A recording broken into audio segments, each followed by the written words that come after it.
Holy mother of F balls. What is going on? Dude. Let's just say, squad, y'all getting hooked the fuck up. What in the world? Dude, I am up $15,000 right now. I would just close out my trade up $15,000. I'm in another one too. Holy shnikes. What in the F is going on? This is absolutely mind-blowing. It's a straight up bank run on Luna. I had no clue. No clue. Don't buy the dip on Luna. No. It's a bank run. There was never enough UST ever. Right? You guys get what's happening. Do Kwon's trying to stabilize Luna, but he can't. Because there was never enough UST there. Like, you can't print UST out of thin air. Eventually the door is gonna come crashing down. I had no idea. Let's watch Joe Brown's video really quick. He did a really, really good video on this. And it all made sense. I was like, oh my gosh. Oh my gosh, there's a bank run on Luna. People are trying to claim their Luna. And there's not enough. Like, they're just burning Luna, burning Luna, burning Luna. They're taking their BTC money, trying to buy Luna. And they're trying to burn the Luna to stabilize price right now. And they can't do it. And UST is 49 cents right now. They're just burning. They're going to run out of UST. It's the biggest Ponzi scheme in crypto history. There's never that amount of UST in the money, fiat, you know.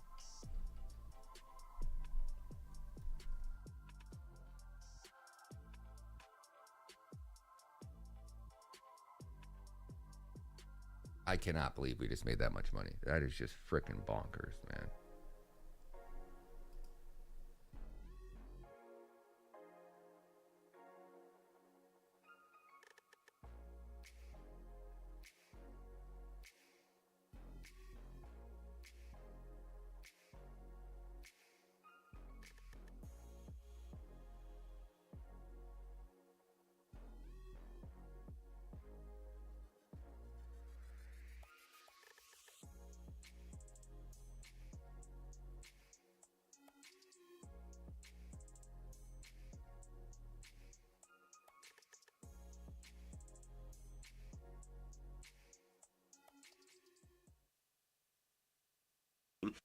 Planning overlord T. Terra's algorithmic stablecoin is blowing up. It is absolutely failing. And so in this video, I'm going to show you exactly why it was doomed from the very beginning, number one, and number two, how our central planning overlords are going to try and use this to Trojan horse in a central bank digital currency. Ready? Let's dive in. Today's video sponsor is iTrust Capital. You've heard me talk about iTrust Capital for a long time on this channel. They are the best way to get exposure to gold, silver, Bitcoin, and other cryptocurrencies inside of your IRA. You simply open up an IRA with iTrust Capital. It can be a traditional, a Roth, a SEP, any type of IRA that you need. You transfer your funds in, whether it's new contributions or a rollover from a prior retirement plan, and you can invest in these alternative assets. And now they have just rolled out a new feature, contingent orders. Whereas before, it was very difficult to time your trades. Now you can enter trades to buy or sell based on specific conditions like price. That way, if the price of Bitcoin falls 5% in 24 hours, like it has a couple of times over the past few weeks, you can have an automatic order triggered to buy the dip and write it back up where it's currently sitting higher than it was when it fell just within the last couple of days. Take advantage of the volatility. In my opinion, iTrust Capital is the easiest, it is the cheapest and the most secure way to get access to physical gold, physical silver, and Bitcoin and other cryptocurrencies with your retirement account. And if you use my link in the description below, you will get $100 worth of Bitcoin as a sign-up bonus. All right, so the stablecoin UST, which is one of the most popular stablecoins out there, is blowing up. It is an algorithmic stablecoin that is tied to a cryptocurrency, Luna, and I am not going to get into the relationship between how this stablecoin is supposed to regulate its value with Luna. I'm not going to get into that because, quite frankly, it's a little bit complicated, number one, and number two, it's utterly pointless. It doesn't matter. What I am going to do is explain why this relationship and why this stablecoin was destined for blow-up from the very beginning. And it comes down to the fact that economies are dynamic, they are not static. We do not have an evenly rotating economy where it is just shuffling around the same pieces of wealth. The economy changes and grows and declines over time. Wealth is not like matter, which cannot be created or destroyed. Wealth can be created and destroyed. Otherwise, we wouldn't have so much more wealth today than we did 1,000 years ago, 10,000 years ago, 100,000 years ago. We have a continuous growth of wealth, which is real goods and services and accessibility and abundance compared to even 100 years ago, 500 years ago, 1,000 years ago. Wealth grows over time. So economies are dynamic. They are not static. They do not stay the same.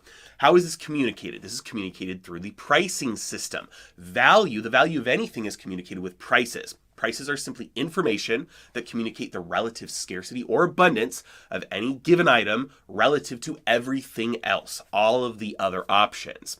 So when you have something that is designed, let's say like a stablecoin, and its value is pegged to the value of something else, you are going to have to maintain or defend that peg, and it is destined to fail from the very beginning. A long time ago, we had a very good example of this called a bimetallic standard, where you had the price of silver and the price of gold legally connected. The silver to gold ratio was legally 15-1. So when you look back, a lot of silver bugs will say, hey, the silver to gold ratio is really high right now. We got to get a lot closer to the historical norm of 15-1. That's what it was at for hundreds of years. We're going to have to get back to that. And so silver is on sale relative to gold. So buy silver. And then when the ratio comes back down to a more normal rate, then you can buy more silver by selling some of that gold, trading it in for gold. The problem with this line of thinking is that for most of that time, when the silver to gold ratio is 15-1, it was mandated by law. It was not a result of the free market, of free market participants buying and selling, trading gold and silver for other commodities, for goods, for services, and then the ratio based on supply and demand and the value of everything else at all throughout that time, putting that ratio at 15-1. It was a legal price. It was, hey, it takes 15 ounces of silver to get 1 ounce of gold legally. That price was pegged. And that caused a lot of economic turmoil, and it ultimately drove one of the metals out of circulation. Because if the legal price is 15 ounces for 1 ounce of gold, but the real ratio based on supply and demand, the real value, the intrinsic value of that relationship at that time, let's say, is 20-1, that it really should take 20 pieces of silver to get 1 piece of gold.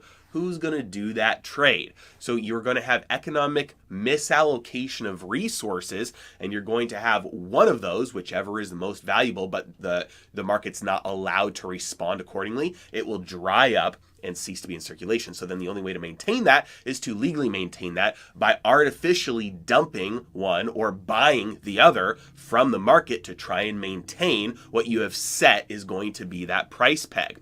The same thing happens with stable coins. Unless it's a pass-through entity where you're basically just getting access to a fully reserved asset on the other side, any peg is destined to fail from the start. That's why currency pegs are failing. That's why things like the yen are collapsing right now, because they're trying to maintain the interest rate on the 10-year Japanese bond, the 10-year government bond there, because they're having to sell more yen in order to buy more 10-year bonds in order to keep that interest rate within the bound that they have set. So these artificial constraints that are set by central planners or whoever it is setting these, ultimately they're destined to failure, because at some point the market will change. The market is dynamic. Economies are dynamic. At some point, the relative abundance or scarcity of things will change, and the natural price will no longer be reflected in the enforced price. And that is exactly what is happening with the stablecoin UST right now, and that's why it's blowing up. Now, this has also contributed to a recent sell-off in Bitcoin, because UST, Terra, has had a lot of Bitcoin reserves, so they've had to violently sell off a lot of their Bitcoin reserves in order to defend their peg. Ultimately, again, look, it failed. And that is another reason why Luna is collapsing at the moment as well. But that's not the biggest story here. The biggest story is that central banks, central planners, they're going to use this, and in the future, more things like this will happen, as a Trojan horse for central bank digital currencies. Take a look with me at this article from Bloomberg. Stablecoins are vulnerable to runs. They may heighten risks, the Fed says. Back up for a second. What is a run? Go back hundreds, thousands of years ago. A bank run was when the bank said, give me all the gold, I'll give you paper instead. Then they would print more paper for loans, and then everybody would realize prices go up, there's more paper than there is gold in the vault, everybody would go rush to the bank to go get their gold, be the first in line. That's a run. That's a peg, though. This is exactly the same exact thing. This is a peg where they're saying, hey, this paper is worth that amount of gold, but it's not fully reserved, so it's not just a pass-through entity to the gold itself, and so then you have a misallocation of resources, and then you have a run where everybody tries to go collect the real asset, and a collapse of the bank. So this is exactly what's happening with these stable coins, and it is true. They are subject to runs, just like what is happening right now, and it is true. And that is why central banks were invented, was to prevent the runs, which they can. That is why the central bank was set up as a bank for the bank, so that if a small bank, an individual bank, had a run, they could just call on the gold from the entire system through the central bank. Ultimately, though, that fails, and that's why it failed, and that's why they outlawed, confiscated all the gold in America and brought in a bunch of new gold reserves to the Federal Reserve. That this happens over and over and over throughout history. Same reason why the Bretton Woods system failed, when the United States printed a bunch more dollars and the entire world tried to go collect their gold. There was a bank run on the Federal Reserve. Same story over and over and over again. And so for the time being, you can absolutely stop these bank runs from happening by centralizing it and bringing it all under one roof, especially if you have the power of the printing press and no reserves that you are required to keep. That is why money market funds, which stablecoins are just a money market fund. At the end of the day, that's all they are. Money market funds were subject to runs, and that's why it was such a big deal in the financial crisis, when one of the money market funds broke the dollar, broke the buck. And so that's why money market funds have had more regulation, so that we don't have to worry about the fragility or the instability with money market funds. They're just a pass through to the dollar now. And it's ironic because crypto, which started with Bitcoin as a way to escape the system, escape the dollar, has really turned into a way to support the dollar. All stablecoins do is provide more support, more buying pressure for the dollar. They've turned into virtual money market accounts. And so this is going to be something, this event is going to be something the Federal Reserve, central planners, the Treasury, governments around the world are going to point to stablecoins blowing up like this. And it's guaranteed to happen again in the future, or some sort of fraud to happen again in the future. They're going to say, hey, look, we need to usher in a central bank digital currency to replace all the stablecoins and serve the exact same function as the stablecoins are offering right now, but we'll do it in a way that won't fail, because we can ultimately print the money. We don't have to rely on somebody else pegging to us. We just have the value that we're setting based on what we're printing, and then you don't have the risk of that failing, that peg not being able to hold up, because there's no peg anymore. It's just the dollar with the central bank digital currency. Now, the other option, instead of saying, hey, we're going to legalize all the stable coins, we're going to regulate them, let everybody use them, let them blow up, and then replace them all with a central bank digital currency, the other option is to regulate this, let everybody use them, build them up, build this ecosphere, and then let some of them collapse, and then have one of them will co-opt it as a central bank digital currency. And so we're, instead of placing our own, building our own, we'll just say, hey, we're going to take this one, we will nationalize this. That's why whoever builds a stable coin on Cadena that is backed 100% by US dollars, no basket of goods. I've already got somebody that may or may not be doing this, right?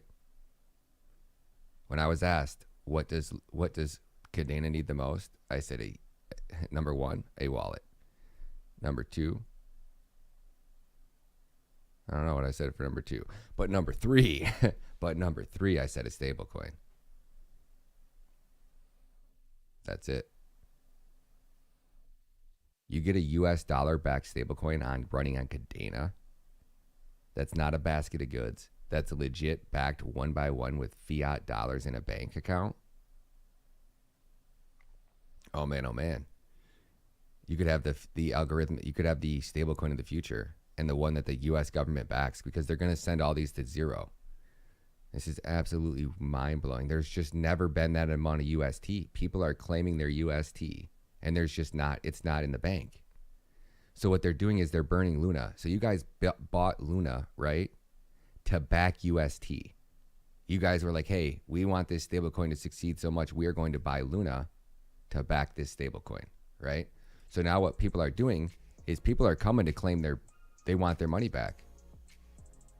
So they're burning UST right now because they're getting to keep the extra. They're getting to keep the extra Luna. So they're burning the UST. They're going in because the UST is going to burn it for $1. So you're going to get to keep the extra Luna. And then they're taking the Luna and they're selling it. And then they're rinsing and repeating this cycle right now. And they are driving this thing to absolute zero. It looks like there's just no, there's not $7 billion. They have $7 billion worth of UST left to go. They have to account for $7 billion more worth of burning. And how much Luna is out in circulation now? And now there's 530 million coins of Luna in circulation. They can't stop it. It's a full bank run. Like, they're burning Luna to zero to try to stabilize UST. I mean, that's what you might end up with. You might end up with a Luna at zero and UST just all by itself out in the world. Maybe this is the Luna kill switch.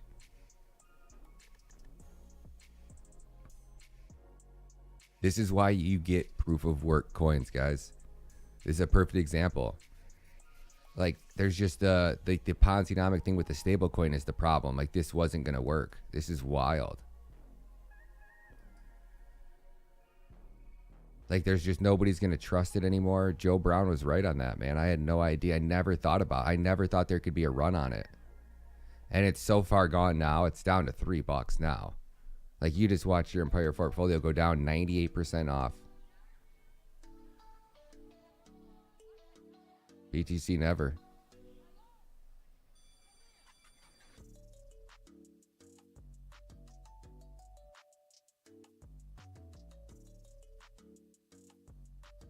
Yep, any crypto that's not been backed by skin in the game. This is why we're going so hard on Cadena.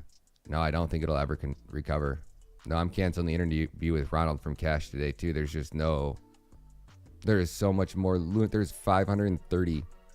And what, you think people are going to buy Luna again and go through this again? Because this wasn't the first time that it became unstable. You know, if it was the first time it came unstable, I would say, hey, yeah, you know, like, now we know that this can never happen. But the same thing happened in the last bull run. And, you know, it just becomes that big target for the governments, really.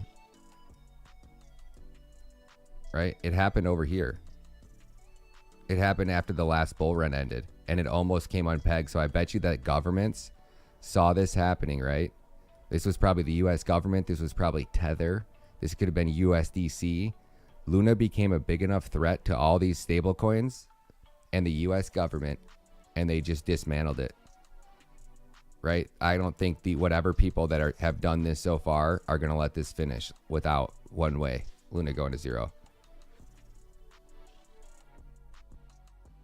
There is 530 million coins of Luna out in circulation now. What in the little F? Like I said, man, sometimes it's just in crypto. It's not about being good. It's just about sheer freaking luck, man. If whoever shared that article with me, I owe you a lot of money. So one of you guys saved my ass. I don't know who it was. Oh, Joseph, your tracking number came for your miner, my dude. Congratulations.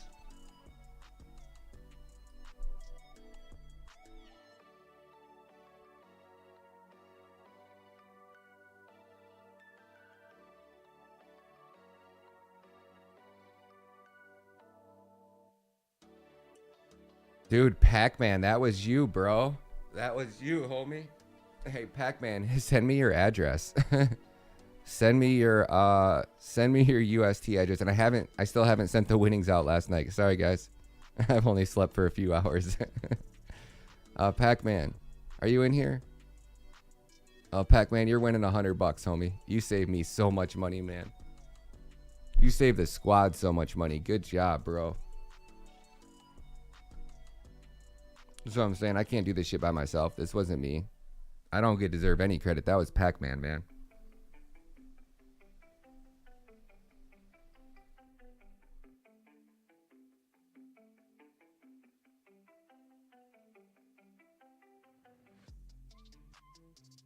$6,000 Luna. Oh, shit, man.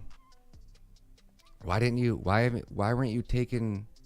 Oh, because you thought it was gonna recover. You just held it. Thank God Gideon got out, guys. Like, I mean, Gideon. We were telling people when it was 40. Man, I'm sorry, guys. That sucks, man.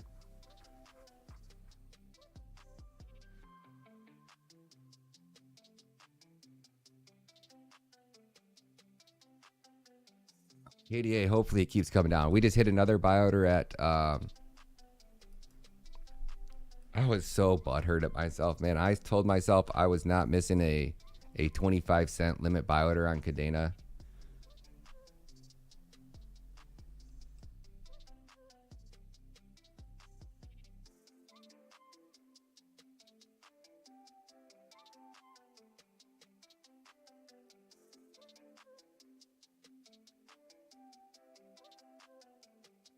Did have some more KDA in the trading account.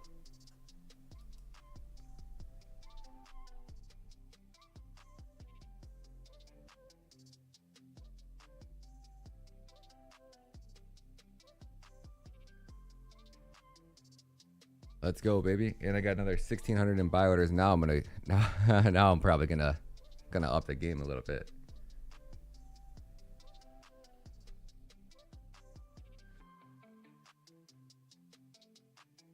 So KDA dumping down.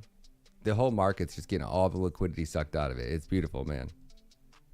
Hopefully, I mean, I got limits all the way down to $1.50, but do I think it's gonna go there? I don't know, man.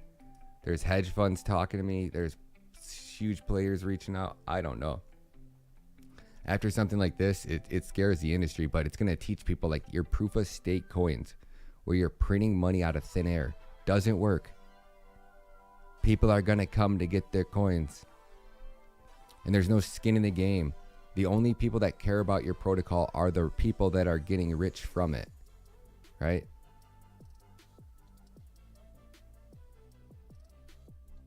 How rich? I made 15 effing grand. That's bonkers, man.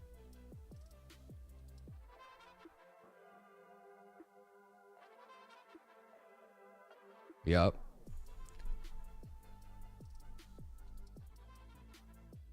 Proof of stake. Like, if these guys are right, man. Like, the more you study about this industry, the more you're like, dude, how does this work? Like, how is this working?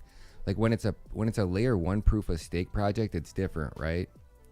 Because there's so much, and when you're a DApp and you have a use case, it's different, right? But like when you're talking about mixing money, right? I don't know. AVAX ain't gonna be able to scale, right? So AVAX is in theory the same thing. Like, it's gonna hit a point. They're already subbing out. They're already sharding. Like, all of these networks are the same, right? So what people I don't think are realizing, and I don't know if I'm true on this, right? So don't quote me on this.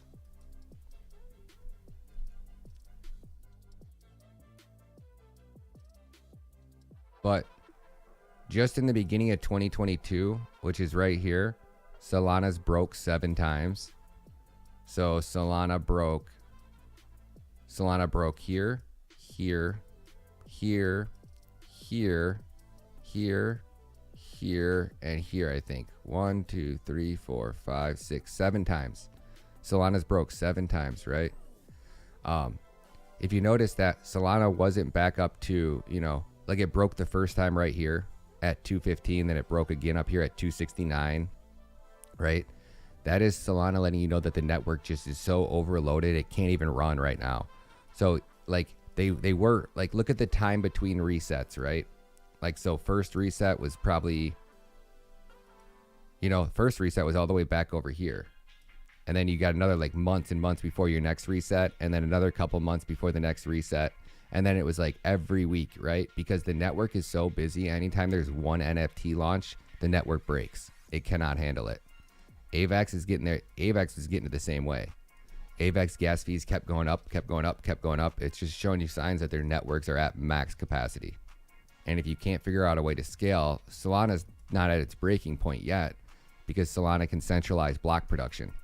And then you're going to centralize something, you're going to become the ultimate target for attack. I don't think any government's going to let this shit slide. Now, this is where they come out with stablecoin regulations. They come out with the ban hammer right now, on the verge of a crypto winter. Who knows?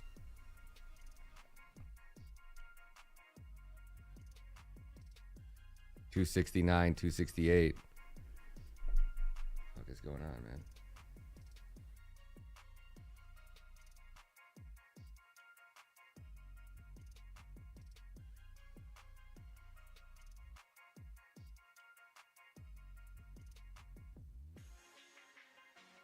Okay.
That's some hot shit.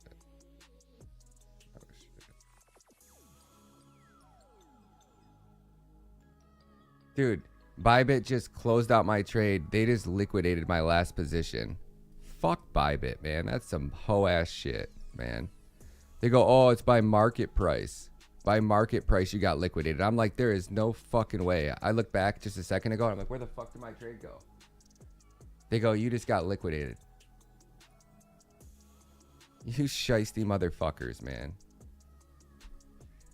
What market price what market price just randomly shot up to 450? No, it fucking didn't, man. Some fucking hoe ass shit on that one. That would have been another fucking, gosh damn it.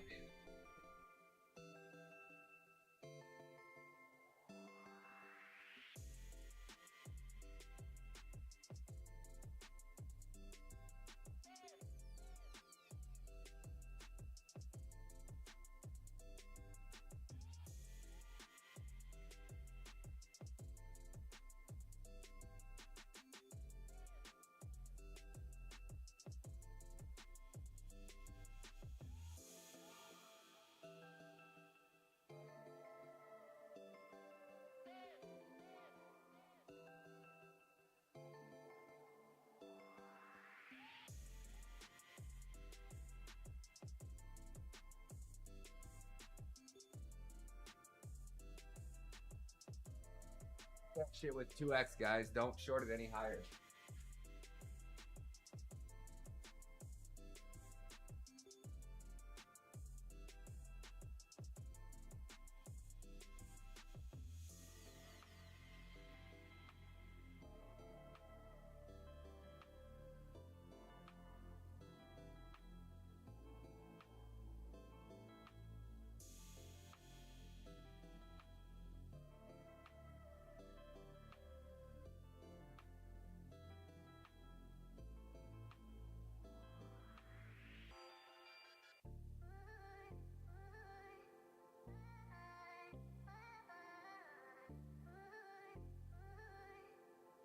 fucking putting me in at the market trades. You guys aren't putting me in the market fucking prices, man.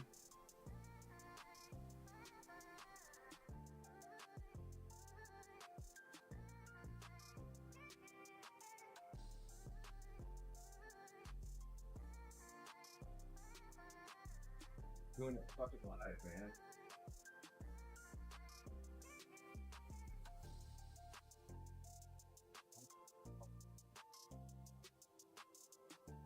Not some whole ass shit.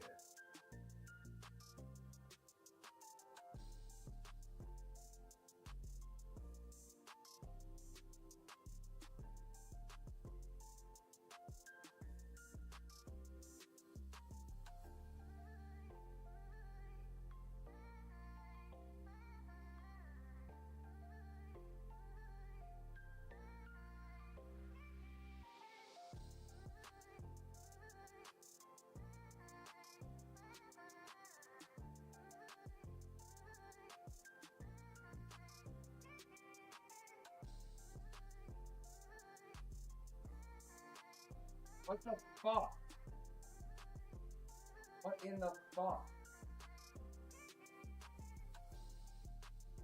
I get be on some whole ass shit, man. I have fucking limit scale in buy orders all the way up to fucking $3, dude. Dude, that's some bullshit. Now look at the stupid shit.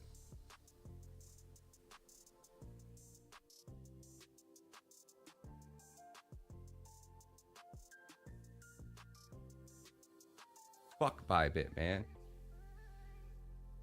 Fucking bullshit, man. Some fucking straight bullshit. They're getting their asses handed to them now. And they should, man. They fucking should.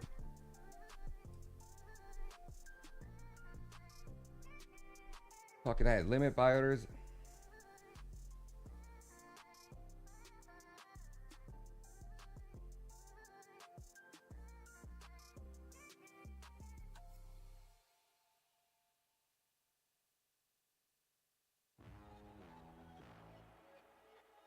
Man, they fucking bullshit, man. Fuck Bybit, man. Fucking hoe ass shit, man.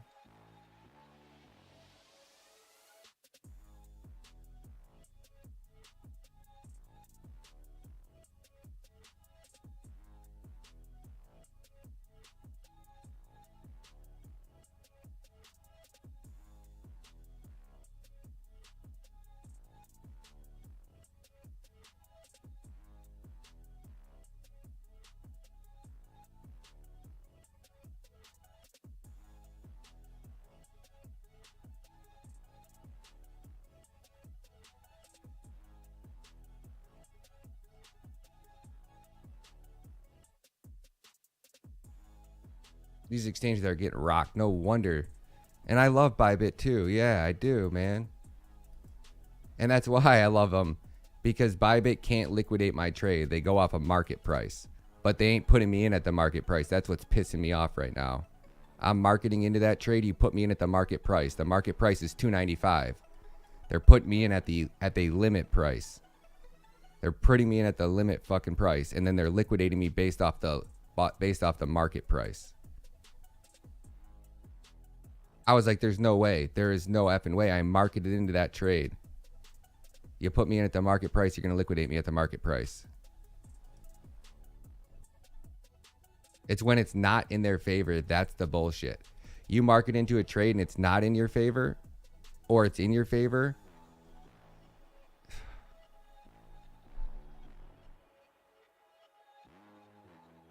I know I wasn't getting liquidated. I had $2. Ugh.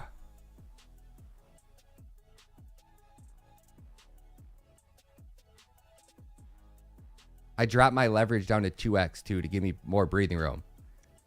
So I know I wasn't even close to my liquidation price.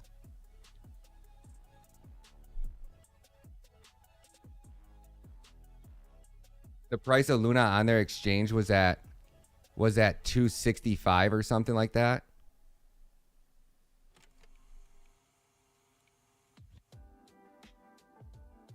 Right?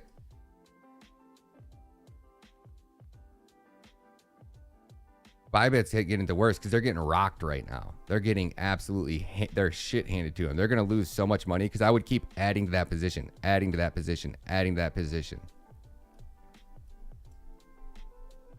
That is the hoest ass shit I've ever seen in my life, man. Sean, you hell no, we ain't looking to buy Luna. We're looking to short that shit all the way down to zero. The biggest Ponzi scheme in the history of crypto is coming down with a vengeance. Now Terra's only worth 5,000, 5 billion. Terra ain't worth 5 billion, ain't no way.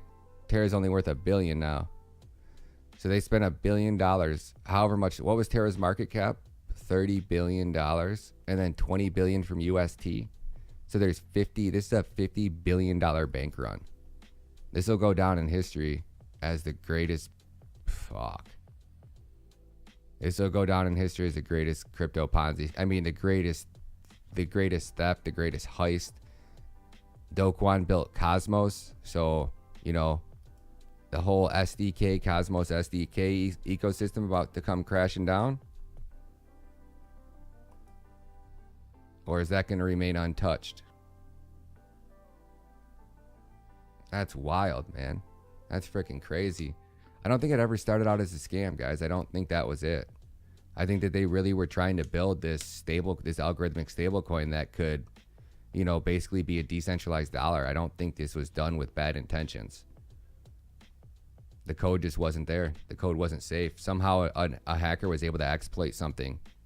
You know, Solidity, Rust, man.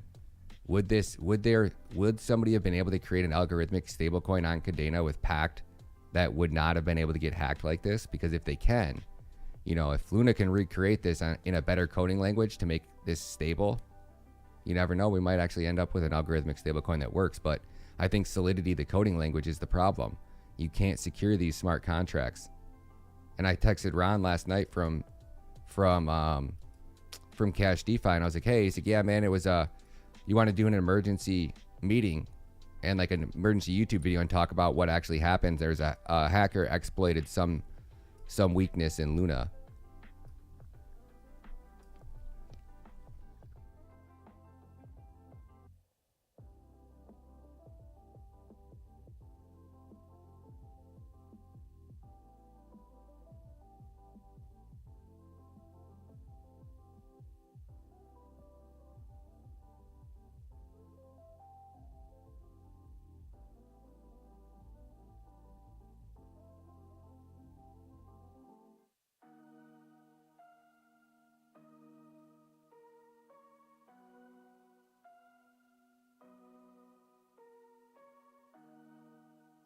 Now they need some mass, for sure.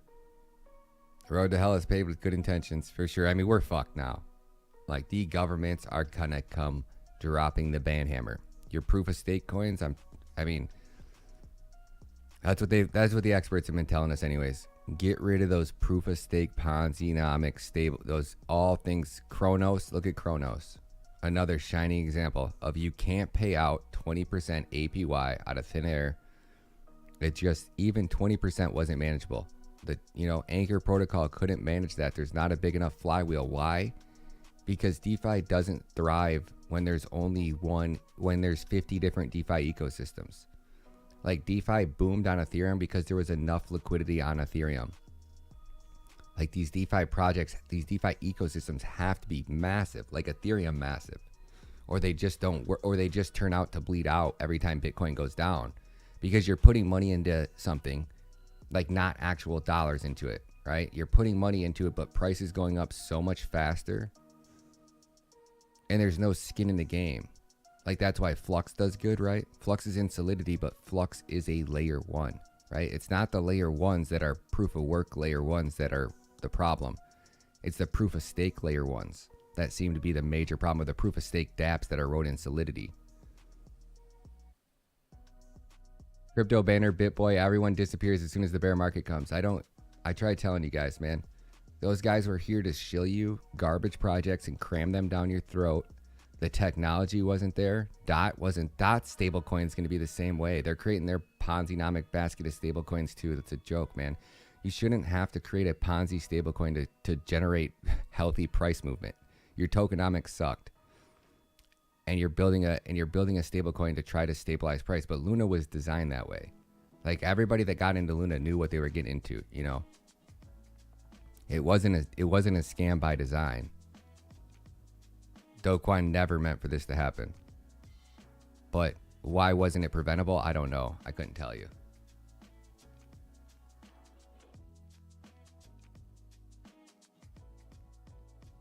ETH being proof of stake, but nobody's going to build on ETH, right? Because you can't build anything on top of it. Solidity is the problem. Anthony knows it, right? Solidity is the problem, guys. These smart contracts wrote in Ethereum aren't safe, aren't secure. We had a great run, guys. It really was. All of these products were built trying to do what Cadena's doing, right?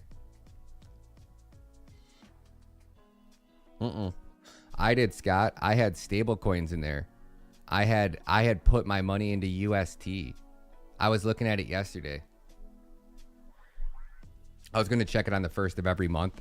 Even if I'm wrong, I'll still make a video on it.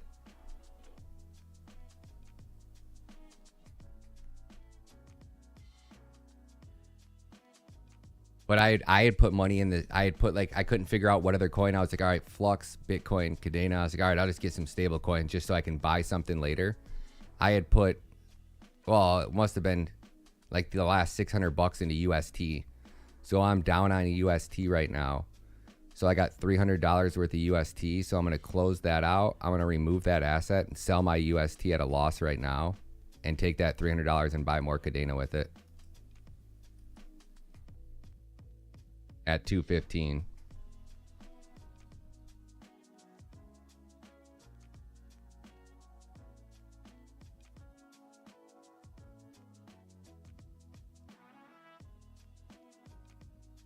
Yeah, so I took a $300 out. Good thing I didn't put Luna in that basket, right? And that's why I didn't put Luna in there.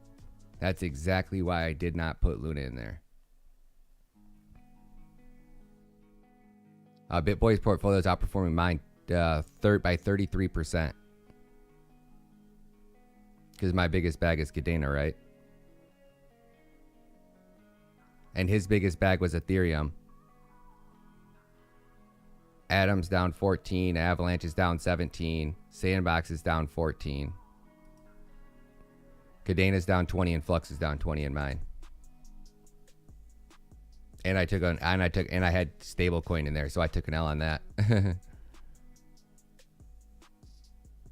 But over time that won't be the case, so. But yeah, in theory right now, you know, BitBoy's play was smarter. He chose better assets to go into going into this bearish stretch. But you got to ride it through the bear stretch. So that's the hard part. Is it which one of these coins are actually going to survive this type of market condition?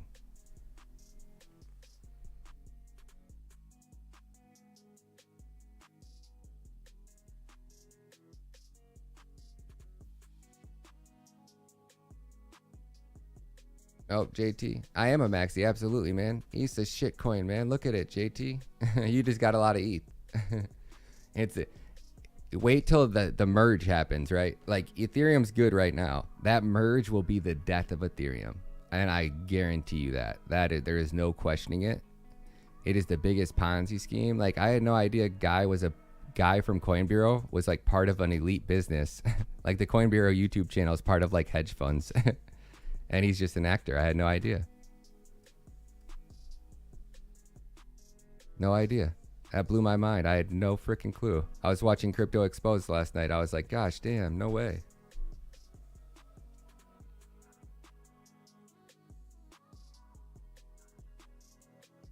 Sam Bankman-Fried said the next moonshot will be a blockchain that can scale to withstand billions of users, millions of transactions per second. Let's go, baby. Let's go, baby. That's Cadena. Banana, make him say,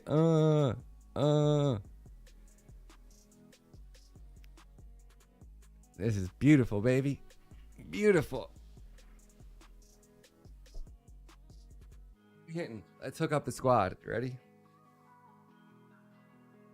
Well, I thought I was just gonna hook you guys up, but we're gonna hook you up anyways. I gotta send out those airdrops from earlier too, so let's do one more. Ready? I'm getting up there about 30 grand. I think I'm a few coins short of it now.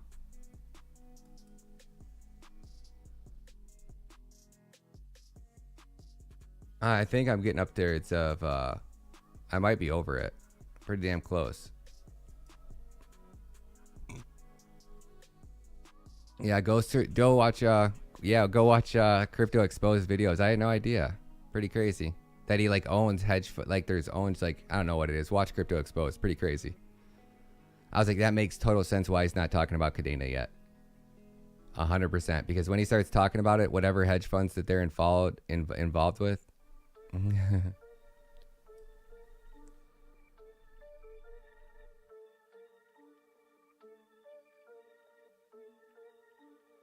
Don't buy the dip on Luna, yo. I think Theta's painful to use. I really do. I think they started something great. Just Ethereum being built on Ethereum was their downfall. Whoever rebuilds Theta with the technologies came so far from when Theta was created. Yeah, I know, Brian. I need to. I know, right?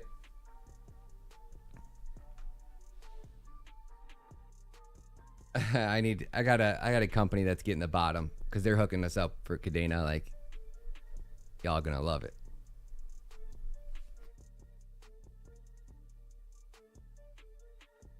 So allow tier 3s. Type in tier 3. Type in tier 3. Let's hook you guys up. So the tier 3 members.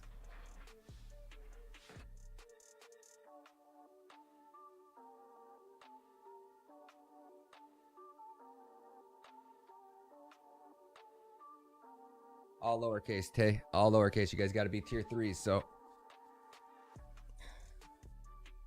ETH, I don't know. It's a Ponzi scheme. Eventually it will, yeah. If they do the merge, 100%, yeah.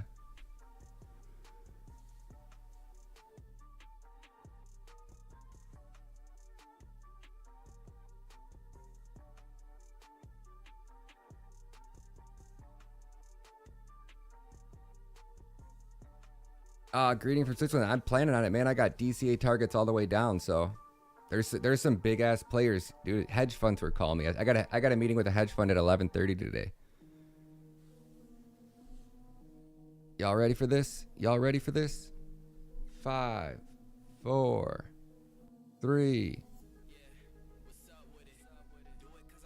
Oops.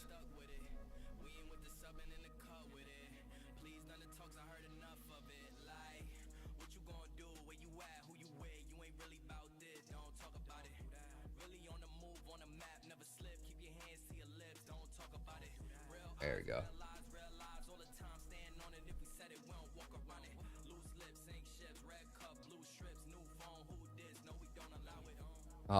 All those people in there trying to cheat. Y'all can't win. Y'all ain't tier 3s.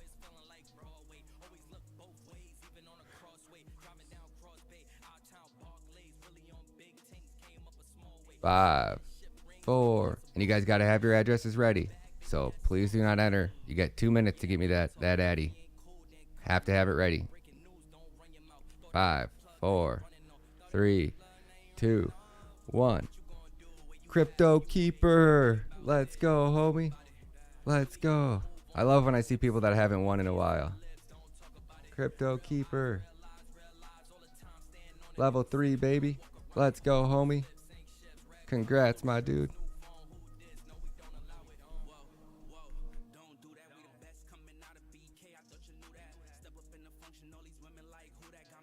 Hit me up with that TRC 20, my dude. Congrats, bro.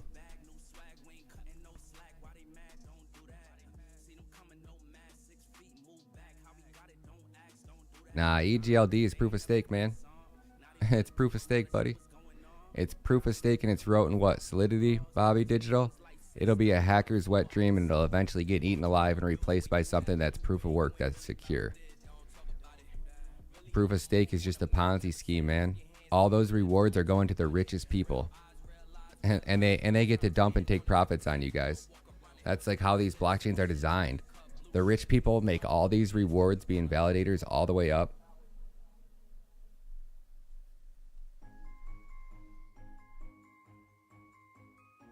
No, I don't do things with helium. I think it's a cool idea, and I don't really know what it's going to be used for. I didn't get in early enough, so I'm not going to run into something that's, it's a cool idea, but I would probably farm helium and dump it to get Cadena if I did have a helium miner.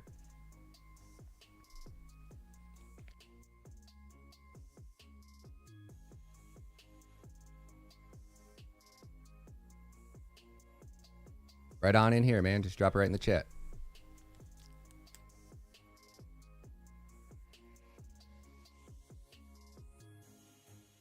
H&T's proof work, yeah. Yep. Proof of work, but wrote in Solidity.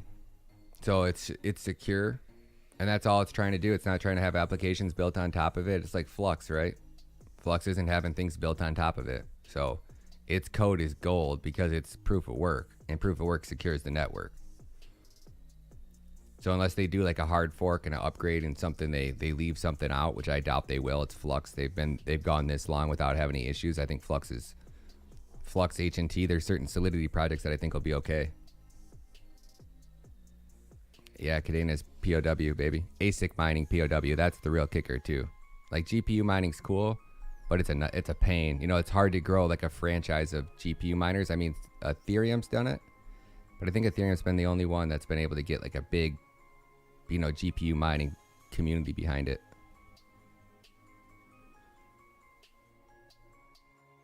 Yep. Thoughts on DAOs? I don't like them. I mean, I think they're cool and all, but like they're so shady. Like I haven't seen one where I can actually verify that like who's who in the DAO, and like your voting powers always seem so funky. TRC20 US, or you can send me your Ergo, whatever you want. You got Ergo on you? I just bought some. Yeah, Deepak. Every 25 cents, man. I don't discriminate. I got limit buy orders set up all the way down. I got one at $2.75, $1.50. It blows my mind that this market is it just keeps coming down. So until we get something that shows me Cadena ain't gonna keep coming down. Like people are getting rocked on Luna right now. They're getting rocked on a lot of things. So ain't much money to go around in this market right now.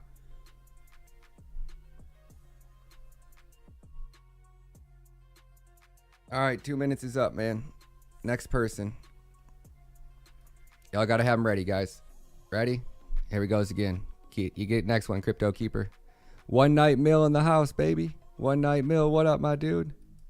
One Night Mill. I let you go way longer, man. One Night Mill, let's go. TRC20, baby. You gotta have them ready. We do it every night, guys. Come on. One Night Mill, baby.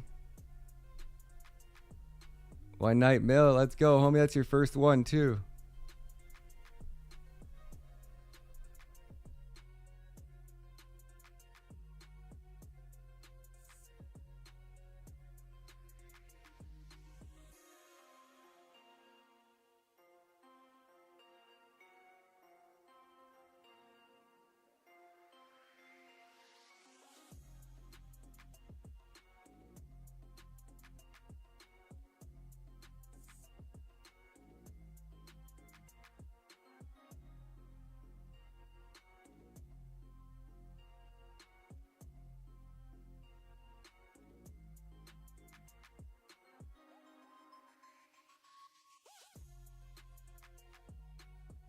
One Night Mill.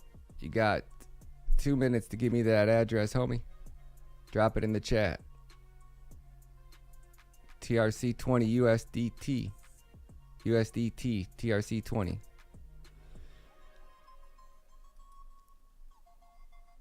Y'all gotta have them ready, guys.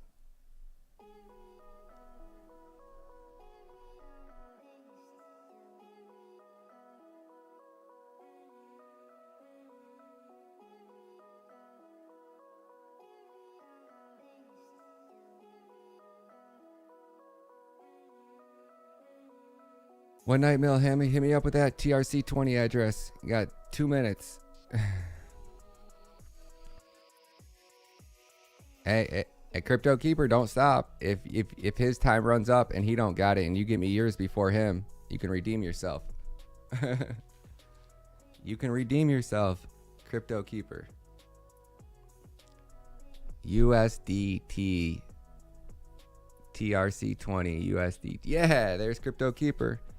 So if One Night Mill ain't got it here in the next minute and 15 seconds, Crypto Keeper's redeemed himself.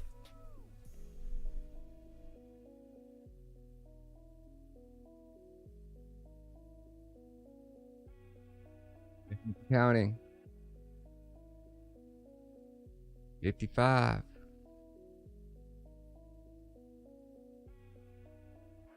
5.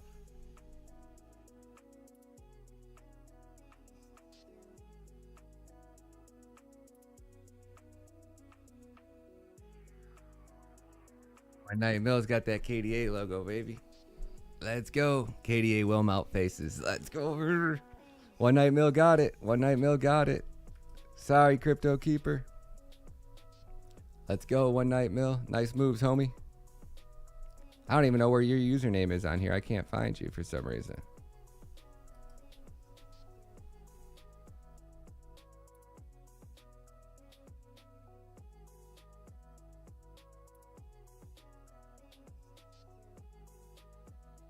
Weird.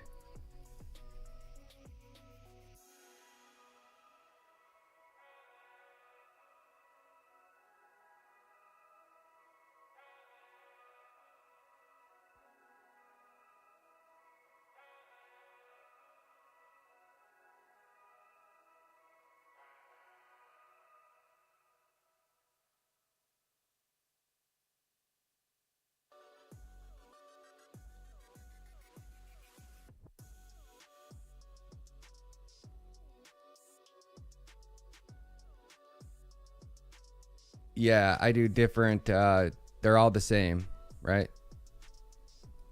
Levels 1, 2, and 3.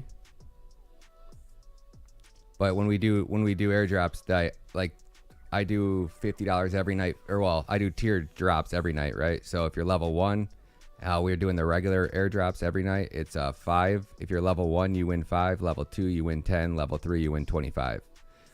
Just based off your supports. And then if I win trades or I get products or giveaways, I take care of the level 3 people because I couldn't be here without them. So like this was, I just won a bunch of money this morning. So I want to do something special for the people that take care of me the most, the level 3s. So, and I did a 3,000.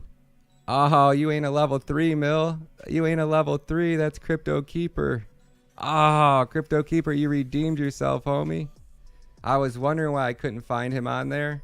Oh, no cheating, Mill. No cheating, bro. Come on now. Crypto Keeper redeems himself. Let's go. Crypto Granny did that yesterday, too. I was wondering why I couldn't find One Night Mill on there. I was going to go back and look for it after this.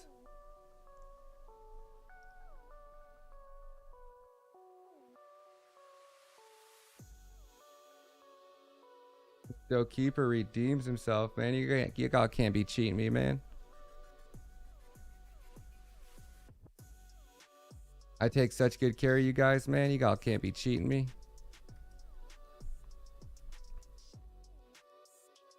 All right, squad. That's a wrap, man. Just wanted to come on here and kick it with y'all, hang out for a while. What time is it? How long we been on? Been on for an hour? We'll hang out for another minute.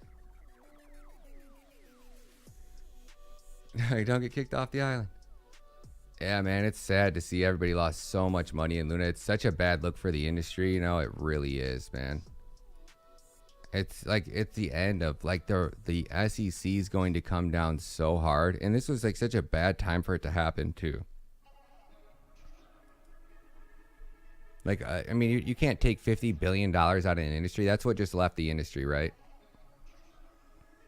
You just can't. There's just, you're gonna feel it on every asset and every project.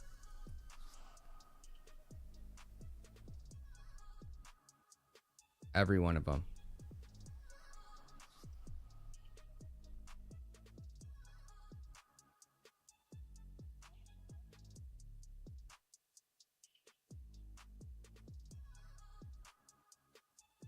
And now Bybit's down to $1.85. Imagine that. Imagine that. Oh, fuckers, man.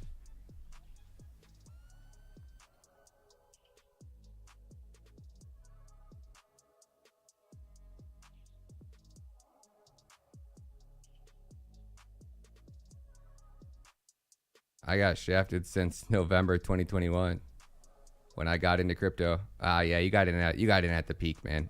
You got in at the absolute peak. But if you would have been following this channel, you would have been in decent shape.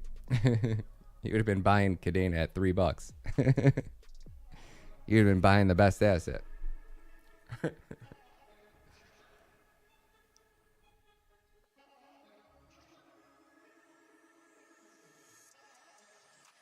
No, DCF, there's not, man.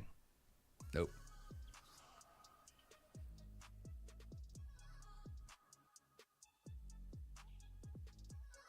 Oh, CPI comes out in about an hour? No way.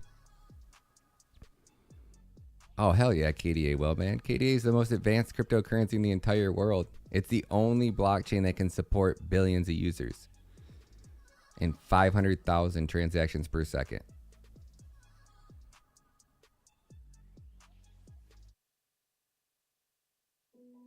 Never a solution tomorrow. Hell no.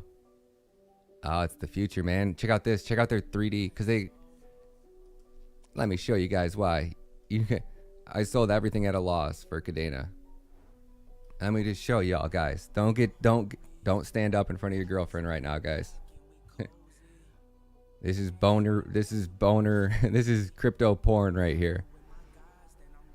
This is the cream of the crop, right?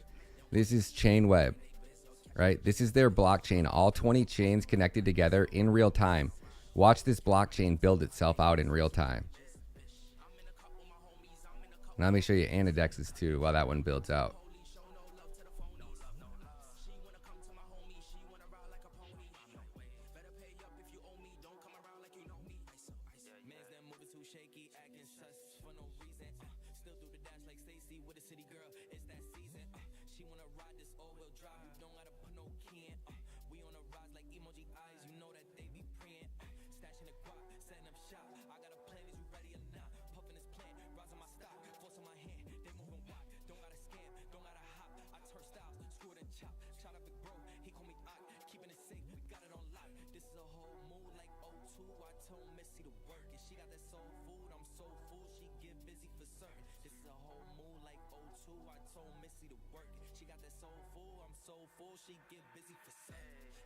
This is Anodex's one, right? This is the Kadena blockchain in real time building itself, guys. 20 blockchains all connected together. So imagine what this is going to look like when they have 50 chains or 100 chains all connected together. And as they scale, right, the size requirements of their blockchain are not increasing. Well, depends on what scaling they are. But they're only increasing by 1 hash, right, per block. So the amount of data that they're storing in blocks, even when they scale, like, and they scale from like, you're talking about adding 50 chains or adding 100 chains and only adding 1 additional hash.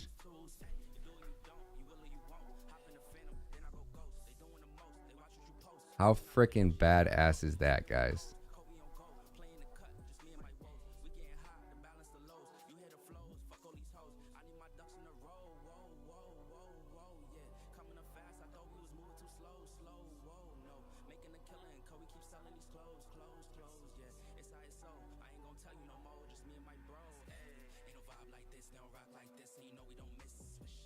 Freaking cool as shit, guys. It's the only scalable one proof of work blockchain ever in existence, and it's infinitely scalable. And it's not some Ponzi-nomic, you know. Sergio, you've been signed up for a long time, so unless you changed it, you're level 3. Are you paying $9.99 a month? Yeah, Sergio, you're level 3. You've been signed up for a long time.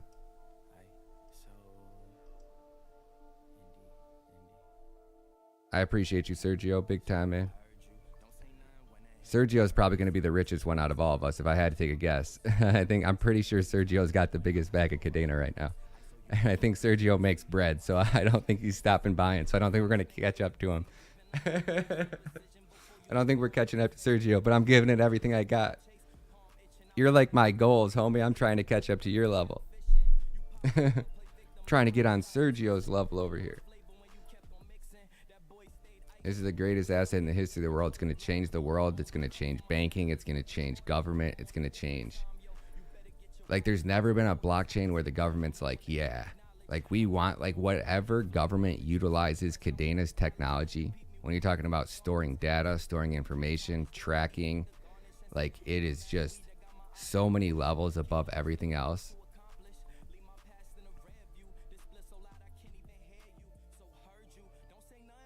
Tron is the next turd nugget. You couldn't pay me $1 million to use Tron. Ain't nobody gonna use Tron. Vitalik, ain't nobody gonna use Tron, period. Nobody's used Tron since Tron existed. No, Luna's toast, man.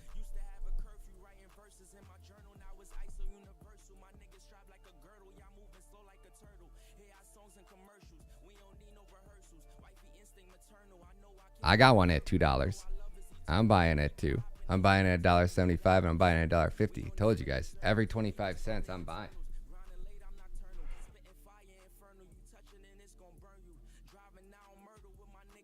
Go, Sergio. Thank you so much for the support, man. I appreciate that big time. Luna, no comeback. Cadex, there's a bank run going on, guys. They're sucking all the money. They're trying to burn it, but it's burning. It's putting so much Luna into circulation because they can't stabilize it. Oh, there's Anodex's one. Yeah, Anodex is even better. Look at this one. Look at how good Anodex builds itself. He built one of these 3D block explorers. This is Thanos. Thanos is a G, right? He rebuilt the same block explorer 10 times better than Cadena did. This one's even cooler. This one's even more well put together. Look at this thing. You're watching a 20-chain blockchain grow in real time and build itself in real time. You want to touch on the transaction? You want to touch on the block? I can tell you exactly what that block is. Oh, it's baller, man.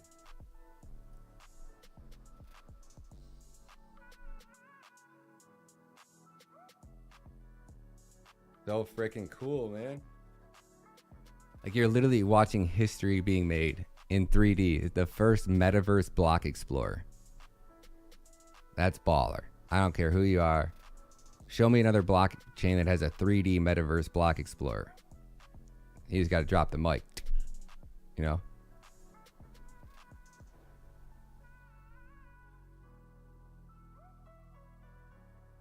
Right? Every time the markets get bearish, everybody's like, oh, my assets are going down. Instead of being so confident in the asset that you're at, these lower prices just excite me. How do I work harder? And please stay down here long enough for me to keep working harder, right?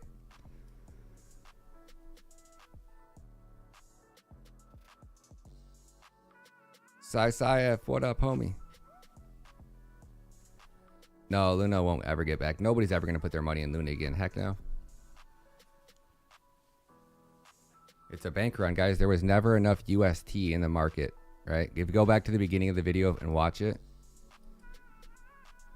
there was never enough UST. There's $7 billion and they can't stabilize it, right? So what that means is they have to keep burning Luna to get UST, right? That's how they're doing this. They're burning Luna, trying to stabilize it. Do Kwon's probably ran out of his $1 billion worth of Bitcoin.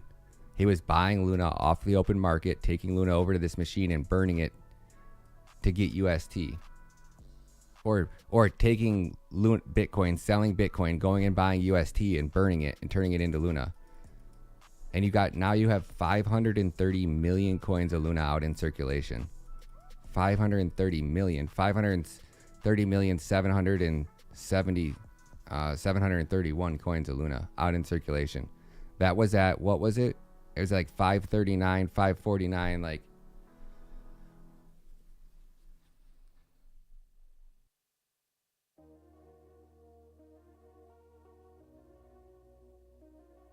Yeah, and like I said, guys, it wasn't by design. Like, I don't think Do Kwon designed it like that. But you have to make sure that you have every protocol in play, because once this peg becomes unstable, just like we saw in Iron Finance, like, to think that a government with billions of dollars wasn't going to make this happen, this just saved every government fiat, because this type of algorithmic stablecoin could have changed the game.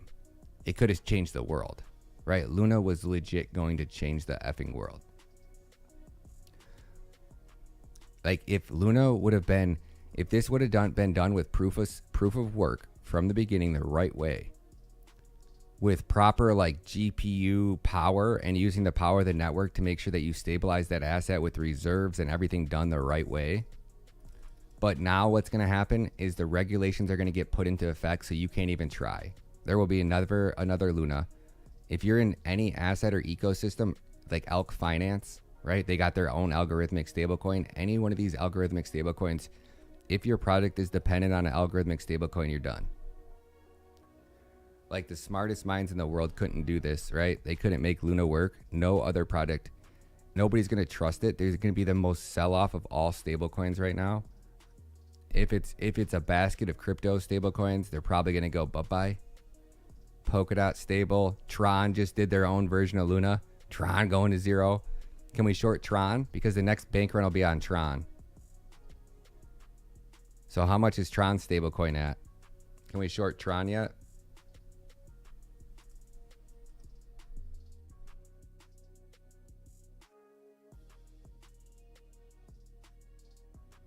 No, somebody's like, Tron's going up in value. Tron's going up. When did Tron go up? When did Tron go up? Oh. Now it's going back to zero.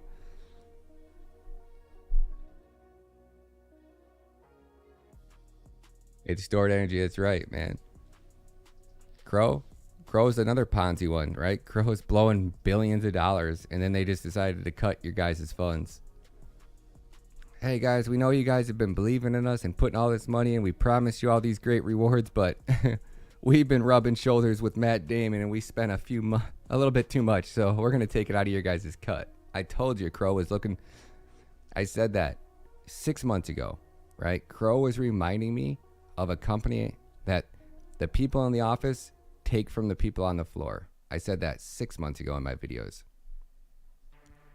And they started buying celebrities, and they started cutting your guys' fees, and they started cutting your guys' rewards.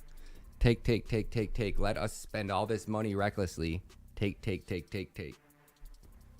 Proof of stake. Sell all your proof of stake coins. They all going to zero. Not financial advice, not an investing advisor. I think near is proof of stake, and I think eventually it'll fail.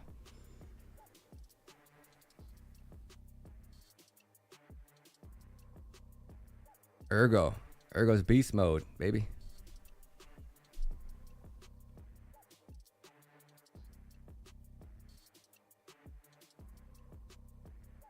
What happened to Luna happen to KDA? No. KDA didn't create a Ponzi-nomic stablecoin. That was pegged to Cadena. People are burning Cadena. People burn Luna to create Flux. Sorry, people burn UST to create Luna. So right now the Luna Foundation is just, I mean, it's going to be hard. Do Kwon is already getting sued by the SEC on top of this. Like all his money was probably in Bitcoin. They spent all their Bitcoin. Terra, UST's gone to zero. I guess they got Cosmos. He started Cosmos, so he's probably got some bread left still. But you would think that, you know, he started this and the Terra Labs Foundation is going to have to pay back everybody that lost money, right? Like the Terra Labs Foundation's done. Anchor Protocol's done. Everything built on top of Luna is probably done. An entire ecosystem. I mean, how much money was in TVL and in Luna yesterday? This is a big. People lost a lot of money, man.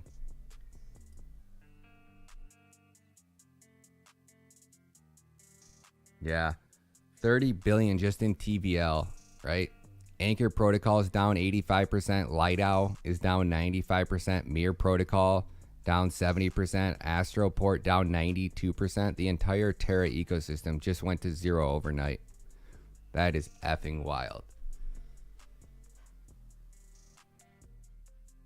Not to mention 30-something billion in DeFi. There's still 2.7 billion locked in Anchor Protocol. That'll be the last TVL in Luna. Like the only people that are holding on now are probably the Terra Labs Foundation. Because even at $2, you got 6,000 Luna at $2.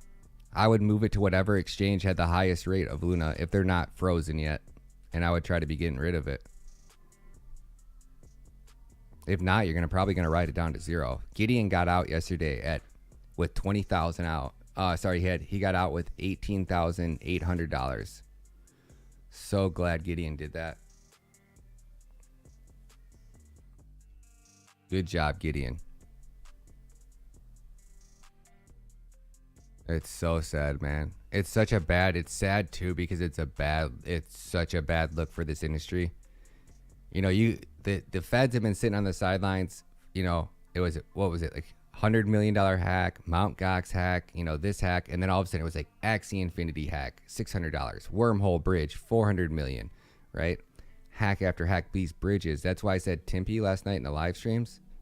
Like Timpy, they're creating some type of fucking bridge to Ethereum, and they did all their IDO for Cadena in ETH. They raised 20% of their IDO in ETH, and they only raised 5% in KDA. Get out of here with that nonsense, Timpy. You're gonna be getting the Kadena ecosystem bad looked when your freaking bridge gets hacked, you know?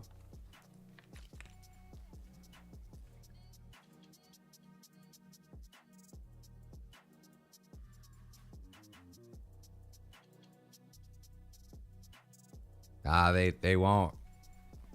Yeah, they will on Cadena, my man. Cadena's NFT standard is gonna revolutionize the game.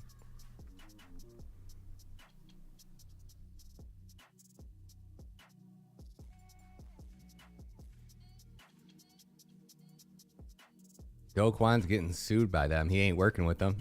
Do Kwon's getting sued by the SEC. D-Jed is done too. D-Jed is toast. No doubt. Yeah, Cardano stablecoin D-Jed, she gone. That ain't gonna work. Ain't no government letting that one gonna happen. Not after this. Heck yeah. Will KDA go to $1? You never know, man. There's some pretty big... I'm excited to see what these hedge funds that are calling me. I got a meeting with them at 11:30.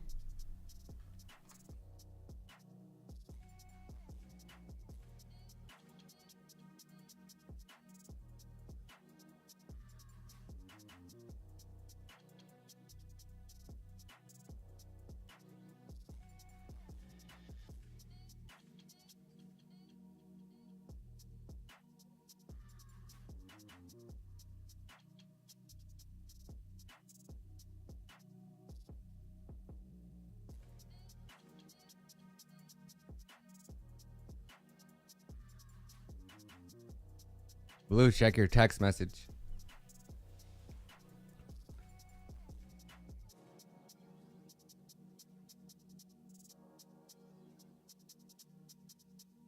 I've never shilled KDA, never once.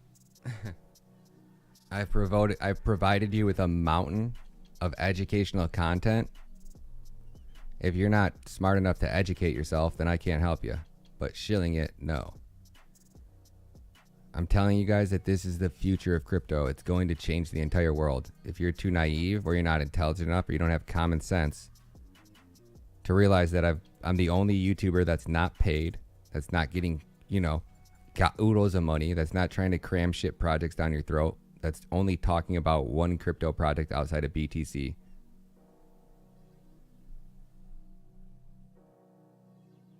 The only reason BTC, you guys realize how great BTC was doing, right? BTC was outperforming the effing stock market, but then Luna decided to go buy their gosh damn, back their shitcoin with Bitcoin. And this is all Luna. The only reason that Bitcoin tanked and the entire market's suffering right now is because of Luna's shit. Bitcoin was doing so gosh damn good. And then Luna had to dump a market off, not just sell off. Luna had to dump $1.9 billion worth of Bitcoin into the open market. Sell order after market after market. They didn't have time to wait. You have to market out of that shit. They needed so much money.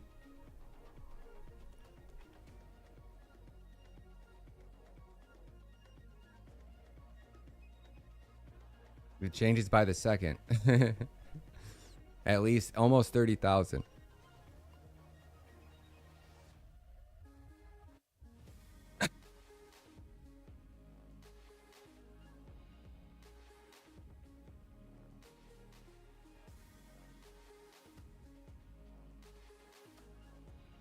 We got ruined by KDA. KDA is gonna change lives.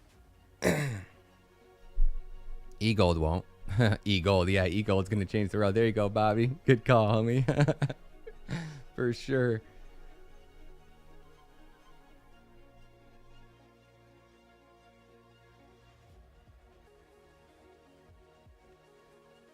Luna is disgusting. It's fucked, man. We're in bad positions, man.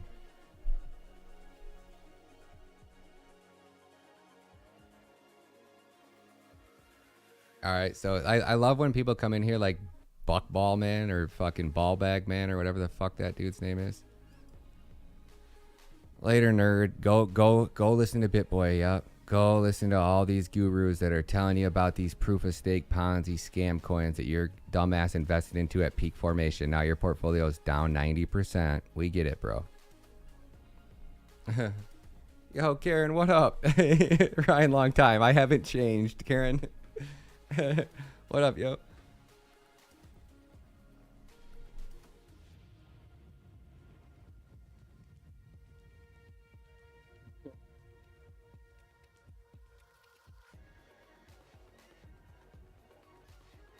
You failed to do your own research, right? Period.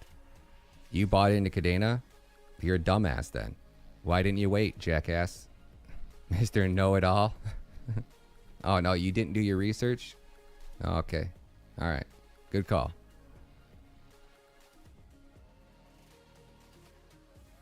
It's the future, my man. Why am I so bullish on Cadena?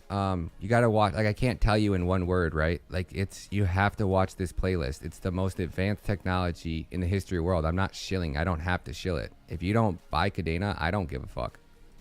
I hope you don't, man. Because you'll be the one person that comes back in here a year from now or before the next bull run going, oh, man, I wish I would have listened to you, bro. Man, I remember you talking about Cadena when it was $2, man. Aw. Just like everybody was the first time, and it didn't even have anything ready.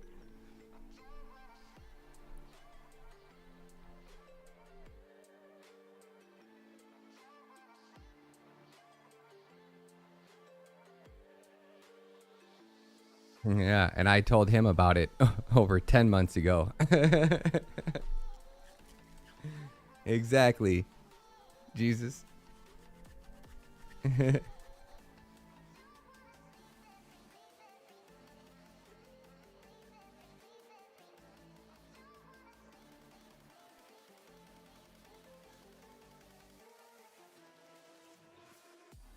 No, we started buying into Cadena at $1.37. Bought it all the way up to 20. Well, I didn't buy it I stopped buying it at 6.90. And then because of CADX, I bought in at 20 and at 16. That I couldn't help, guys. Then I didn't buy again until it got down to I don't remember. 6 something. 6s again.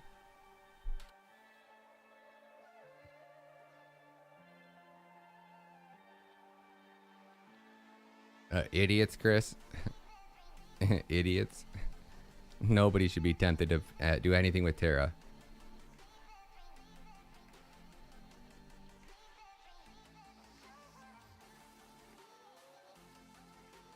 Oh, you didn't understand how to secure your assets, Matt, and you lost it because you didn't do the proper research understanding the K address thing. Is that what you're saying? That's already been fixed, though. Oh, I got a ton of them, Bobby. I got 5 Cadena addresses. My biggest one has like 13K in it. 12,900 something. My CADX wallet has what? Like it had 30,000, whatever that was worth, or 35,000 in it. On KuCoin right now, I got.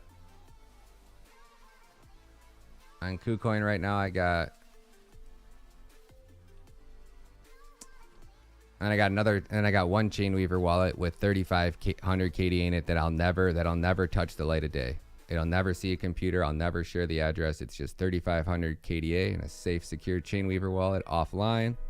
Ain't never gonna touch DeFi because I've lost all of my KDA. I've lost all my crypto. I can't tell you how many times. Multiple times. I I share my address with you guys. When have I ever not shared all my addresses with you guys? Every single time. I don't have it on this computer. Or I'd share it with you.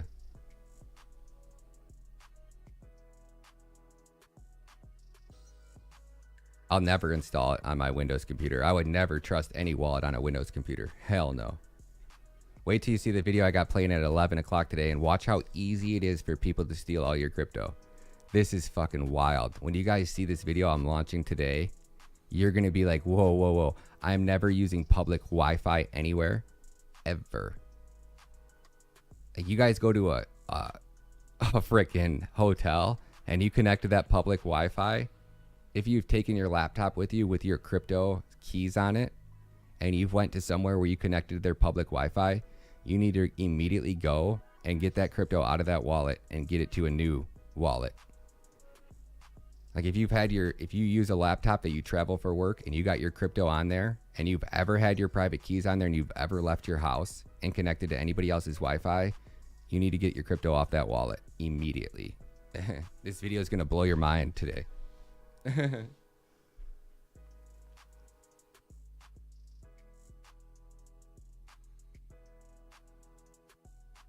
Apparently there's a self-harm report from the Luna dump. I believe it, man.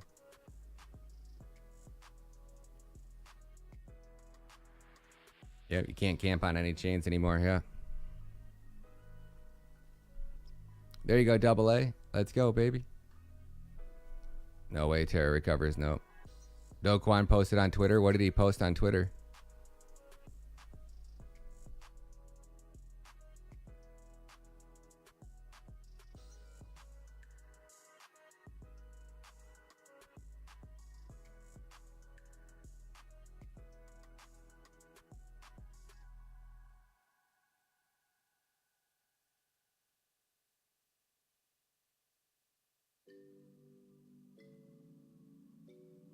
Dear Terra community, I understand the last 72 hours have been extremely tough for all of you. I know that I am resolved to work with every one of you, whether this is crisis, and we will build our way out of this. Oh man. First, you don't understand how Terra Peg stabilized mechanism works. Here is a good overview. A review of the current situation. UST is currently at 50 cents, a significant deviation from its intended peg at $1. The price stabilization mechanism is absorbing UST supply over 10% of the total supply, but the cost of absorbing so much stablecoin at the same time has stretched out the on-chain swap spread up to 40%, and Luna's price has diminished dramatically, absorbing the arbitrage. Before anything else, the path forward will be to absorb the stablecoin supply that wants to exit before UST can start to repeg. There is no way around it. We propose several remedy measures to aid the PEG's mechanism to absorb the supply. First, we endorse the community proposal 1164 to increase base from 50 million to 100 million SDR, decrease pool recovery block from 36 to 18. This will increase minting capacity from 290 million to 1,200 million. More ideas, discussion, community forums with the current on-chain spread. Nobody wants to put more money in to help you guys get that out.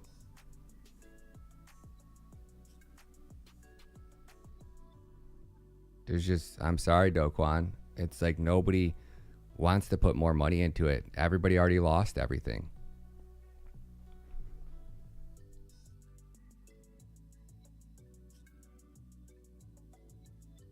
Well, Michael, whenever you get time to go make me a new overlay, you got an extra 25 bucks I can borrow, man. I couldn't even afford to fill my gas tank yesterday. So you got some extra fiat so I can pay somebody to remake that for me, man. I appreciate it. You can drop a super chat, homie. You got bread, right? You getting paid, homie? Hook it up with some super chats. Why you being cheap, Mike? You cheap ass, man. I knew you didn't have my back. KDA Zelcore works great, man.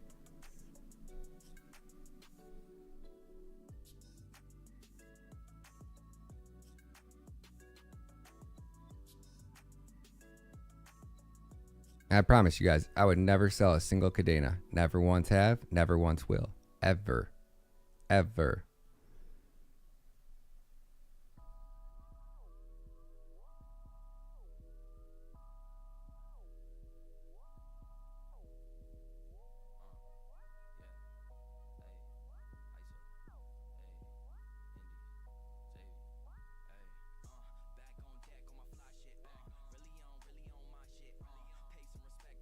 Flux, flux, flux, sell, sell, sell. Oh, you guys can't see it, right? You scroll in here. These are flux orders, right? This is Cadena. Buy, buy, buy, buy, buy, buy, buy, buy, buy, buy, buy, buy, buy, buy, buy, buy. Buy, buy, buy, buy, buy, buy, buy, buy, buy. Not one sell order in there. Not freaking one. I bought at, I'll tell you all of them. Ready? I'm planning to make a special on this, so I don't want to show all of them, but 545, 547, 499, 475, 455, 475, 451, 425, $4, 375, 325, $3, 360, 351, 341, 355, 275, 250.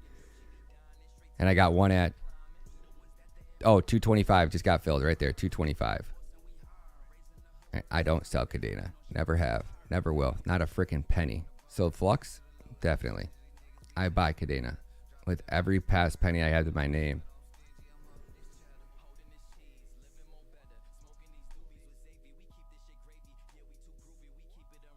Hook it up, Mike. Mike Diaz in the house. Hook it up. I need one that says fast miners.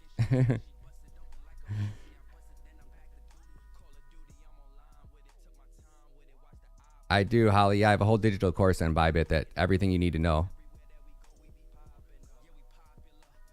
Make sure you take the digital course, right? Because there's a big point in there that's like, guys, leverage trading is reckless. It is dangerous. It's high risk. But what's nice about Bybit is they have a testnet exchange, right? So if you lose money trading on Bybit, you're an absolute F-tard, right? Because if you can't practice with play money and learn that, hey, like I got this play money here, I can't win with play money, I am going to lose my ass with real money. It doesn't change, right? So a lot of these influencers get a hard time for promoting Bybit because they just chill it and go, oh yeah, leverage trade 100x, have a good time, right? I don't say that. I say you got to be a moron to try to leverage trade. This shit's hard as fuck. But it is possible if you understand proper risk management and you practice. Because if you can turn 100 into 200 with play money, or 10,000 into 20,000 with play money, and you can do that a couple times, well, then you should be able to do it with real money. But you need to treat your play money like real money. And the next best thing I like about Bybit, right? Like, say Bybit was extremely invested in Luna, right?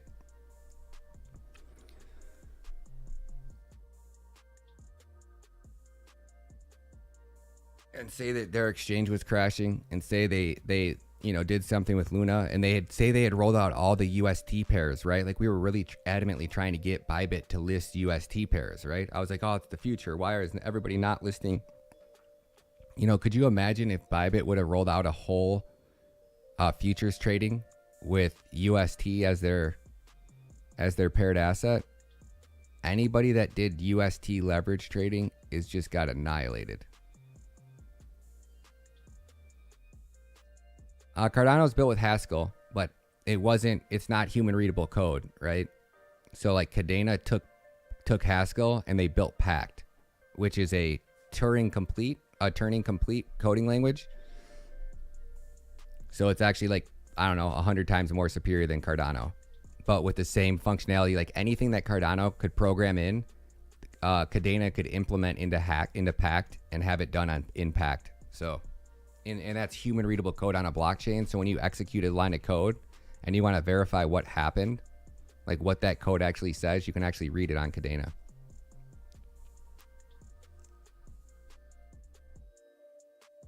No, Zelcore definitely does suck, man. It does, but it's the only option we got right now.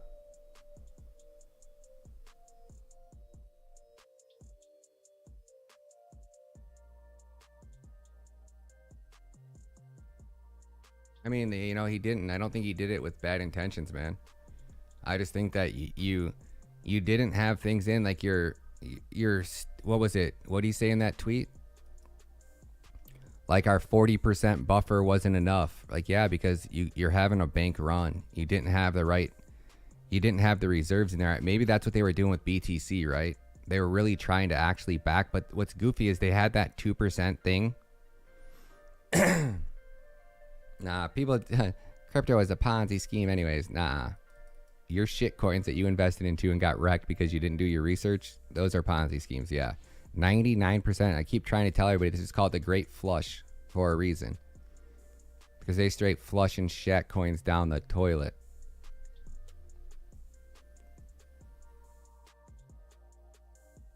I do think Flux is, yeah. But I also thought Luna was too, you know? It's hard to say. There's only a few. Like Flux is proof of stake. It has everything you want it to be.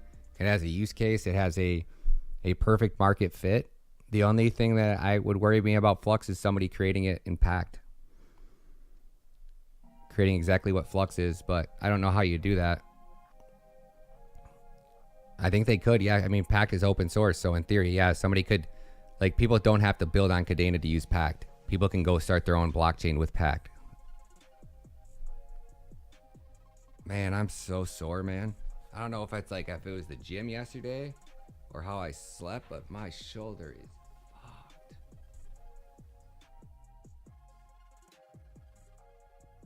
Yeah, we told everybody to sell at 87, Jado.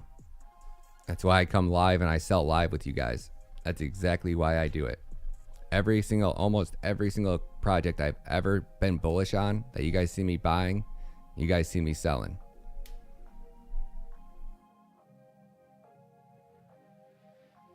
Cadena is down 90% because it knew I wanted more of it. Duh. I told you that.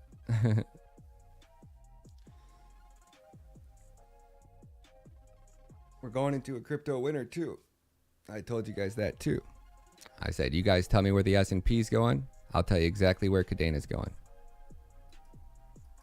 Now I was off by 25 cents, 50 cents, but still, same concept. Nothing's changed in my mindset. As like, I love when people come on here. What other YouTubers online right now? What other YouTubers sitting here holding your guys' hand? Any of these moon boys on here? No? Okay. Because all their Costas and all their shit coins that they told you to buy are going to end up just like Luna.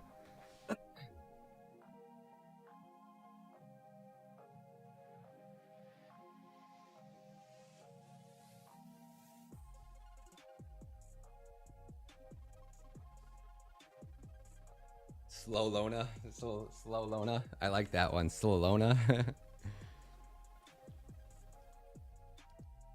Luna, right time to buy is probably close to a penny.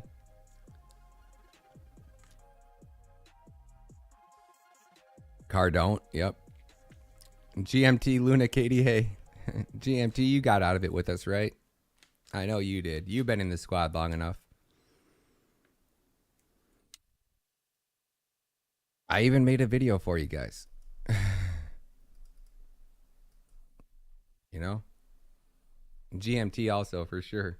GMT is another one. Right?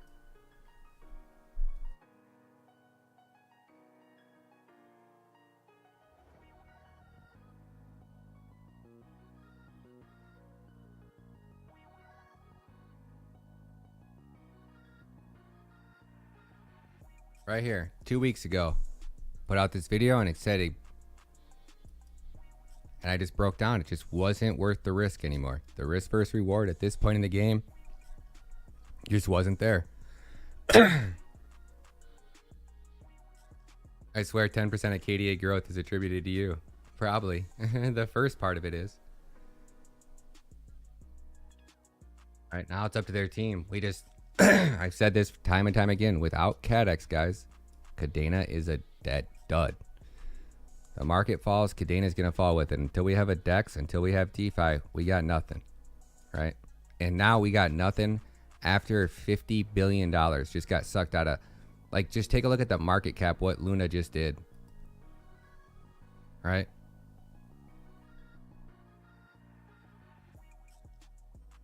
Everybody's bags are suffering right now because of Luna. That's what the shitty part. One cryptocurrency, one dud, on this massive a scale has just sent the cryptocurrency market cap down from 2.1 trillion all the way down to 1.39. Bitcoin was doing so good. The entire industry was doing so freaking good, guys. Like, Bitcoin was holding its own against the S&P for the first time.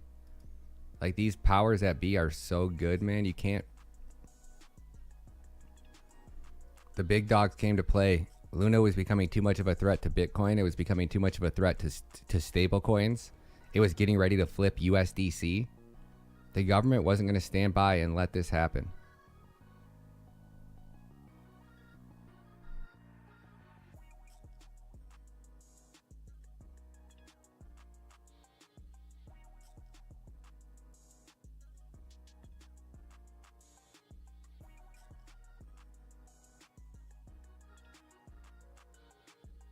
Yeah, it is, Neds. It is. $1.20 now. She going right to zero, man. There's just no way. There's not enough Luna out there. They're out of Luna. It looks like they can't even burn it now. It looks like they just ran out of Luna to burn. People are selling their Luna left and right. Yeah, Crypto Panda, and I should be shorting that shit right now too, with like insane amounts. Like, I should be up like 50 grand right now. But Bybit is the shadiest shit right now. These exchanges are so full of shit. Yeah, XRP is a shitcoin for sure. If people are so right about XRP being such a big threat to, it's going to replace the dollar and everybody's going to use it. No. If it's that big of a threat, the government's not going to let it happen.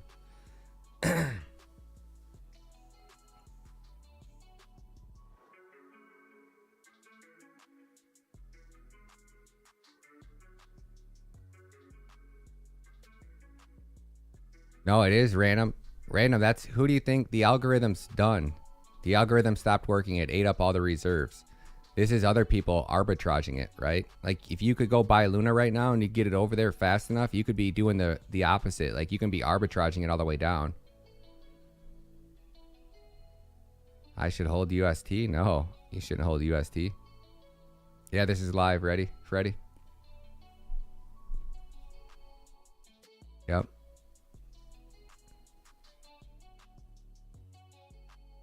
Yo, what up, Aaron? Cadena is lit for sure. The only thing XRP is replacing is my toilet paper for sure. Yeah, all proof of stake chains are all Ponzi schemes, man. Like, the more you dive into the tokenomics around proof of stake, like, guess what, guys? Like, guess what the merge? Like, the merge should be the biggest eye opener for you guys.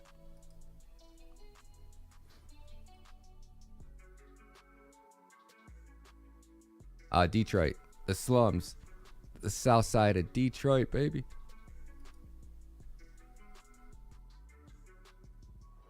Ramen, I mean, at this point, you know, I mean, how much of it do you got? You got 100 of them? You got $100? Maybe. Ain't nobody gonna use XRP, Chris. It's a joke. XRP has been in this industry since 2014, sucking money out of retail investors. They are so good at marketing and manipulating the narrative and paying influencers and paying it, you know, famous people to talk positively about their coin. Like, even Robert Kiyosaki says XRP is a turd, right? And look at this.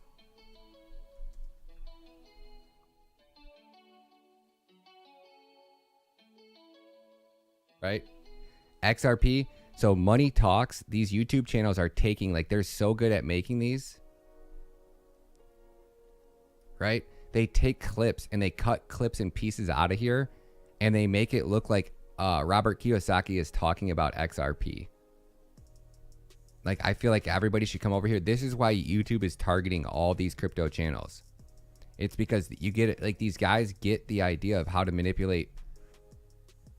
See, here's one. XRP is worthless, right? And then this one says, Robert Kiyosaki says XRP will replace the dollar. This Money Talks YouTube channel is the epitome of everything that's wrong with crypto. Right? Money Talks, your channel should get shut down. And you're the reason, these channels are the reason And like money side, same thing. Money side, freedom for influencers, right? Robert Kiyosaki is not talking positively, but freedom for influencers, money side, money talk, crypto inspiration, or not crypto inspiration. He says it'll be worthless. He's right on that. All these channels over here are manipulating you guys. Robert Kiyosaki is not talking about XRP.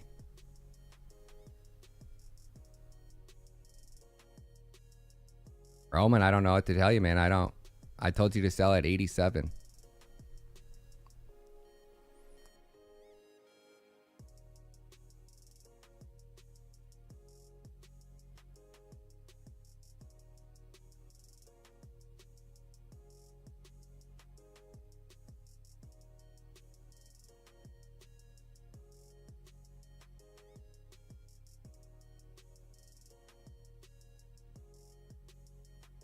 No, it doesn't, Vincent. What are you smoking, man? Cadena's free. Cadena doesn't have gas fees, jackass. It's a gas free.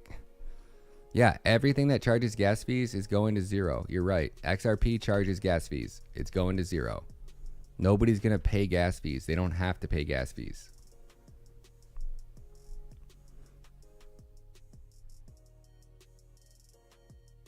Later, Vincent. Go create another username and come back, homie. We'll see you next time.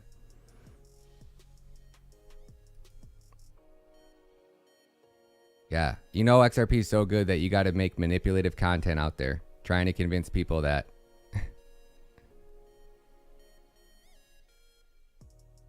Let's go, 1K on stream today. How many we got in here? 665. Gosh damn, thank you guys for smashing that like button. Y'all want to call some coins? What coins? Shill them in the chat. Y'all call them out, I'll chart them. Luna to zero for sure. What y'all want to look into? We don't have to delete the trolls. There's too many of them in here. I can't keep the troll spam away. ETH going to zero? No, ETH is the best Ponzi scheme. You guys want to see what's happening with ETH since there's a lot of people in here? Check this out.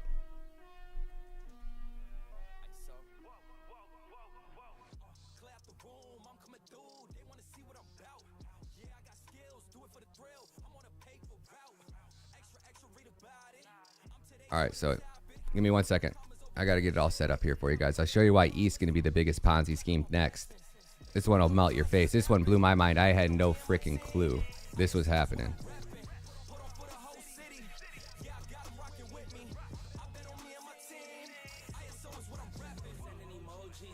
And this sucks the industry's like this, guys. This is not what crypto is supposed to be about. All right, so the merge that's about to take place on Ethereum, right? Let's just watch this first part. TVL stand. You have the execution layer, the consent thing that we'll get back to in a bit. This happened a few weeks after my last Ethereum. The merge followed by Troy, sharding. give me 1 second. Let me finish this one. I'll come back to that. Don't let me forget. Now, terminology aside, we're inching ever closer to that all-important merge event. That's because about 2 weeks ago, a merge did indeed take place, on the Kiln testnet, that is. For those who don't know, we had a similar testnet merge late last year on the Kintsugi testnet. In that case, there were a few bugs that needed to be corrected, but it was invaluable preparation for the recent Kiln testnet merge. This was largely successful, short of a single client that was not producing blocks consistently. The reason why Kiln is so important is because it was the last merge testnet created before all the existing public testnets we'll do some airdrops for you guys too in a minute. This means that we could well be on our way to the merge happening on the mainnet in the next few months. Core developers such as Danny Ryan have been alluding to the merge happening, quote, soon in recent tweets. You also have the comments by Ethereum co-founder and Consensus CEO Joe Lubin. According to him, the merge will come in Q2 or at the latest Q3. And I think that Joe's comments tend to add weight. That's because, as one of the biggest Ethereum dev companies, Consensus has to plan for these timelines. All of its products and roadmaps have to adjust based on where there could be protocol level changes on Ethereum. So that's the lie of the land with the merge. Exciting times ahead for the Ethereum community. But what impact is this upgrade likely to have? Well, I think the most important thing to understand right now is what impact the move to proof of stake is going to have on scalability and gas fees. And the truth is, not very much. Allow me to explain. Right? You see, there are 3 layers on Ethereum. So pay attention, guys, right now. So what he's telling you right here is that Ethereum is going to switch from proof of work to proof of stake, and the gas fees are not going to change. So riddle me this. Listen to this while he's saying this. Gas fees are not going to change, but people are going to be paying those gas fees. Who are they going to be paying those gas fees to? Right? Listen. You have the execution layer, the consensus layer, and the data availability layer. The merge will be an update to the consensus layer. On this layer, it will no longer be miners propagating the blocks, but staking validators. However, the execution layer will remain unchanged, and it's over here where you'll be paying the gas. This confusion around the upgrade is something that Vitalik has himself tried to clear up on numerous occasions. For example, I found his answer to this Reddit post about proof-of-stake scaling to be quite illuminating. I'll leave a link to it in the description, but the TLDR is that reducing block times could lead to a reduction in security and decentralization because of connection latency. I talked about this in much greater detail in my video on the fastest blockchains, which I'll leave a link to in the top right for you to come back to later. So the point is that proof of stake won't be the gas fee panacea that some perceive it to be. Okay, now we have to get a little bit deeper down the rabbit hole, because this is the biggest, most effed up part I've ever seen in my life.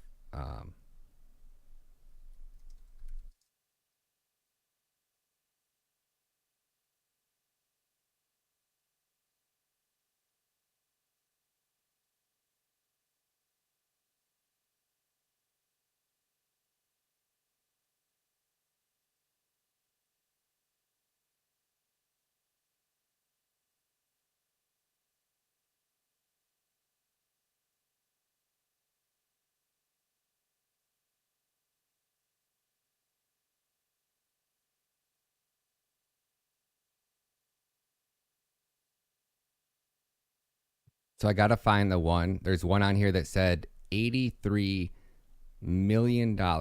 People spent $83 million on Ethereum gas fees.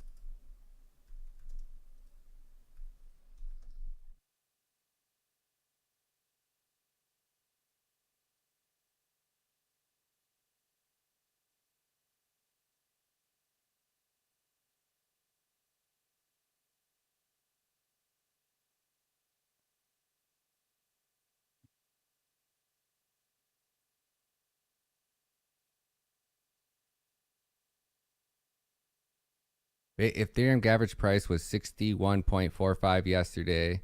Like, I don't need the price. I need to show you guys per day, so you guys can really see how much Ethereum is used daily in gas.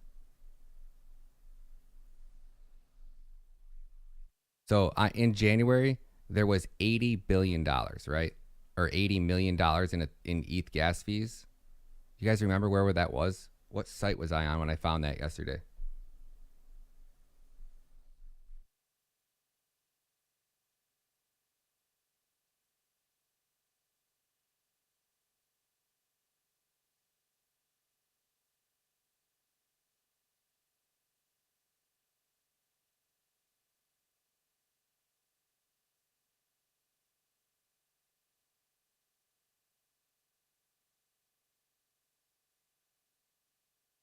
Okay, 1.5 million in Ethereum gas fees every day. Holy shnikes.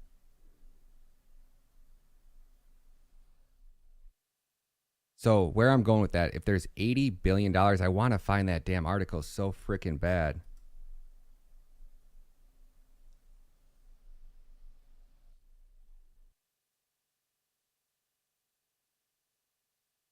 Does anybody have a link for that? Sorry, I know the music sucks, but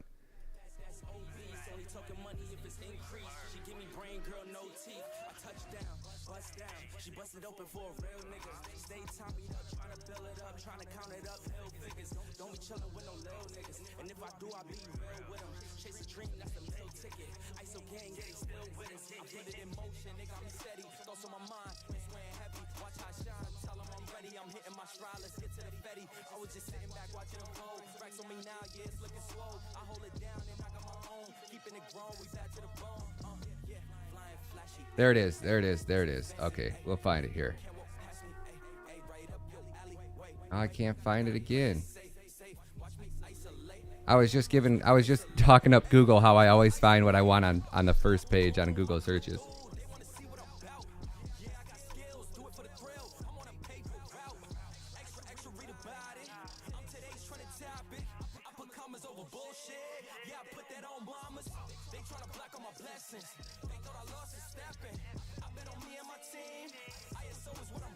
How do I find that?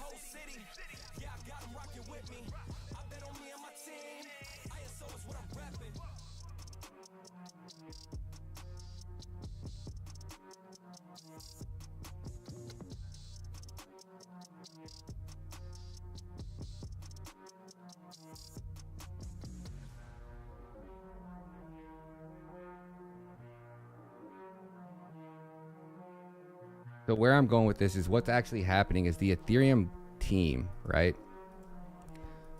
So like how much did miners make in?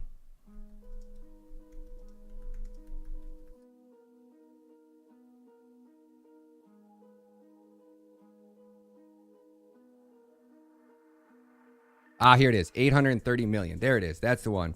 I needed to ask for it, right? So Ethereum miners earned a record $830 million in January, right? 830. So we just watched Coin Bureau's video where he just told us that when the merge happens, gas fees are not going to change.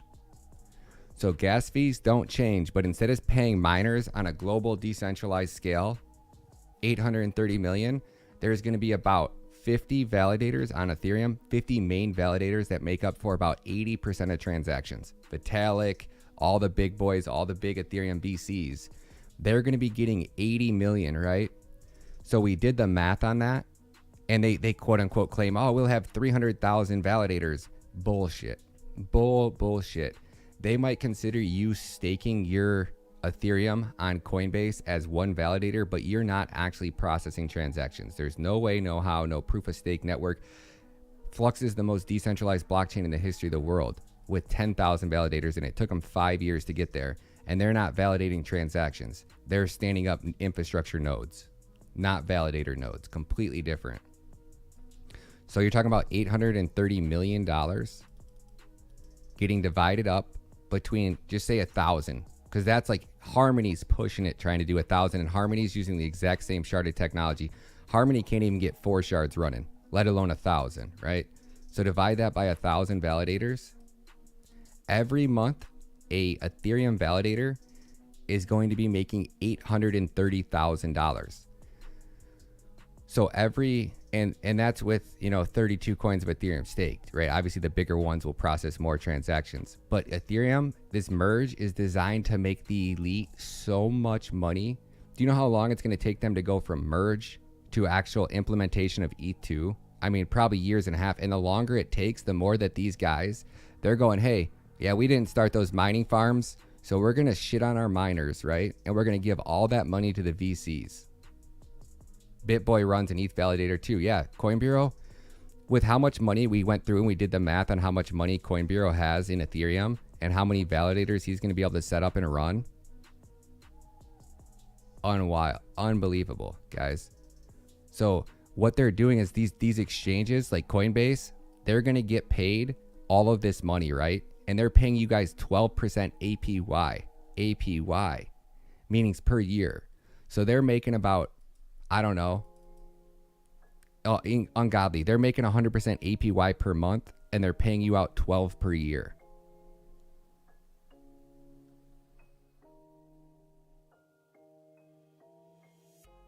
Isn't that crazy? The merge will be the death of Ethereum because everybody's going to realize this. Price will stop going down. These VCs are going to be making $830 million. Unreal, dude. And that was just January. So they're making $830 million divided up between 1,000 validators. They're going to be on cloud 9. It's not going to make Ethereum any better. Gas fees are going to stay shit. And you're still talking about, we don't even have a merge date yet, let alone a full up and running Ethereum 2.0.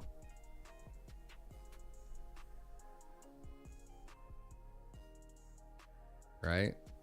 Yeah, we did, Roland. We did. We guessed it 2 weeks ago when we sold our Luna.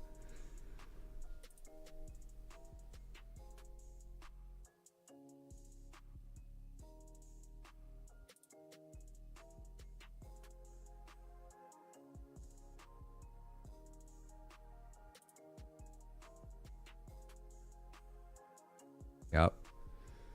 So I don't know how else to better explain it to you guys, but like this industry is so effed right now. And here comes Luna up off $1. Like that little pump there just liquidated so many people. These exchanges are just getting rocked right now.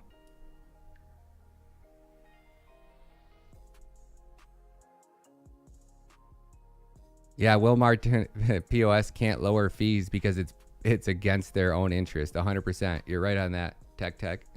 Proof of stake cannot lower fees because it's not in their best interest. These exchanges, these like Avalanche, do you know how much money they just convinced all these people to set up to buy $220,000 worth of AVAX? Like Dami just spent $220,000 on AVAX to set up an AVAX subnet because you have to have your own validator. And AVAX validators are 2,200 AVAX, and AVAX was $100 at the time. So Dami just spent to spin up a subnet. Like AVAX is so good at sucking money out of retail investors, it's not even funny. That was brilliant. That was forcing people to buy hundreds of thousands of dollars for the AVAX because they thought they could spin up a subnet and they'd be Gucci. We got all these subnets. We're golden, man. We can run our blockchain. Oh, wait. I thought subnets allowed us to scale horizontally. Oh, no, wait. Gas fees just went up to 24 cents? Nah. Wild. Yeah, we got out of Luna at 87 cents. Or at $87. Lucky, though. Lucky. I mean, I didn't have any concrete proof that this was going to happen. I just said it wasn't worth the risk. Like, I mean, you have to cut your losses, right? I mean, I guess you don't have to, but like, there is no way that Luna's gaining this back. People are devastated. Devastated. There's not enough money in the world. It's the biggest bank run in crypto history. I'm running on like 3 hours. What time did I go to bed last night, squad? Like 1:30 in the morning. I woke up and saw what was going on, and I would watch some of Joe's thing before I went to bed last night. And I woke up at 6 and I roll over and I was like, oh my God, it's happening. It's happening. I flew down here at $3. I couldn't get in here fast enough to yell to you guys like, hey guys, I fucking love Luna, you know? I don't come on here to try to shit on projects. I don't try to mislead you guys. Yeah, Banter is the hugest scam channel, biggest of them all. And how these guys have hundreds of thousands more followers than me blows my mind. This is like, I call it the great flush, man. All these moon boys that have been shilling you their Costas. Like Costa, y'all bought Carl the Moon Boy a brand new Lambo. You're not more than a Lambo. There was almost $200 million in this project when BitBoy pumped it. $200 million just went into Carl the Moon's bank account so he could just dump this shitcoin on you guys.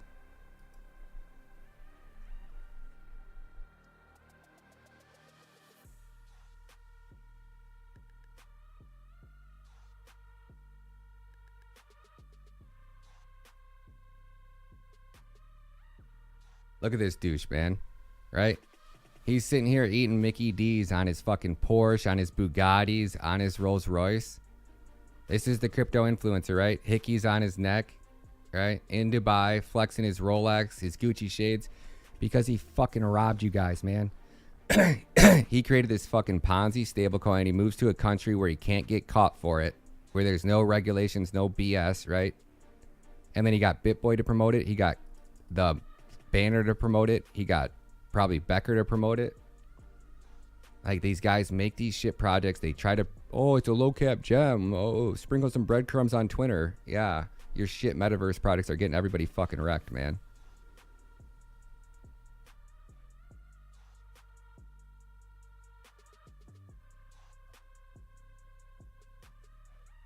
A lot of people, man. He's got 500,000 subscribers. Like, I don't know how. Like, do people just not realize that they're 551,000 subscribers, and he pays to get himself onto Fox News. He pays to get himself on all these. I lost 1.6 million in Luna. Oh, poor boy. Poor. Do you know how many people lost money in Costa, you douchebag? Can't stand this little fuck, man. Yeah, he did create Costa. Yeah. Proton, no. I left some protons in the toilet, man. He lost your 1.6 million is what he lost. He didn't lose 1.6 million. His money is your guys' hard-earned 9 to 5 money into his pocket for promoting shit coins down your guys' throat.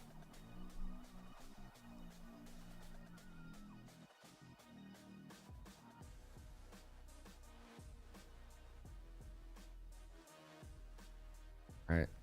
We're like, oh, you're gonna end up on so and so for promoting Bybit. I'm like, I'm gonna end up on Crypto Exposed for promoting Bybit. No, I'm not. I mean, if I am, he's a fucking moron.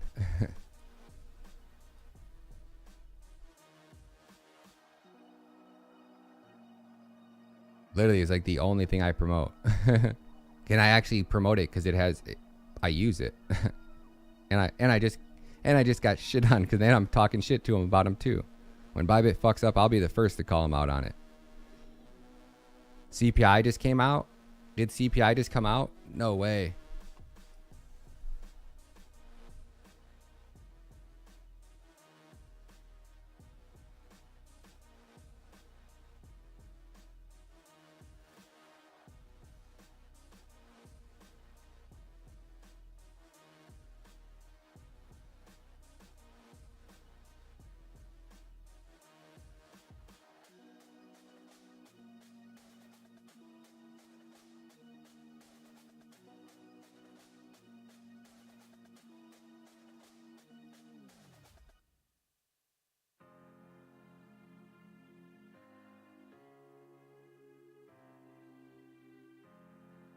Oh, we are fucked.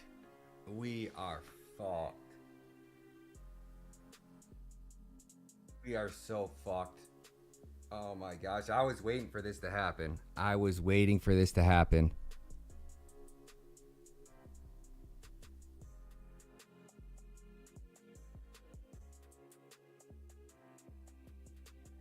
No, that's the worst thing that could have happened, guys. That's so fake. You know that they changed the basket of goods, right? Yeah, UST going to 0 for sure. Yeah. Let's go, KDA, baby. Fill them bags, baby. Yes!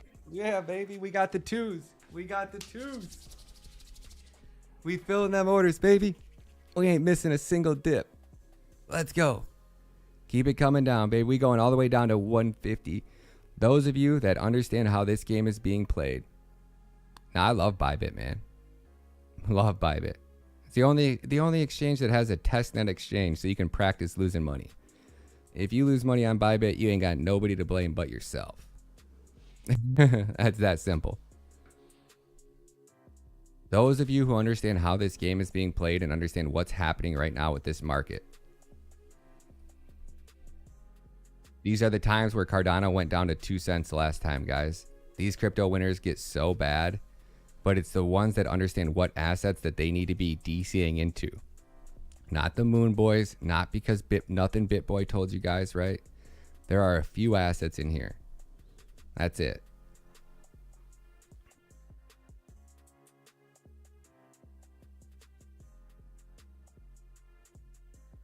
Let's go, baby. Let's go. This is beautiful. Let's get it, guys. No, I didn't short KDA. No, I have quite a few times. Yeah, I made about $500 shorting it. No, I was shorting Luna. I made so much money today. Until Bybit started effing me, I probably lost 1,000. Actually, about 1,500. We'll see if I'm going to get it back, though. I'm throwing a fuss. That's some bullshit, man. I should be up another 20 grand on Luna right now. Complete and utter bullshit, man.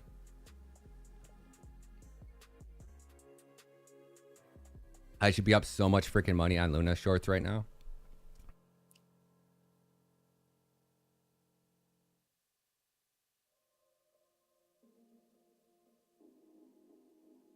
This is what happens, right? Like, none of this was supposed to happen. This was all because of Luna. Period. You can't sell $1.6 billion worth of Bitcoin in the most bearish market conditions. You just can't do it.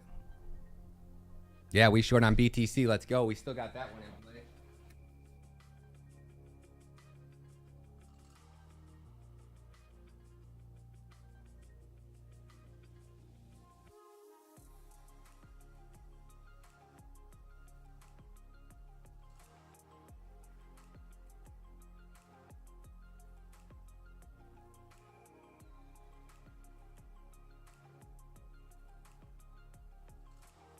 Fuck is my Bitcoin short closed out now?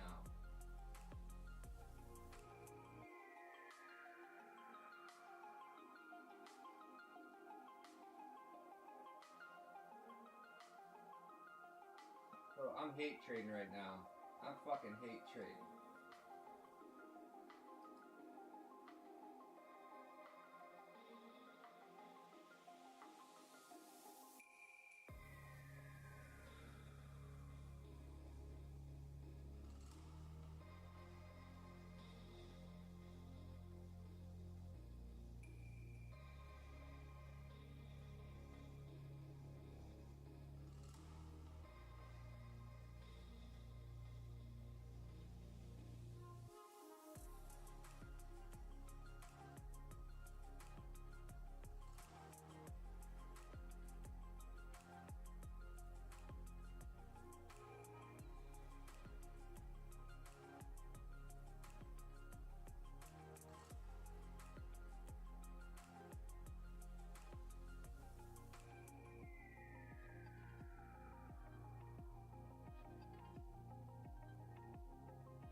You would think the market would rally with the S&P.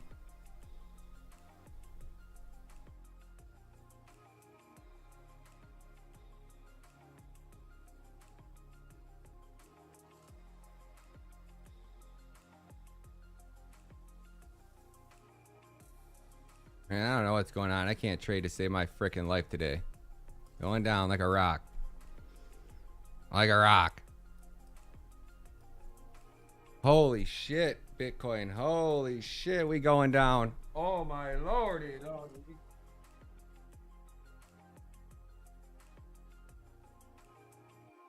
$375.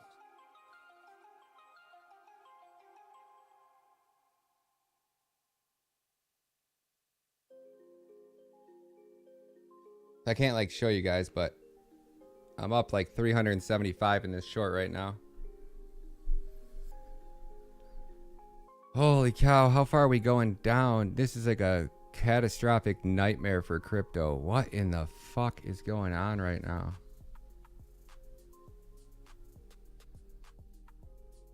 Thanks, Luna. The entire market's going down and tanking because of Luna right now. What in the fuck, man? Buying opportunity of a lifetime, one hitter. If this touches down to say 29, I'll probably close it out. Oh my god. That's half a rack. That's 500 right there, baby. Let's go. Let's get this shit. Let's get this crypto. Let's do some airdrops for you. Fuck it. That's 500 bucks. All right. I don't need to make more money. Let's do another airdrop for everybody in the every one of the members. 1, 2 levels 1, 2, and 3. I'm winning, y'all winning. Let's go, baby. All right, all members right now. We'll do the tiers 1, 2, and 3 one right now. Ready? Type in squad. Squad all lowercase. So level 1 it'll be 10, level 2 will be 20, and level 3s will be 50. Type in squad in there. Squad up. Squad up. Squad up.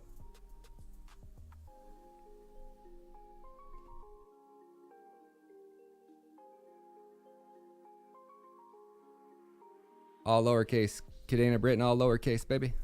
Squad up, baby. Let's go, squad. Show me if you got them, baby. Y'all ready for this?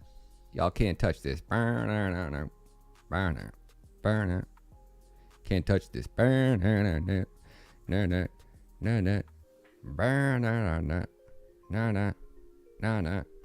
Y'all ready for this, squad? Let's go. 5, 4, 3, 2, 1. Bryn, what up? What up? What up? Hook me up with that Bybit UID, baby. Let's go, Bryn. Congratulations, congratulations.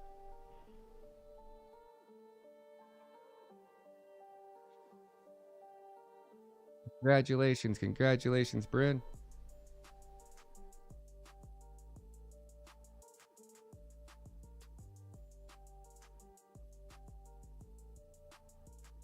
Bryn, you're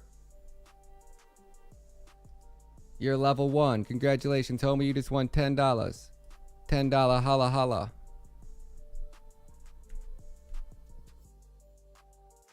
Congratulations, homie.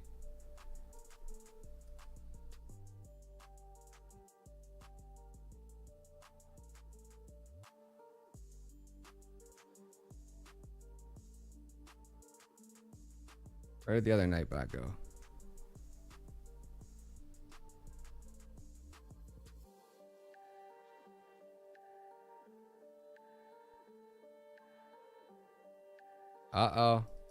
Uh-oh, Bryn. You got 30 seconds, homie. You gotta have these addresses ready, y'all. Y'all know the deal. Y'all ready for this? Gotta have them on that cell phone.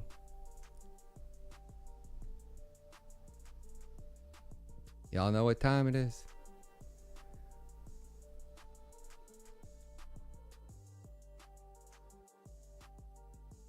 Y'all ready for this?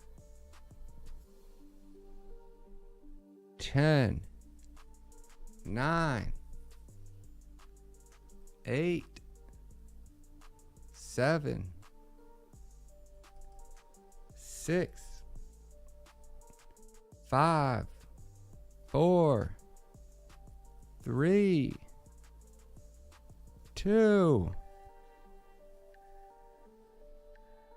1. All right, fumble. All right, ready, squad? 5, 4, 3, 2, 1. Crypto Mario. I know Mario's got it on deck. Mario will have it in here in 1 second. I know Mario will. He already had it ready earlier. Crypto Mario, what level are you at, homie?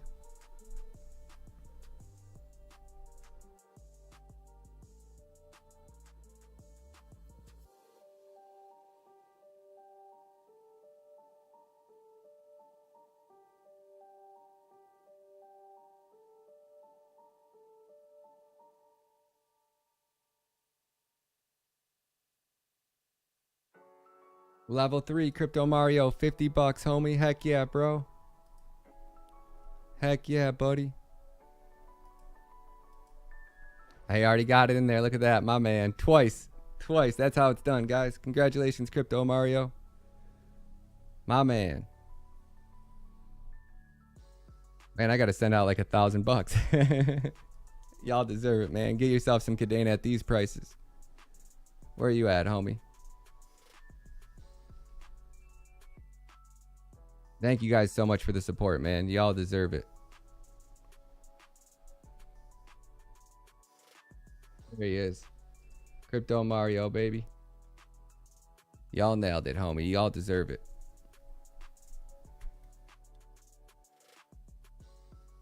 Nice work, homie. Nice work. Way to have the addresses ready.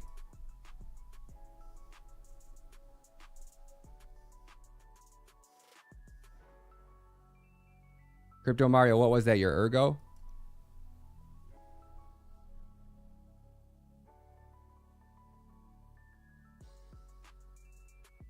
Crypto Mario, you sent Ergo, right? I can tell by looking at that. I just want to make sure I don't send you the wrong thing.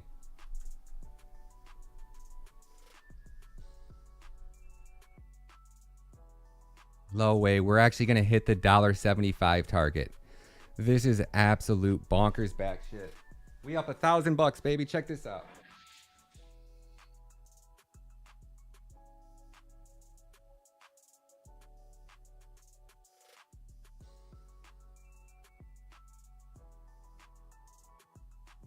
Let's do another one for you guys.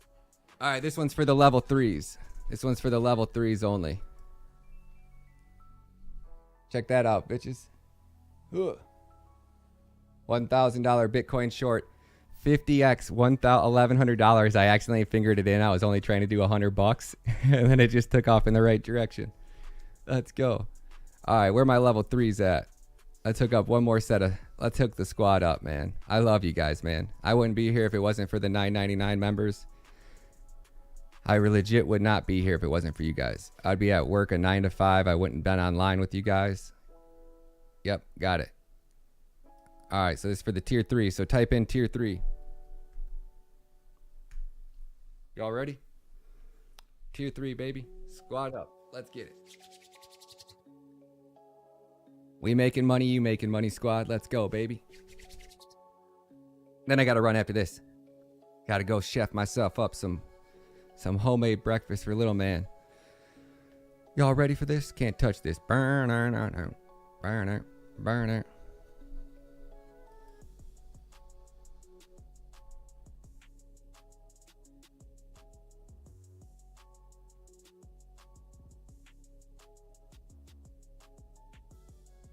I always find it funny when these other influencers are like, oh, I got a Bugatti, I got a Lambo. I couldn't even fill up my gas tank yesterday. Legit. Couldn't even fill up my gas tank, and I'm over here giving away more money than I have in my bank account. I've given more money away today than I have in fiat in my bank account. Thank you, guys. Y'all ready for this? Tier 3 in the house.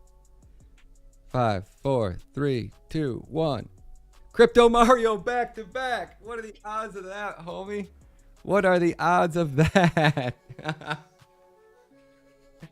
Crypto Mario, homie.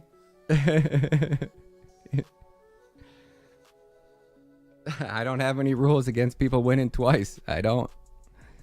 Y'all show up, you put in the work, you get lucky, man. It's better to be lucky than good. Let's make that 100, homie. All right. So Crypto Mario can't win a third time. Now let's do one for all the members. Let's do another one for all the members. This one will be for Ergo. This one will be an Ergo. We'll do an Ergo one right now. Ready? So this will be the 5, 10, and 25.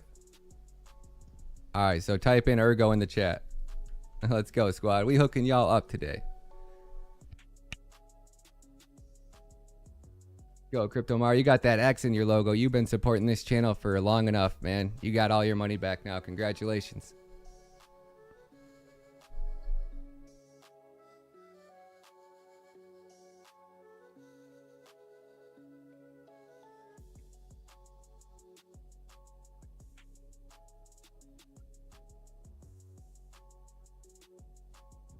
Good thing I got a dope ass kids bomb. I really do. I actually get along with my I actually get along with my baby mama's boyfriend or new husband than I do with my own baby mama. They're cool as fuck, man. Yo, Cadena Britain, let's go, homie. Cadena Britain in the house. Oh, but Cadena Britain has to pay it forward because he cheated. He cheated yesterday. He did. Was that Cadena Britain who gave the wrong one yesterday? Yep, it was Cadena Britain who cheated yesterday, so he's got to pay this one forward. So, who's next? After this, you've redeemed yourself, man. After this one, you redeemed yourself. I don't have Ergo. All right, who's next? Crypto Granny's got one timeout left, and you got one timeout left. No cheating. Ready? Ready? Ergo. Pretty boy Floyd in the house. Pretty boy Floyd in the house. Hook me up with that Ergo, pretty boy Floyd.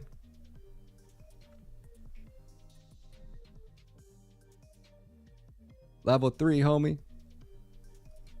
Congratulations, Floyd. $25. Be yours.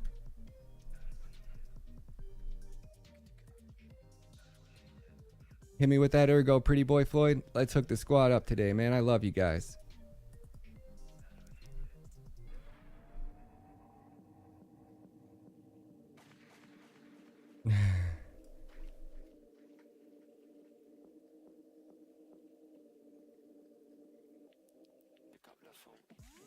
Y'all know how much KDA you can get with that?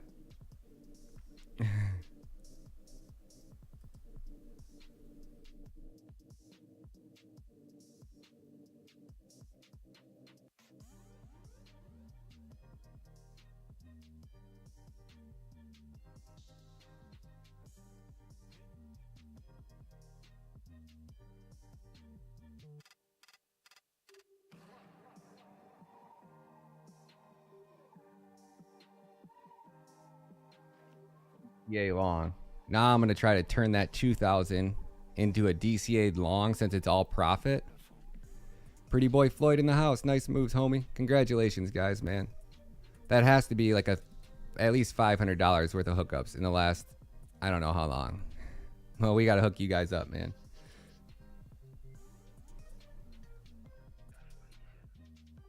So at least, because there's 50, 50. A lot of giveaways. A lot of airdrops, I mean. Not giveaways. We don't do giveaways.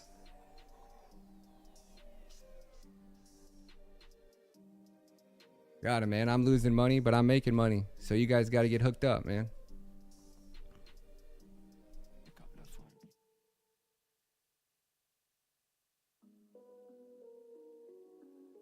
That's insane.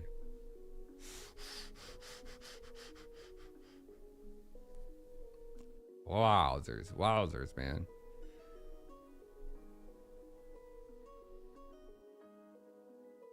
I'm surprised the USA markets didn't rally today. I can't believe that they're showing that they're not going to rally. That must be the only sign of it.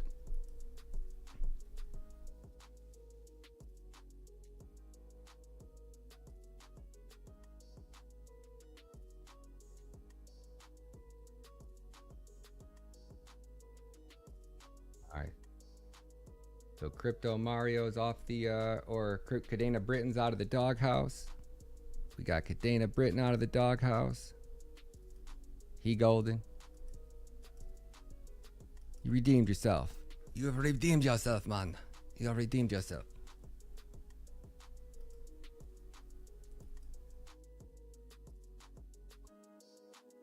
Come on, refresh that screen, baby.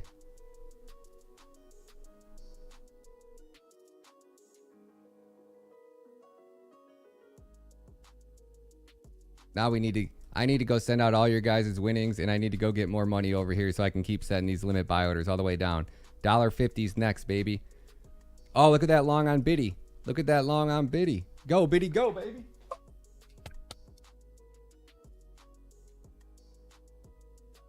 We ain't breaking 29K, boys and girls. But if we do, I'm longing it all the way down. This is the time where you wanted those longs in. Luna's going to 94 cents. Holy shnikes. Holy shnikey, holy moly, holy moly. We made more money in the last 24 hours trading than I have in the last months. This is bonkers, guys. It's like almost 17,000 up today. Whew. Let's go, baby. Let's go, baby. Just got that long at 29,150. 29,200 we long. I'm planning on this coming down to 26. So I'm going to try to DCA long on this down to 26 so that when the S&P rallies, and it will rally, as long as the brakes don't fall off it today. Double A, I'm ready, baby. I'm ready. I just won all that money. Fuck it. What do I got to lose?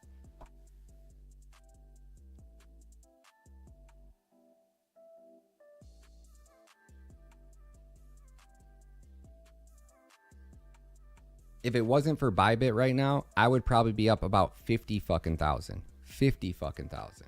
If it wasn't for their whole shit that they've been pulling over there, 50 fucking thousand. I ain't telling you to do shit, blockchain gang. I'm telling you what I'm doing because I just won fucking $17,000 today, you dickhead. I'm DCing in long because the world markets are about to open. Obviously, I love when so many people are like, Bitcoin's going to 20K. Bitcoin's going to 20K. Suck us. Let's go. I love you, Ryan. I'm straight. No homo. Let's go. Can you still say homo? Is that if I apologize if you can't say that word? I'm not up on my times.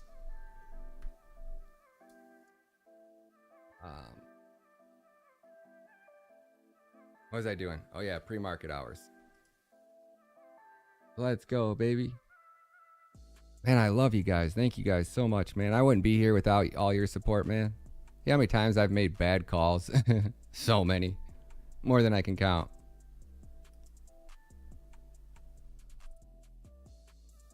Oh, USA markets are going to open red with inflation numbers down? We going into a recession, boy. 500 likes minimum, Michael. Let's go, homie. I agree. This live stream should have at least 500 likes minimum. Come on, guys. Give a like to Ryan. Thank you, guys. You know, Mark, it's funny as I interview these guys that own exchanges, and they all they laugh at like TA and on-chain analytics and charts and, you know. Right? I'm using 3.2x leverage right now. Right. I'm into a really good. I need to set up.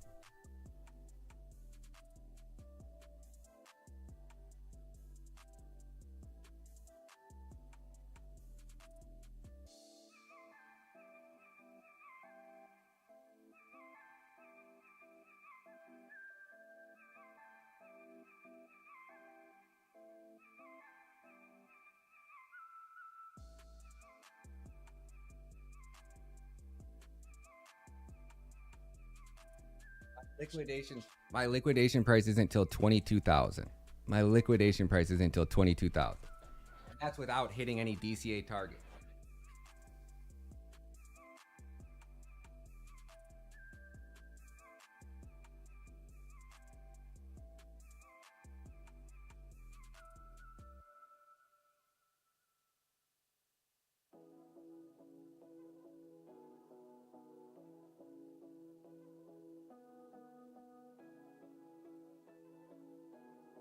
All right.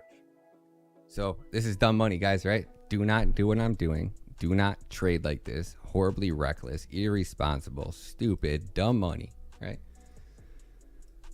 So I got one at 27, or I got one at 28,500, one at 27,500, one at 26,500, right? And one at 25,500.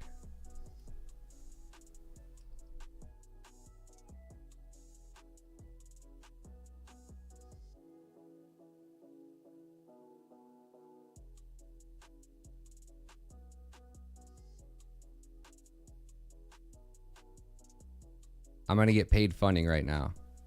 I'm going to get paid funding because the market's so bearish right now. I'm getting paid to hold my longs open.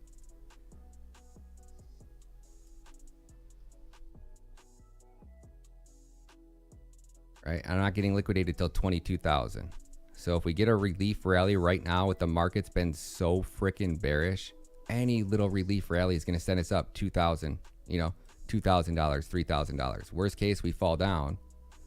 And I add to my position, and I'm only adding, so it's 200, 400, 600, 800, right? I'm not DCing in and scaling into it, right? I've learned how to not do that because then it gets so bearish I can't overpower it. So what I'm going to do is I'm going to do 200, 200, 200. If we get down to the 25s or 26s, it's going to be 1,000, right? And that'll bring my entry price on my long all the way down to 2,600. But you can't get yourself into a lower position if you don't start in lower, right? That makes sense?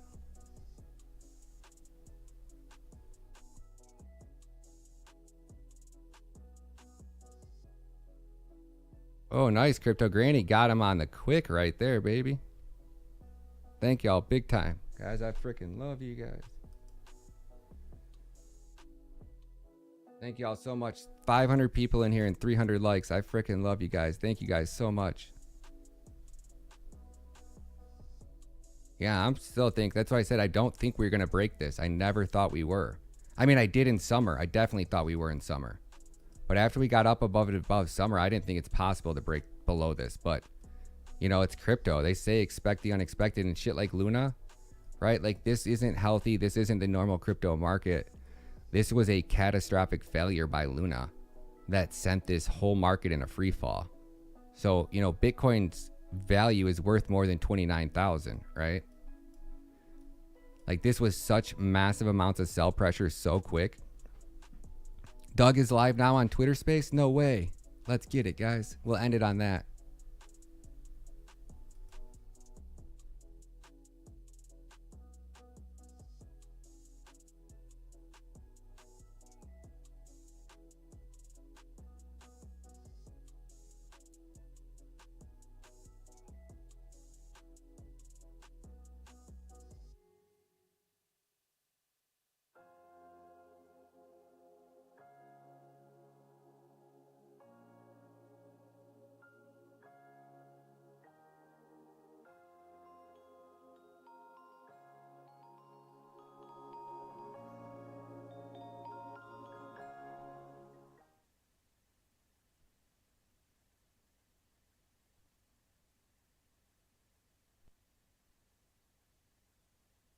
It says office hours.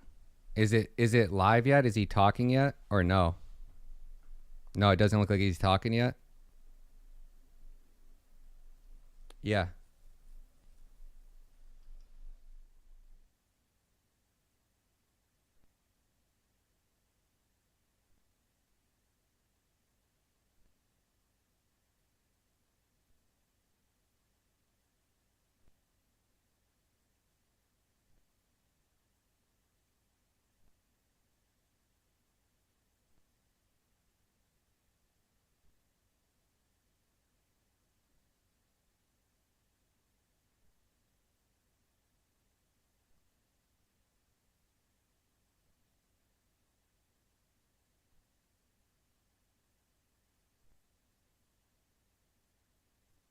It just started. Why can't I hear it?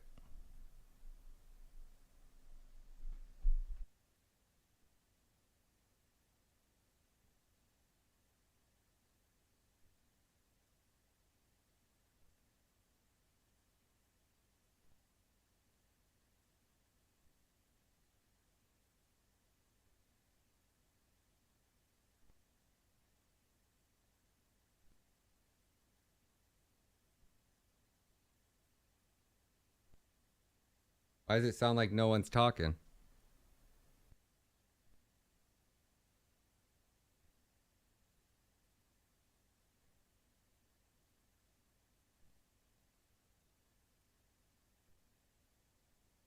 Is it just me or is it nobody? Can you guys hear anything?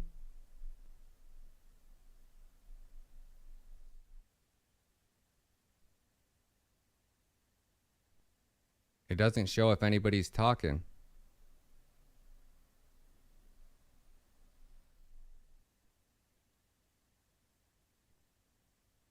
I sold my flux.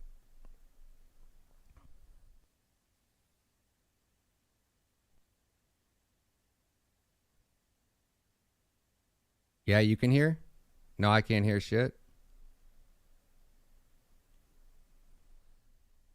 Soul shut down. That bullish. Yeah, Luna's going to zero, man. No one is talking. All right, cool. All right, why is no one talking in there? I'll talk. You guys want to let me talk? I'll talk. Ain't nobody talking. Oh, he's waiting.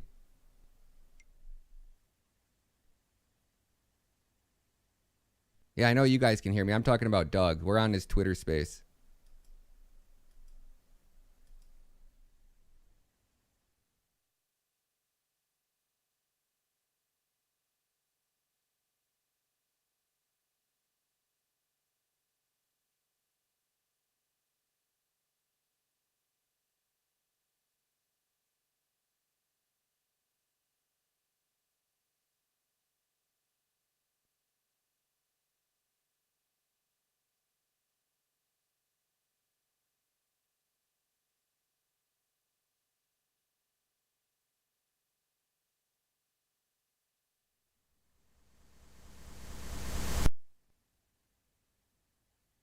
But there's nothing. There's no audio coming from the screen. There's no audio coming from Doug's thing. Hey everyone. Ah, there it goes.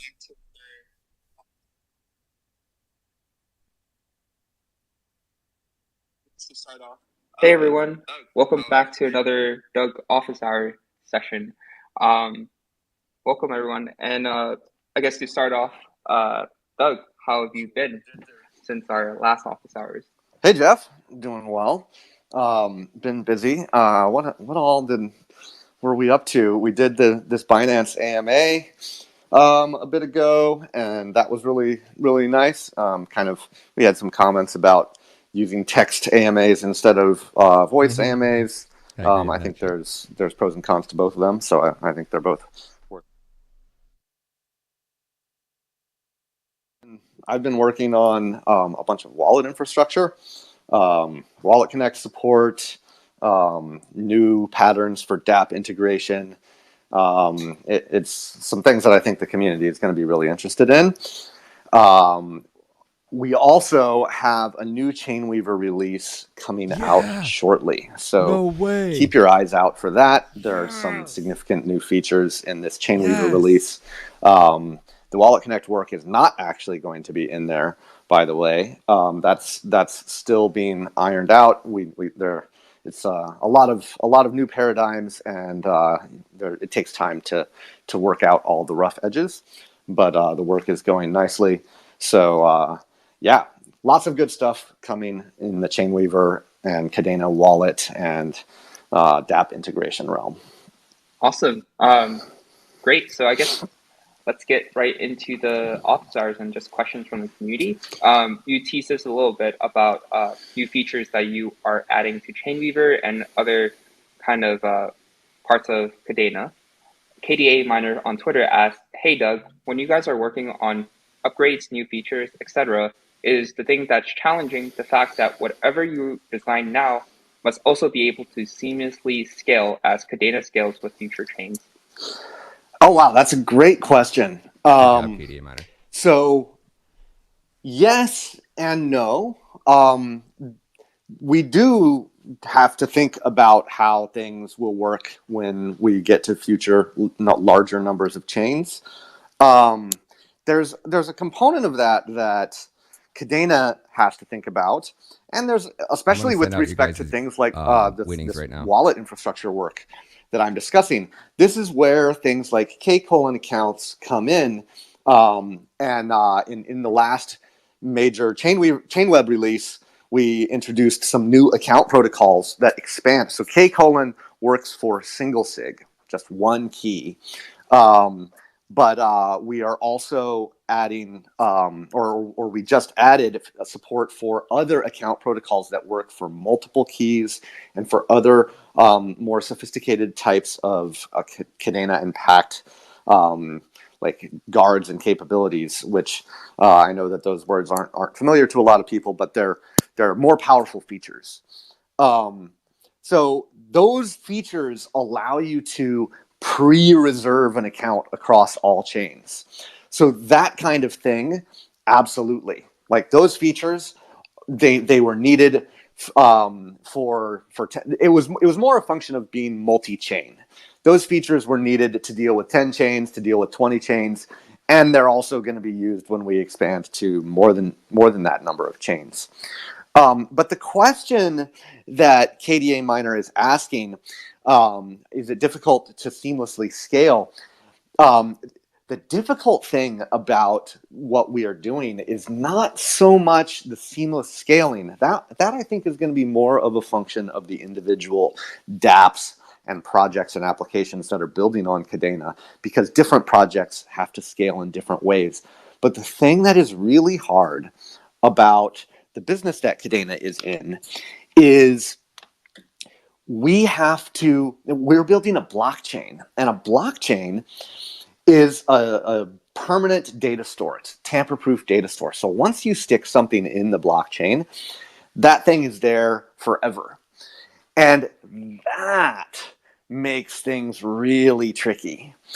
Imagine for a moment that you wrote some code and it had a bug. And you're like, oh, you figure it out later. Okay, no big deal. You fix the bug. Here's the problem with the thing that's difficult about blockchains is we can't change what the behavior of blocks that have already been mined. When you run Chainweb and execute those transactions for the transactions that happened back, several years ago, today, Kadena's software has to give the same exact answer as it gave back then. Otherwise, the blockchain will just break and it won't be able to be validated. So what we have to do, the thing that's difficult about Kadena's job is we have to have support for all of the mistakes we've made through the whole history since mainnet launched. That's a lot of work.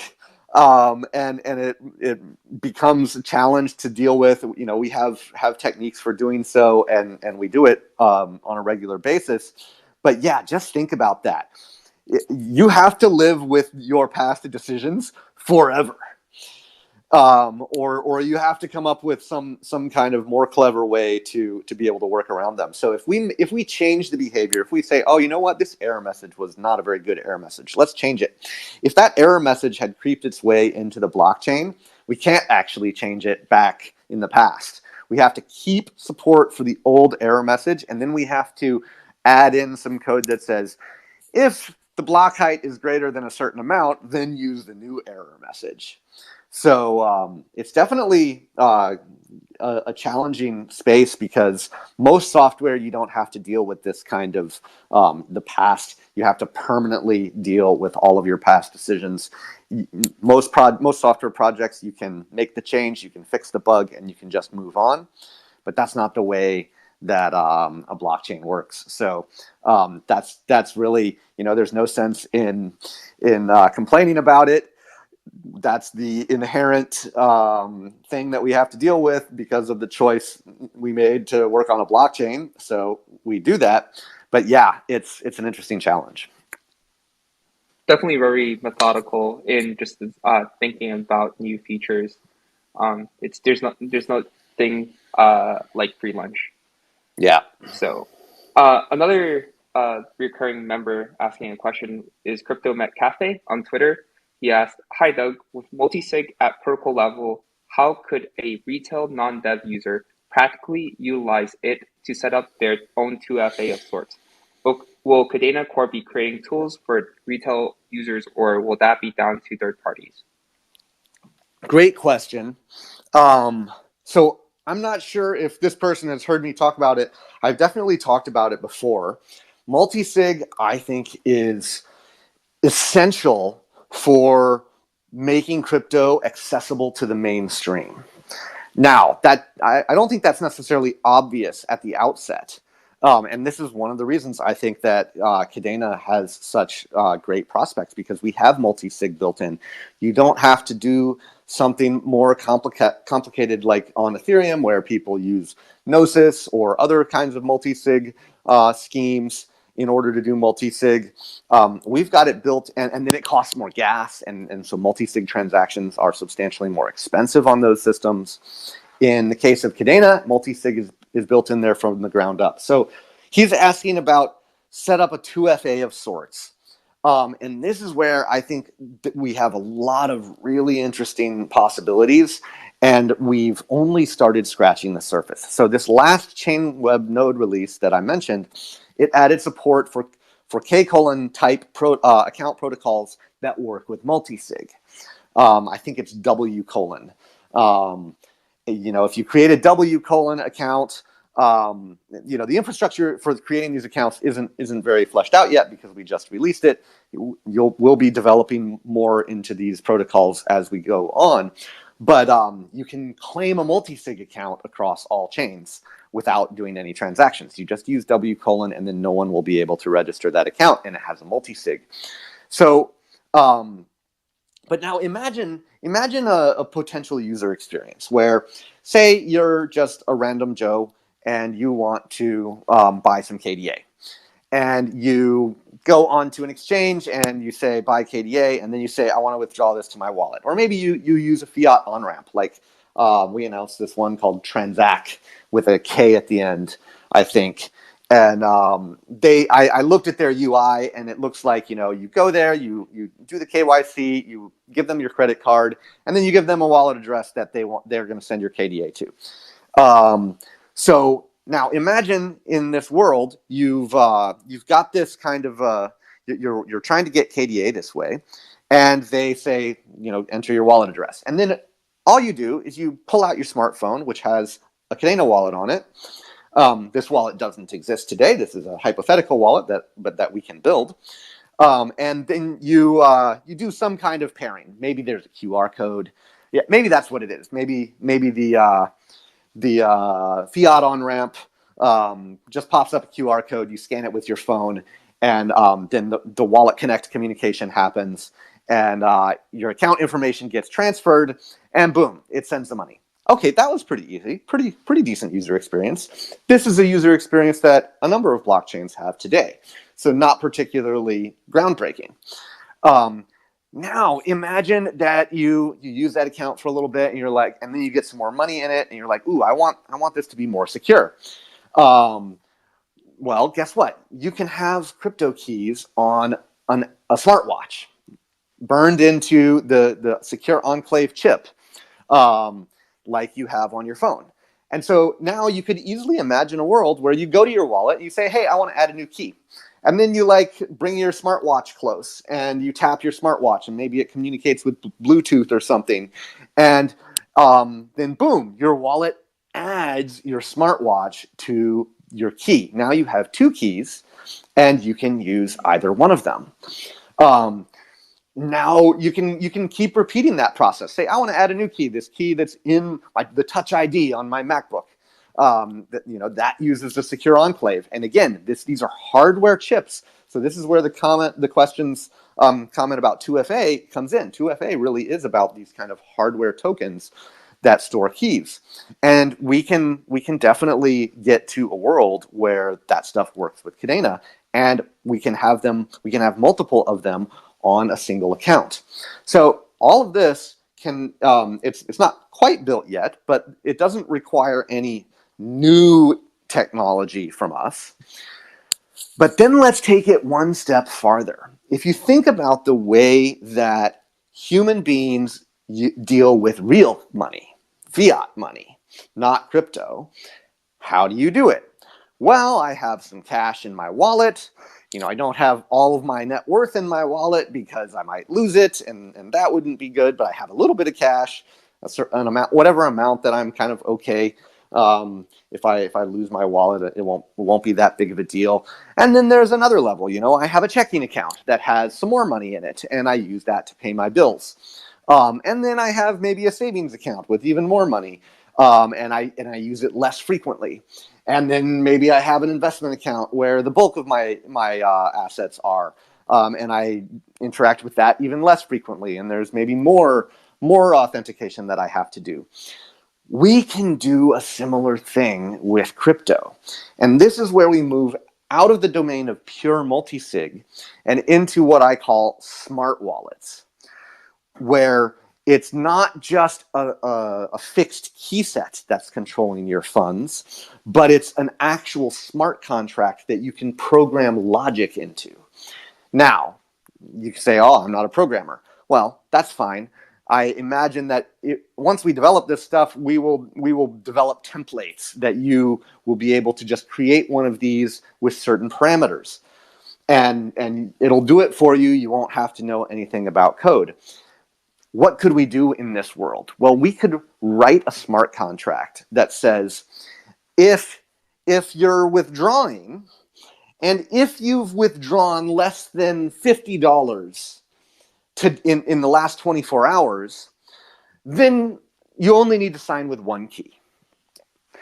But if your transaction is more, or if you've transacted more than $50 in the last 24 hours, then you have to sign with two keys. And, 2 keys will get you up to, say, 500 or 1,000. You can set the limits to whatever makes sense for you and your amounts of money. And then if you want to do more than $1,000 worth of transactions in a 24-hour period, then you have to sign with 3 keys.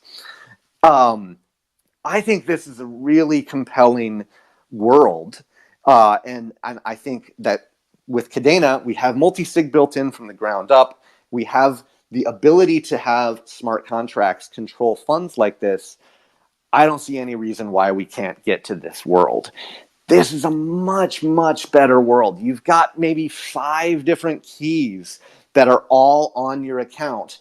And the wallet makes it so that, if someone steals your phone, no big deal. They can only grab $50 in any 24-hour period. If someone steals your phone and your watch, no big deal. They can only get, maybe $500 in a 24-hour period. You'll know that they stole it. You'll go back home. You'll sign with your other keys. You might even pull a cold key out of your safe that controls the whole thing and allows you to revoke the phone and the smartwatch that were stolen. This world is, I think, a much more usable world because it matches the way that humans already think about money. We have tiers of systems, and they are more convenient and at the same time less secure, and then they work up to less convenient and more secure. Security is always a trade-off. And we need to build systems that actually understand this and give us the ability to make those kinds of trade-offs in the ways that make sense for us. And this question about multi-sig at the protocol level is spot on with heading in this direction where we have multi-sig is crucial to a user experience, and then we iterate and we get more and more sophisticated multi-sig schemes and smart wallets like this that will be able to actually give people a very usable crypto experience where if you lose your key, you haven't lost your whole life savings, and you can go back and you can recover. That's awesome. I think a lot of what Cadena does and the technology, one thing affects so much, opens up so many doors for other possibilities. Just, for example, the fact that we scale opens up the fact that our network gets more secure as we grow more chains, or the fact that we become more energy efficient. And with multi-sig, it's the same thing where it opens up doors to more security for end users and kind of really brings home the fact that we are looking ahead to become mainstream blockchain for the masses. Oh, for sure. And actually another one. So I'm never going to miss an opportunity to harp on my favorite feature, safe transfers. We didn't design safe transfers into the system from day one. They were an accident. They were an accident of other decisions we made, because all transactions on Cadena are just plain packed code. Now you can do things that no one ever anticipated. And multi-sig also ties in here, because a safe transfer, fundamentally, what is it? It's a transaction that is signed by both the sender and the receiver. The fact that the receiver signs a safe transfer is key. That is what makes it possible for us to know that the transaction is not sending money into a black hole, because the account that the money is going to signed it. And so someone has that private key. Multi-sig is crucial there, because you have to be able to sign the transaction with 2 keys. And I think this is why we don't see it on a lot of other blockchains. I'm actually not aware of any other blockchain that has talked about this idea. And guess what? Multi-sig is a little bit harder. As we just saw from my long-winded explanation, I think multi-sig is really important and will make things easier to use. But it's harder. You have to have multiple signatures, so there's going to be more communication overhead. The wrong address. We'll figure out the best ways to deal with that, which is where a lot of the Wallet Connect work that I've been working on that I mentioned earlier comes in. But yeah, Safe transfers were an accident. We did not design those in. You're simply suffering from success, Doug. A bunch of good decisions that were made based on fundamental principles of like system design are paying off. Yep. Yeah. So yeah, that's awesome. So moving on to another question that people have continuously asked for. Crypto Manatee Crypto on Twitter asked, "Hope you had a great day, Doug. Just wanted to ask how Ledger integration is coming along, and if Ledger will be managed through Ledger Live or Chainweaver or both." And that's another question is also, will Ledger integration have the capabilities for calling on modules so we could use Cadex with our Ledger? Thanks. Oh, great question, especially that last sentence about capabilities for calling other modules to use Cadex. So we're gonna dive a bit deep here, and I think if you're not a technical person, don't stop listening, because I think you'll be able to actually understand a little bit of some of what I'm talking about here. And we have to actually back up, and we have to talk about a feature that Cadena has called managed capabilities. Way back before we launched mainnet, we were just running testnet internally. We created some testnet games, and we had the Cadena employees working, playing with the blockchain, playing these games, interacting, trying to steal coins from each other, all in good fun, and in service of helping us understand the system better and refine it and solve some of the issues. So one thing that we did is we knew if we wanted to get Cadena employees, non-engineers, to play around with our blockchain, we had to have applications that made it kind of fun.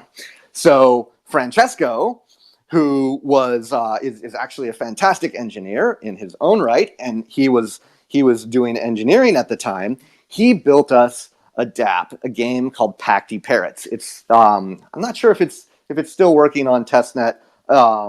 It probably slips through the cracks, but the code is out there, and it certainly can be gotten working on testnet. It was a little gambling DApp. And we made it pay out positively, since it's just testnet coins and we can create as many of them as we want. We made it have a positive payout so that people had an incentive to play more. All of this is, we just need people exercising our system. And it was a very simple game. You could send in a transaction to start a round, and then you could it would basically roll dice, and you'd get some parrots. And if you get the right combination of parrots, it's kind of like a slot machine, then it would pay you out. Otherwise, and then you could see what your payout was, and you could choose whether to end the round or continue. Very much like a blackjack type of game. And the model was, when you start the round, you pay 5 testnet coins. And then, when you continue the round, it's free. You just have to pay for the gas for the transaction. And then at the end, when you choose to end the round, you can cash out. And there's this luck of, do I stay or do I try again to earn more? It was a really fun game. And after a little while, I asked Francesco. I said, "Hey, Francesco, I want you to rug pull the whole company. I want you to change the source code of Pacty Parrots so that when you do Pacty Parrots.startRound." Now, actually, the code that was being sent in the transaction was Pacty Parrots.startRound and then your account name. So in this case, we were using our names. So Pacty Parrots.startRound Doug. And what was sorry about that. Had a call. What he did was he modified the start round function, so it would, instead of taking 5 coins, it would check the user's balance and it would transfer all of their coins. into the Pacty Parrot Bank. So he completely rug pulled the Cadena employees. And there's no way that anyone can know and protect against that at the time, because you're signing the transaction and it says Pacty Parrots.start round, but you're not reading the code to see that actually under the hood it's taking all of your money. So this was a major problem, and it caused Stuart to go off and add this feature called managed capabilities. Now, what happens? These capabilities were added to the transaction. So in addition to PactyParrots.start round, the transaction also includes something that says, I am approving a transfer of X coins. And then if the smart contract tries to transfer more than X coins, the whole transaction fails. This solves the problem. This makes it so that the user actually can see very clearly how many coins they are signing for. This is crucial. But Ethereum and most other blockchains that I know of don't do this. They don't have this feature. And frankly, I think it is just nuts. I saw someone on Twitter a few weeks ago say, I still think it's amazing that we look at Ethereum transaction, we're signing Ethereum transactions, and we don't know what they do. There's no good way to figure out what they do. And part of the reason is because Ethereum doesn't have human readable code on the blockchain. It has bytecode, which is not human understandable. But I think this is a massive, massive usability problem. And it's really just crazy that the crypto community has not demanded something better. Well, after we kind of illustrated this problem internally in our Cadena testnet, we fixed it and we added this managed capability feature. And so if you know how Cadena transactions work, you have the code, the PactyParrots.start round or coin.transfer, and then you have this other capability where you're saying I'm transferring, and so the name of the capability is coin.all caps transfer. That's just what we chose. And then the capability has some extra options that you include, and it's the from account and the to account and the amount. So you're saying I'm approving not only that I'm on the hook for at most keeper, this amount, but you're also saying and this amount please. Has to be only coming from this account and only going to this other account. It dramatically improves the security and transparency of the Cadena transactions. Now, the question was about Ledger. Everyone thought I forgot about it, but this is relevant. So in our transaction, we have this capabilities section, and you have to sign those capabilities. Well, guess what? Those capabilities can be kind of long. And furthermore, they are using JSON notation, and that it doesn't allow us to know for sure. JSON is a very common and accepted standard in the software world. It stands for JavaScript object notation. It's used by JavaScript. It's like very, very well supported everywhere. It was a good choice for Cadena to choose JSON. But when you get to that capability and the Ledger device is reading the capability, it needs to show those capabilities to the user because you want the user to see, hey, I'm signing for this much. This is really crucial. It's important. That's the whole value of using Ledger, is that you can see on the little display what you're signing. Well, turns out Ledger only has 4,000 bytes of memory. That is vanishingly small. For us old codgers in the room, there was a time when Bill Gates said, oh, no one should ever need more than 256 kilobytes of memory, which is just laughable now. The Ledger doesn't even have the amount that Bill Gates said that no one should ever need more than. The Ledger has 4K. And it turns out that it's actually really problematic when you are running through this transaction, which the transaction might be 1K. Actually, that's around the size of most plain old Cadena transactions is 1K. The ledger has 4K, and some of that has to be the software that is running on the ledger. So that doesn't leave much left over for storing the transaction. This was a major obstacle to building on Ledger. And furthermore, because of this memory limitation, what happens if the capability comes in a different order? What happens if the arguments, the options for that transfer capability come first? And you don't know that this is a transfer capability. You just see this big list of options, which is longer. What happens if you can't, if you don't have enough memory to store all of the options on the ledger at once, and you don't even know what capability you're signing for yet? If you're going to display something to the user, you want to tell them, here's the capability, and then here are the options for the capability. You want to show them first. Ledger's restrictions make it really problematic and potentially impossible if the data is too large to even switch the order of the capability's name and the capability's options, which is like the from account and the to account and the amount. This is a huge obstacle that we did not anticipate. I really think that like Cadena is innovating so much. Just a lot of the technology that exists, it just is not sophisticated enough to support the kinds of things that Cadena makes possible. Other blockchains they don't even have arbitrary source code for their transactions. They have just an endpoint that's like, here's a transaction that's just a transfer. And it's much more tightly constrained, and there are fewer possibilities in terms of what you can do. But Cadena transactions are arbitrary packed code, and you need to show a lot of this information to the user, and you have this teeny tiny ledger screen with an even teeny tinier amount of memory to work with behind the scenes. It is an enormous challenge to get this stuff working. Now, I'm not here to just rain on everyone's parade.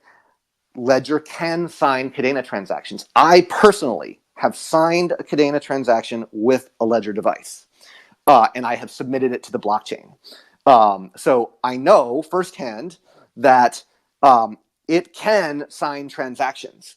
But I'm actually very glad that Manatee had that last sentence asking about the more sophisticated things. We specifically looked at an example Marmalade transaction from our Marmalade testing, and we saw that it had like 80K of NFT stuff in the capability.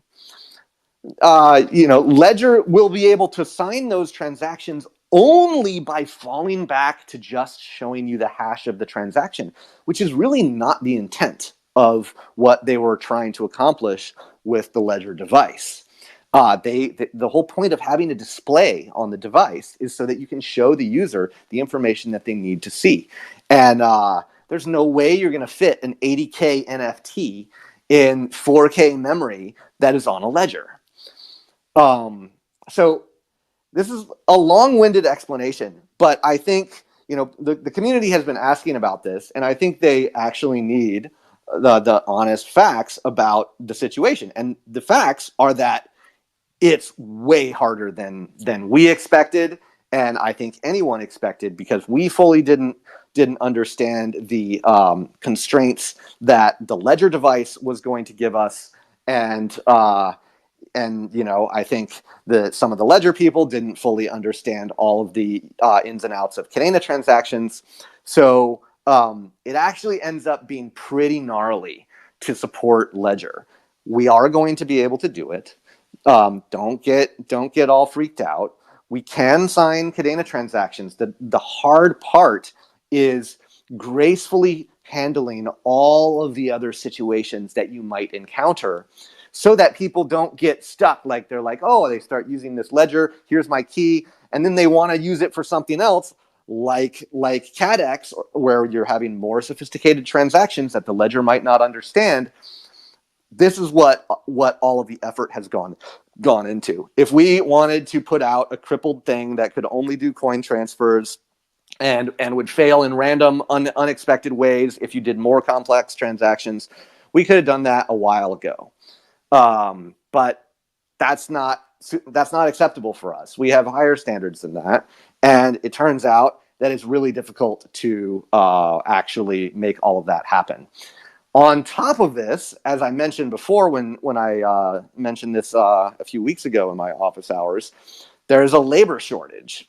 And Cadena has been doing okay, but other entities have not. And we have contractors that are working on ledger integration that couldn't give us the amount of staffing that we asked for to keep working on this. So we actually have not been able to put as much time into it as we wanted to, because the labor shortage made the people, the availability much lower, and we just couldn't get these people.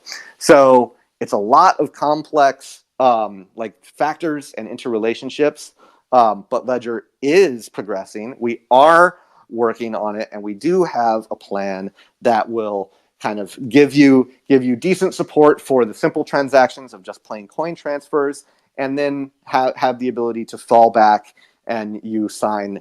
The ledger just shows you the hash if it can't parse the whole transaction because of the memory limitations. So that's the long-winded version. But it really, truly, honestly, I am not blowing hot air, is because of a bunch of the decisions that Cadena made that Jeff alluded to earlier.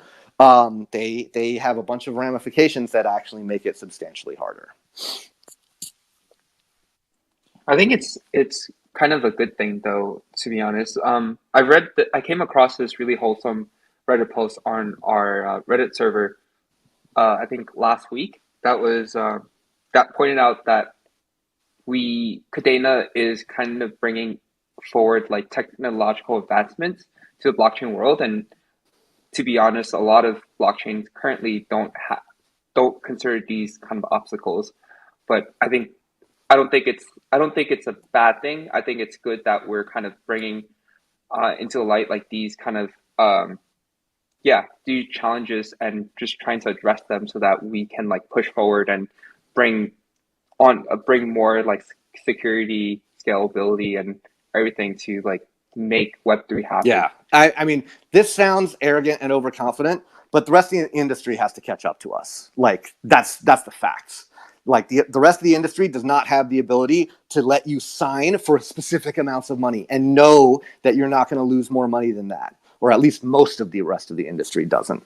I'm not going to say that no one else out there does it, but the big players don't have this ability.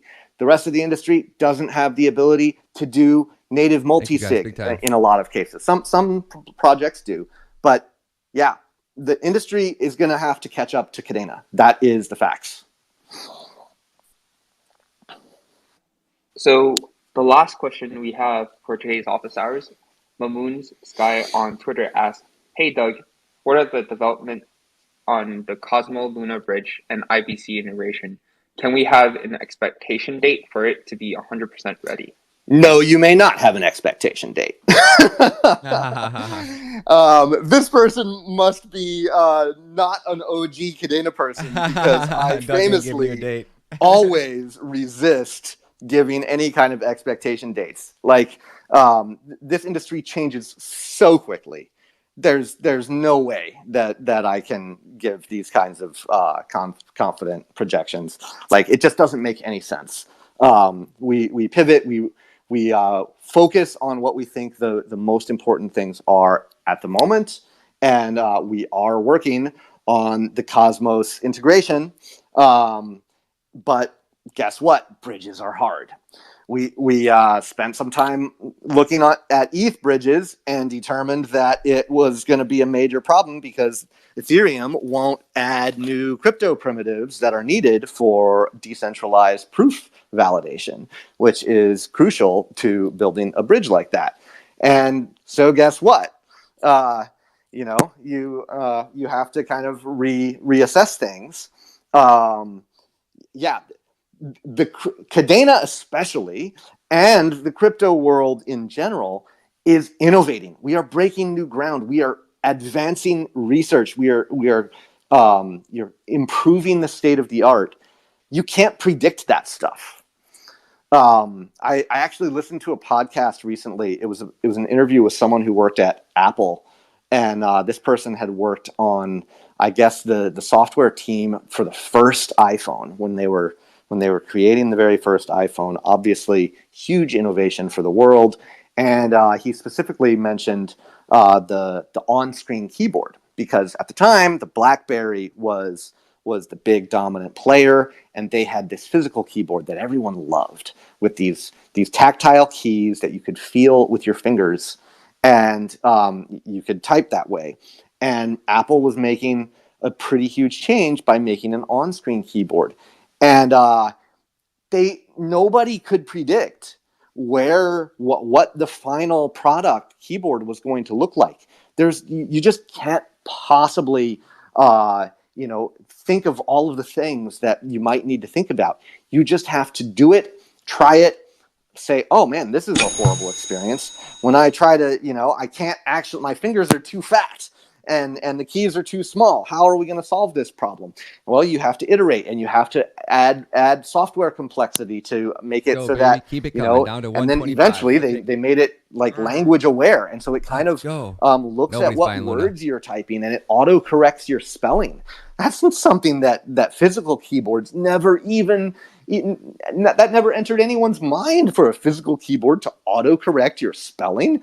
What? Yeah, all right. On that. So the point here is that you can't foresee the future. You are going to have to try ideas that fail. And if everyone's watching you and the idea fails, it doesn't mean you're horrible. It's going to 24K. It means you haven't fully understood all of the ramifications, and you have to iterate. And Apple internally iterated enormously to get to a point where this on-screen keyboard was usable. But no one saw that, because a large part of that innovation happened behind closed doors. With crypto, that innovation is happening out front and center in the public for all to see. And no, I cannot predict any kind of time frame with any kind of high degree of confidence. We under $2. So I'm not even going to try. I'll keep those little ones down there just to say I hit them, but yeah, it's better not to put a specific date on that. The commitment that we can make to our community is we will always make a serious effort to be working on the most important things at any given time, and we will focus on those things, and we we'll deliver on them, and by and large we have, and we will continue to do that. Yep, definitely technology forward. So as we are wrapping up this office hours, Doug, are you interested in taking one question? Yeah, let's take one question. I actually have to run a little bit early today because I have another appointment, but yeah, let's take one question. Cool. Do you want to invite one of them? Let's see. I haven't been looking at my phone. Let's just take the first requested here. Add a speaker. Action Action CEO. Drop the ball, bro. Hello? Can you hear?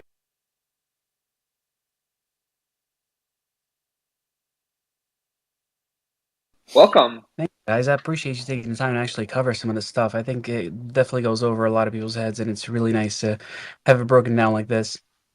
I don't want to be a downer. I try to be a realist. So where I'm coming from is, it sucks that Ledger can't essentially do all the things that we needed to do. Like, I don't want to try to sugarcoat it. The bottom line is that you guys know what you're doing. It works, but it can't support everything that we needed to support. And what I'm understanding is that we'll get there, but we need everybody else to catch up to what we're up to. Is that correct? Yeah, I think that's a pretty decent statement of it. The simple things work, and the things that are going to take us a little bit more time to refine are the edges. The like, how does it behave in these less common cases? Like, what if you try to sign something unexpected? Does the whole thing just fail? and then it doesn't do anything, and then you have to like restart. That's like a bad experience. So we're trying to work within the constraints as much as we can and create a reasonable user experience. Does that answer your question? It does, which brings me to something a little bit simplistic, but is there a world where we can live inside of the Cadena blockchain where the ledger transactions are basic transactions and the complexity that goes on with, let's say, SIG and everything else that goes on happens on the blockchain itself, apart from that single signature inside of a ledger? Not really, because of the way it works. The way that it's actually going to play out is the flip side, which is the community is going to have to evolve its concept of what a hardware wallet is, and a small display with like 10 characters is not big enough to sign transactions with the correct amount of protection for the end user. So I think that we're going to see innovation. I've seen some hardware wallet type of projects. One of them was designed around using your phone, and I think a phone is a much better device to sign with. Yeah, because you have a much bigger display, and there's actually a lot of information that the user needs to be able to see and potentially consider when they're deciding, do I sign this or not? If you see, okay, I'm signing for 5 KDA, you're like, good. But are you signing for 5 KDA to go to Dr. Evil? I agree. Or your friend? Yes. So you actually need to know where it's destined. And then is this 5 KDA coming out of your cash wallet or your savings account? You probably want it to be out of your, so you got to show the user that. So there's tons and tons of things that people need to see in order to approve a transaction, and a very, very small display just is not big enough. So a phone, I think a phone-like device is where the hardware or potentially a smartwatch-like device. Maybe a smartwatch will be able to show enough information, but I think we're just going to have to see innovation in the hardware wallet area. Let's pull up one more questioner. Kadenaza. Let's take your question. Up ball, homie. We wait. Yeah, hi. Thank you very much. For this, I have a question. How do you how you are planning to support the game designer or the game builder to start building on Cadena? Great question. So this is an area that I think is a very interesting area because NFTs have become a really big hot topic in the last year. They're focused a lot on kind of the art world and the collectible world. But one of the areas that I think is really interesting is NFTs where they have actual fundamental value, like in a game, perhaps a game of like Magic the Gathering, where you have a collectible card game. The cards could be NFTs, sort of like CryptoKitties were, but now they have in-game utility where you can play this card and it has certain powers that either help you or maybe don't in the game. So I see lots of interesting possibilities in the game space, and I think NFTs are an interesting area, and I think Cadena's Marmalade NFT standard is leading the pack there and breaking new ground in terms of what's possible. We're really allowing people to mint a marketplace, and they will be able to define what the rules of that marketplace are inside the NFT. And so as this applies to games, I think there's huge potential. And we really just have to see where game developers take things. So I'm excited with Cadena Eco. We have Paul Su is a significant person that's involved in that organization with us, and he has a background from Zynga. And so I think we've got a whole bunch of great connections here into the broader gaming world, and I think that Cadena is going to be in a very good place in terms of gaming and well positioned to do well there. I have to run to another meeting. Thank you so much for joining this office hours. Always a pleasure. Thanks for the great questions as usual. And we'll see you on the next one. Thanks, everyone. Bye. How about them, Apple Squad? How dope is this, guys? We going to the moon, guys. I'm telling you. This ain't a Luna. This ain't a Ponzi-nomic stablecoin where you got to stake 30 pizza oven DAOs. This is the real mother effing holy deal, holy grail of opportunities. And it's at $1.85. Like, so everybody that thought that y'all missed the boat, those $50 airdrops that you guys are getting right now, right? Cadena at $1.75. $50 divided by $1.75 right now, right? It's 28 coins of Cadena. In 2025, that's going to be 300, if not sooner, right? So that's $8,571 you guys just won. Crypto Mario won double that, right? All you guys got to do is hodl now. Oh, Luna going up again. Luna's going to be going to 0, man.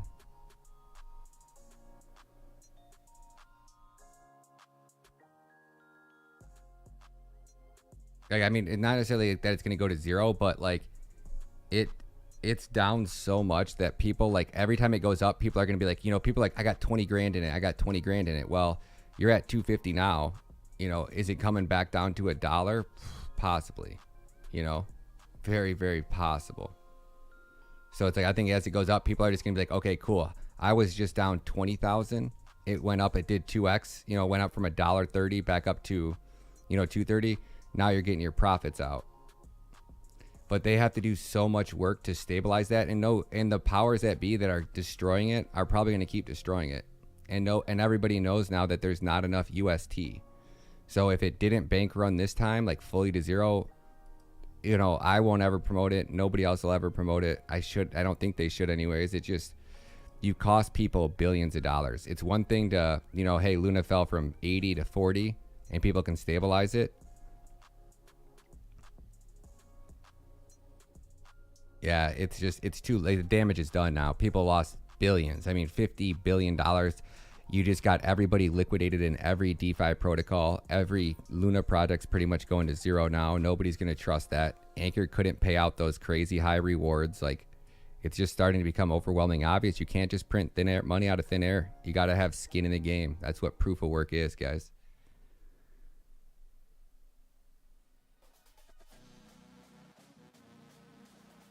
I didn't hit the $1.51. No, I got my limit buy order still down here. It didn't get hit though. I got one at $1.50 and one at $1.25. I couldn't even wait. Like, we're below $2. I got one at 170. I got a big one at 175 filled. I just filled another one at 189. A big one. big one. We pack in bags, baby. This is the once in a lifetime opportunity. Are you kidding me? Imran, check out my Cadena playlist, and don't buy any Cadena till you watch the entire playlist. Just search Cadena playlist.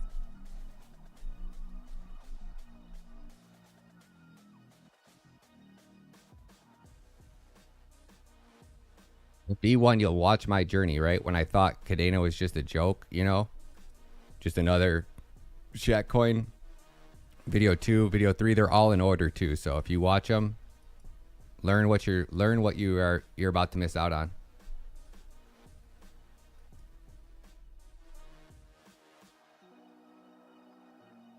And thank you all for the retweets and likes and shares and comments, man. These market conditions suck, man. Everybody's panicking. We got a good ass long on Bitcoin right now. Absolutely crushing it. Absolutely crushing it, right? You know, when the market gets bearish like this, people can talk smack about the, you know, like, you say Cadena's going to $1, probably, right? You say Bitcoin's going to 15K, I say you're out of your effing mind. The liquidity that just got sucked out of the market, the USA markets aren't plummeting. Inflation numbers went up. We should see a relief rally in the USA economy. The downside to this is it's all fake, right? The inflation numbers did not go down, guys. Gas has not gone down. My groceries has not gone down. My cost of living has not gone down. Nothing has gone down.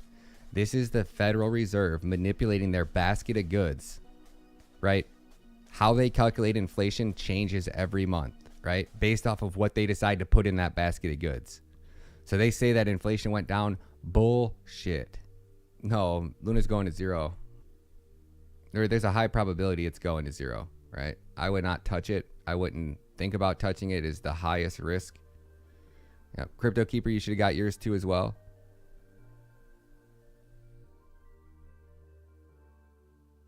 You got to be a paid member to get airdrops.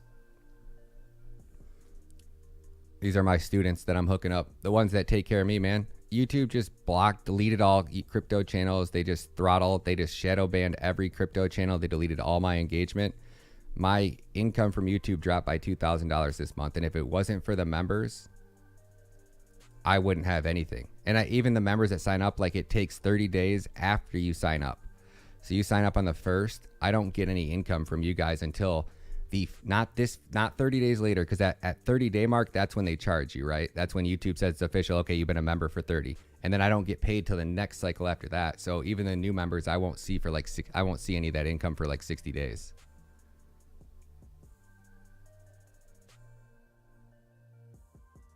Funding on Luna is negative 1.5. You can't even short it. Bybit's such a joke. That shit pissed me off, man. I should have been up $50,000 right now. Easy 50,000. That was such a joke, man. Y'all got 6K row fields? Let's go, homie.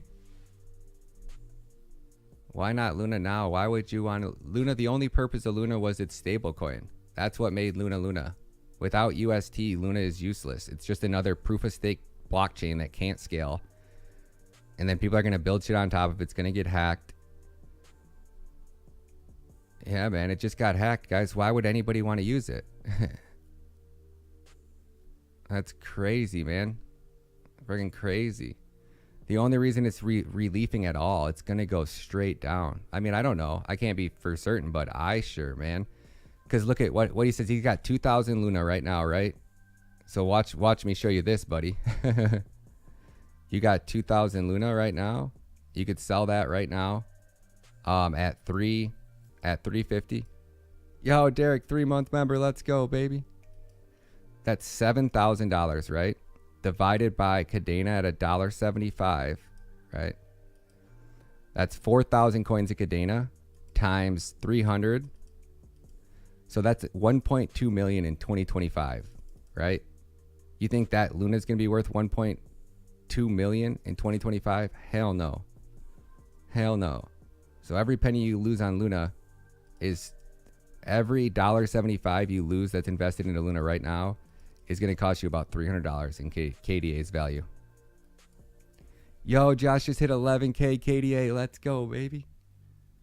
Our squad is hooked up, man. We know what time it is, right? I ain't smart enough to tell you where bottom's at. Not by any means. I'm just smart enough to tell you guys that this asset is a once-in-a-lifetime opportunity. If I have to ride it all the way down to 50 cents, guys, we riding it all the way to the ground, baby. Because while everybody else is boo-hooing and whining and complaining about, you know,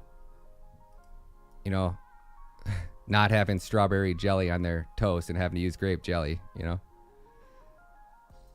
Gala wouldn't touch it. Gala will be the next Axie to get hacked. Look at Axie. Axie's the most profitable video game wrote in Solidity. They just did $400 billion in NFT sales. Do you know how much money they generated that? Right?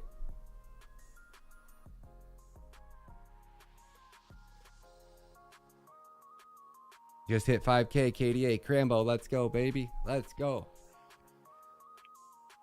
It's a bear winner, guys. We're all going to suffer. But there's going to be projects like Cadena that you're hearing like, it's so advanced, Ledger can't support it. Why? Because the other way that crypto shit was done just isn't safe, right? You're signing transactions. You have no idea what you're signing, right? You have no idea where you're sending that money to. Cadena is dematerializing every single problem that's wrong. Nah, Ledger isn't advanced enough to support Cadena. How dope is that? See, I don't know why they didn't tell us that in the beginning, right? Is anybody upset about that? No. Right?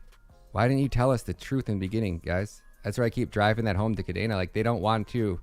Yo, Super Sue. Thank you, homie. I appreciate the support. If you guys are just signing up, make sure you guys catch up on your homework, guys. So like we move quick in these tutorials. I'm teaching you guys a lot of information, and I'm not going back to do it twice, right? So this is the once in a lifetime. You want somebody that's going to hold your hand and walk you through DeFi, setting up wallets, making sure you don't lose all your Cadena that you're buying. Hit that like button, hit that subscribe button, join the squad. And if you just joined, make sure you come over to the memberships tab. Like you guys got homework, right? So like members homework right here. Make sure you got all your crypto wallets set up. We had so many people that didn't do their homework. And then we came over here to mint Crypto Kitties, the first crypto game that, or the first NFT project, the first original 10K mint NFT project, right?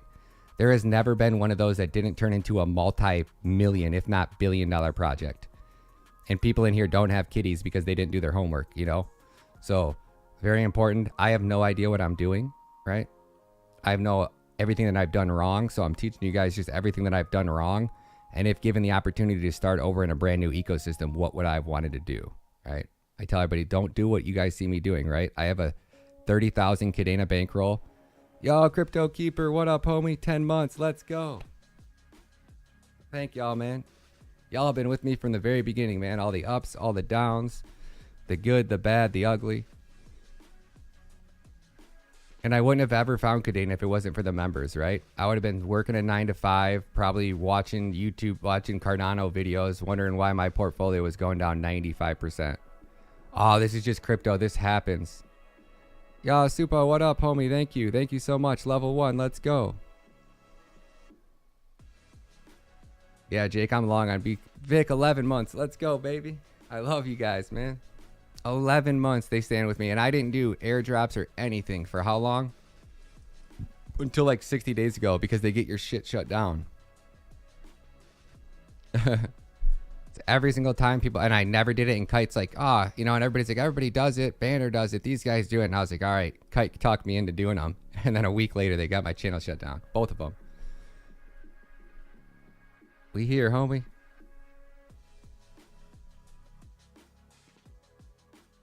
And like, don't sign up because you want airdrops, right? Like, those are all bonuses. And I'm just doing them right now because prices are really low and I'm making money and I know everybody's hurting. But, you know, when Cadena is up to 10 bucks, right? I think I don't have to do any more airdrops after that, you know? Then y'all made it. We all making it. Sign up because you want the knowledge. The airdrops and stuff are just a bonus that aren't included, you know? Every night, Monday through Friday, we have a 1 to 2 hour private live stream where we do nothing but focus on new projects building on Cadena. So none of us are going to miss out on the Star Atlas. Radix is a scam, man. Radix ain't going to boom. I've already done TA into it, research into it, looked into it. In this game, guys, look at how hard it is for like the biggest projects in the industry, you know? And Radix doesn't have any code or anything that's superior to Cadena, not even close.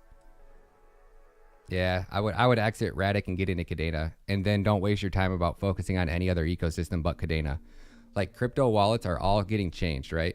We all hate how crypto wallets work. We all hate how unsecure, how easy it is to lose funds with them. Cadena's fixing that. We hate paying gas fees. We hate paying these outrageous Ethereum gas fees. Cadena is gas free. We hate how unsecured DeFi is. Cadena's fixing that. We hate how NFTs can rug, change the JPEGs. Like, there's how coders in like, you think you got into Bored Apes and you got a rare? Nah, you didn't, right?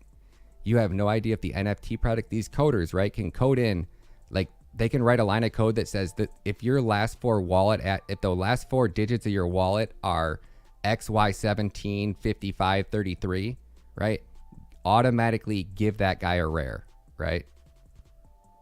So like, these guys can write in lines of code into their NFT projects that cheat you guys. You guys think it's a fair mint, it's all random. You don't know that. Did you go read the code in whatever NFT product you bought into? No, you didn't, because you can't. Because it's in Solidity and it can't be reverse engineered without a freaking Albert Einstein master's degree. Cadena's fixing that. It's human readable code. Go Liam, watch my Cadena playlist, guys. That's what it's there for. Cadena tokenomics are all broke down. Every single thing you need to know about Cadena is in this playlist. Cadena tokenomics explained right here. 4-minute video.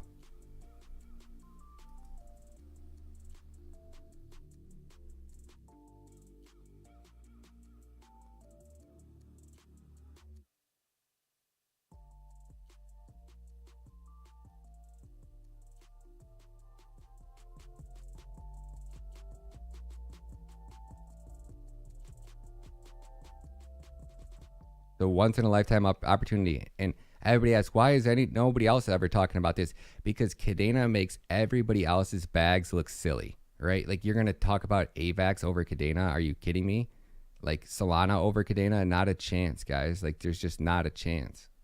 VeChain, no way in hell. Cardano, not in a million years. Economics. Ready? Let's dive deep. Taking a look at a project like Cadena, we can see that Cadena currently has a price point of $6.48, roughly 171 million coins out in circulation, giving it a market cap of $1.1 billion.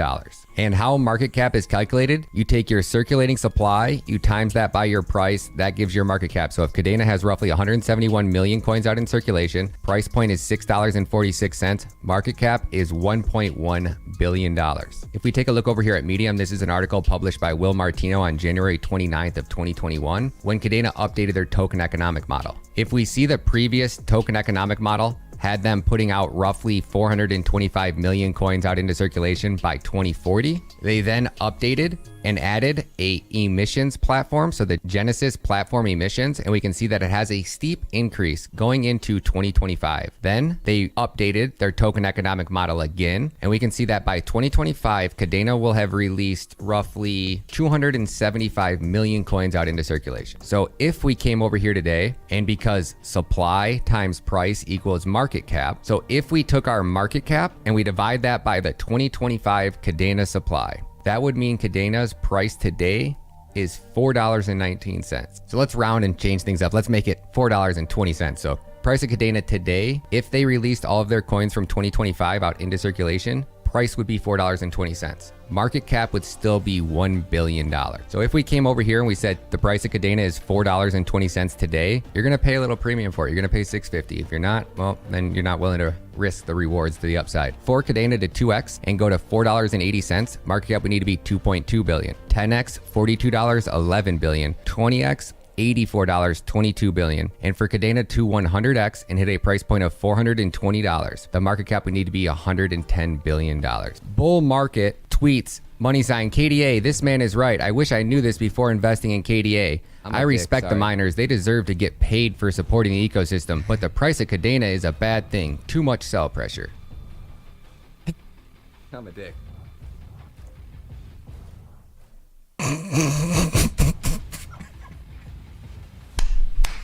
Let's go, guys.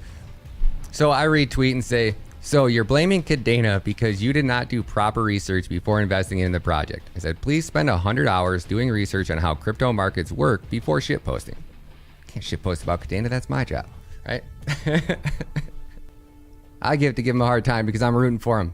You can't just give him a hard time because you've made a bad investment. That's not cool. Not cool, bro. And this is where Cadena's president, Will Martino, steps in and says, KDA token economics avoid having miners and users fighting over the definition of low fees. And he says, quote unquote, miners who want rewards versus users who want low fees, right? Protocol, i.e. block rewards, should fund the network's operations, not the user-driven fees. How? Have the rewards lasted over a century? Does that make sense, guys? Cadena has zero gas fees. Zero gas fees. So do you guys want to go pay $1,000 every time you need to flip an NFT on Ethereum? Or do you want the Cadena network to properly secure their ecosystem by properly rewarding miners to secure, process, validate transactions so that you, when Cadena starts to explode and the price of Cadena is upwards of $400, if not $1,000, you're not paying anything for gas fees. That is the purpose of a methodical, thought out economic model. When it comes to token economic models and distribution models, I've never seen one as good as Cadena. Literally the only thing that is slowing Cadena down right now today is CADX, period. Price is falling because we don't have a DEX. We don't have any way for people to build on top of Cadena. And if they do build, we don't have a way for them to sell their project. They can't do IDOs because we don't have a DEX. There's no NFT marketplace, right? We are waiting on two things, that is it. And then we won't have to worry about that. So if you're not willing to buy Cadena and pay $650 for it and assume the value of $420, then hey, you're lost. We won't see you on the moon. Y'all ready for this? That's it, guys.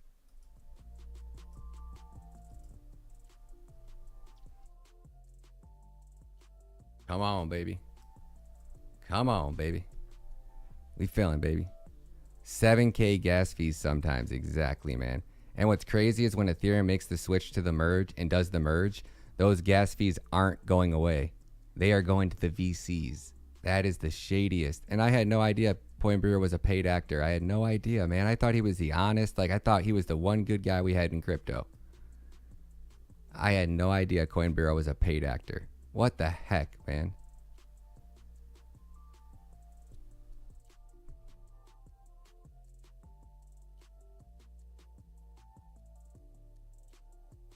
Luna bounced what last time?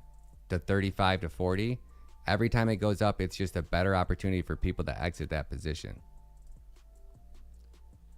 Because either way, if it doesn't die now, it's going to die when the regulations come. And they're going to be expedited. I bet we have crypto regulations in less than 30 days on stablecoins. What do you guys think? So we're probably going to have one more big crash coming, guys. I would keep those limit buy orders in play. I would definitely keep those limit. Look at Luna's DeFi, right? Their DeFi, every single one of these projects. I mean, people are going to lose $100 billion this week. At least $100 billion is gone, burnt. No, it's not banana. It's blue raspberry lemonade. No, you can't.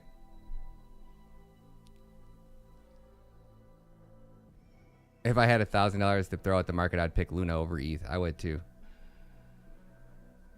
Cell phone hardware wallets? Are you kidding me, KDA Miner? Let's go. Cell phone hardware wallets that guarantee security. Hey, who's hitting up Tesla? Like, who do you think? Where do you think Mars Coin is going to be built? Right? If Elon builds Mars Coin on anything but his own chain, or with anything but Pact, he's an idiot. And he's so smart. You know, Elon is very, very smart.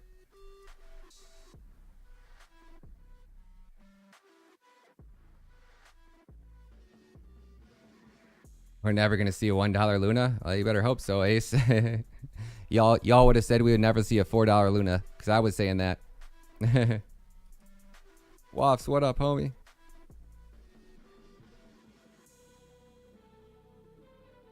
Yeah, life-changing for sure. How many people just lost everything they had to their name?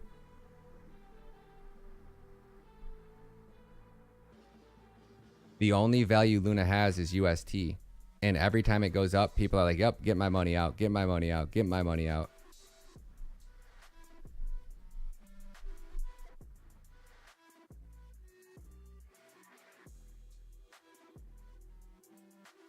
I mean, UST peg came all the way down to 28 cents, guys. I mean, what the hell? Yeah, KuCoin, 70 cents. These exchanges, they're so hard. You can't even trade it right now. That's the bullshit about it, right? It's so manipulative right now. You can't trade it.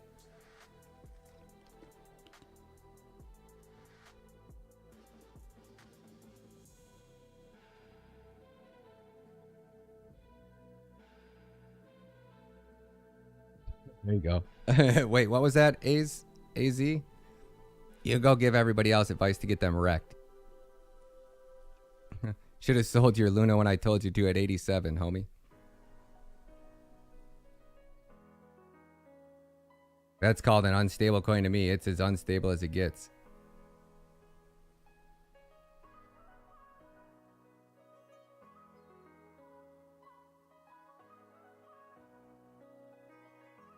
He is not smart. You still haven't watched that he is an actor. Watch BitChute to see he is controlled opposition. Coin Bureau, yeah, he is controlled. I agree.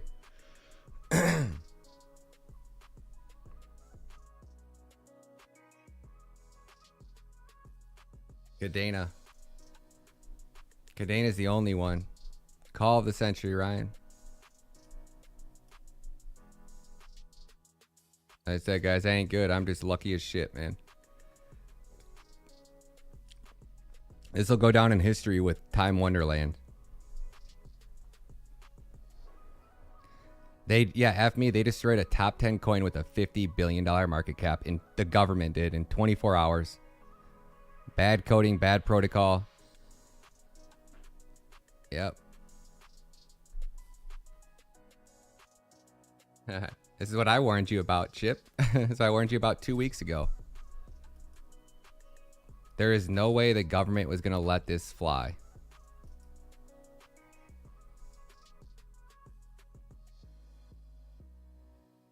Right here.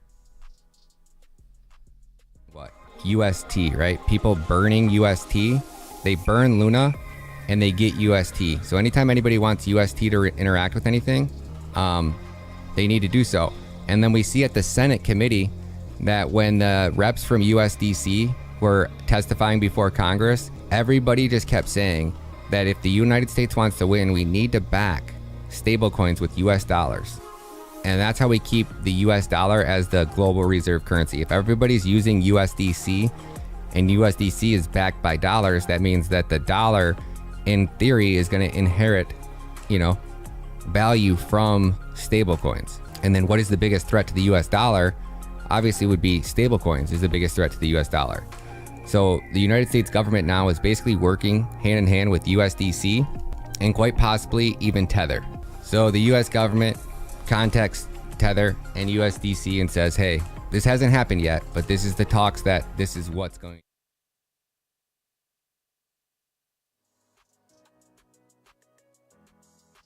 You guys can go watch it again. I'll share the link, but it's a good video, man. I was warning it's USDC is too big of a threat, right? And it was getting ready to flip USDC. It was getting ready to flip Tether. It was just getting too powerful, right? And there was no way that the government was going to let that play out.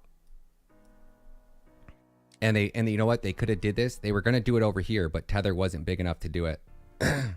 And this is what really irritates me is like the Luna team knew that this was possible because it happened over here and they didn't put the proper procedures in there to fix it. And all the government just did was wait for it to get so big.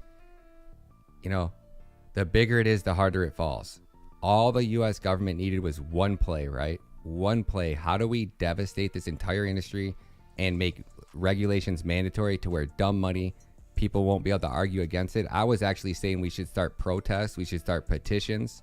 We should all be trying to stick up for Luna and make sure that they can't force us to do this. What they're going to do now. Now we don't have a leg to stand on.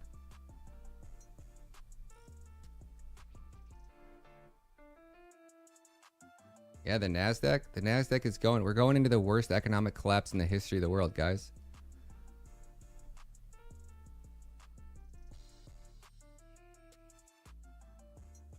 Yep. $1 to $5. Why is that? Right? Because they're trying to stabilize the peg, but they can't. They can't. That's the problem. Look at how much Luna they put out in circulation. 853, guys. Earlier in this stream, there was 750 million coins of Luna out in circulation. There is now 853 million coins of Luna out in circulation. I mean, I don't know what you guys are buying, right? You're buying into a coin where they're putting out hundreds of millions of coins into circulation. This is the money printer. This is the fiat Ponzi scheme. That is what they are doing. That was 730 million this morning when we started this stream. And that was 4 hours ago to the dot, to the T. Definitely, Josh. Definitely. We're going to have the new stream lower third made up today. USDC would probably be safest. I wouldn't put in any. I put in Bitcoin. Right? That's insane. Like, people are like, oh, buy Luna. It's a steal. It ain't never going down to $1. Well, in an hour, when they put out another 100 million coins in circulation, tell me that. Tell me how you feel about that.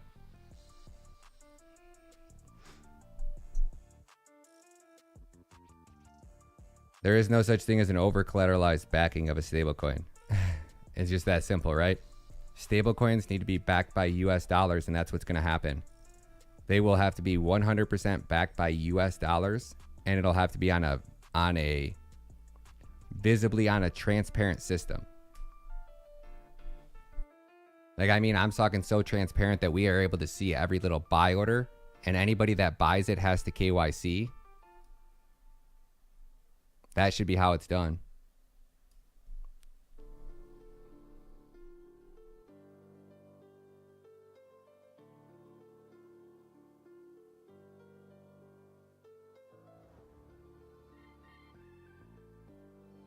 How? You know, how are they going to get back there? Yep. USDC is centralized. They can freeze your coins 100%.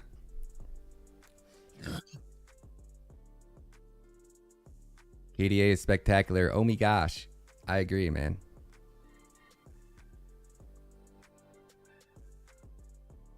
Yeah, football. What is your entry point on that?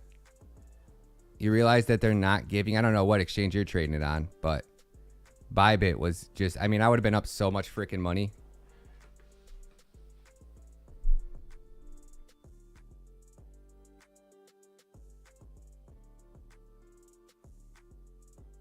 I'd rather have it backed by $1. Oh, hey, here's, yep, 100K in the bank UST.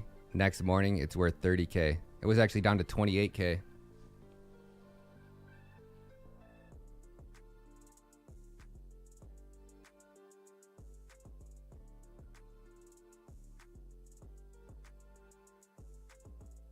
You got to figure these exchanges just lost billions too. Do you know how much UST these exchanges had on their bank, on their portfolio? I mean, this is like, you don't recover from this. Yeah, not a loss until you sell, right, Jake?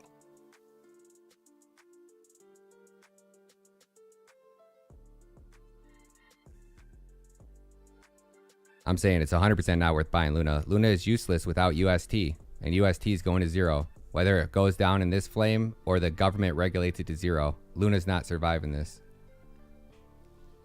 And I thought Luna, a week ago, I was telling you guys that the single most important cryptocurrency in the entire world is Luna and UST. But this makes it not so.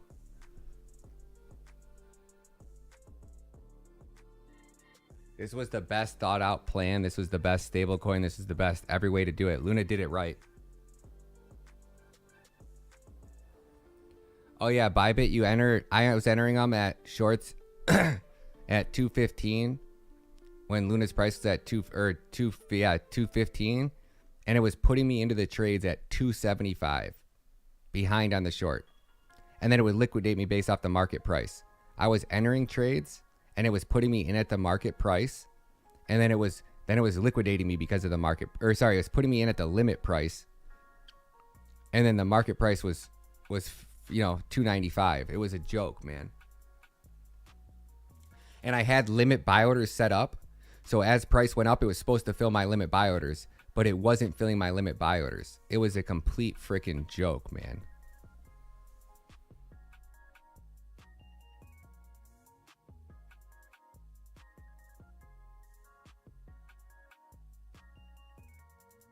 It wouldn't keep the faith, Leo. What do you mean? If Luna manages to survive this, it would keep the faith. Luna, even if Luna survives this, guys, there's 853 million coins out in circulation. They put 500 million coins out into circulation in the last 24 hours. So anytime Luna starts to unpeg the least bit, like right, like the coin doesn't not unpeg. It's always unpegging, but it's normally stabilizing. The purpose of it is to unpeg. I mean, don't quote me on this, guys. I don't own any. I don't care to own any. I'm not planning to own any. So,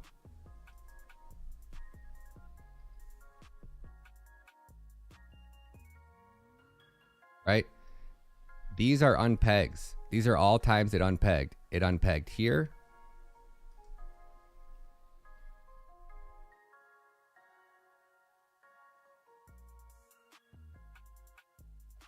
It unpegged here.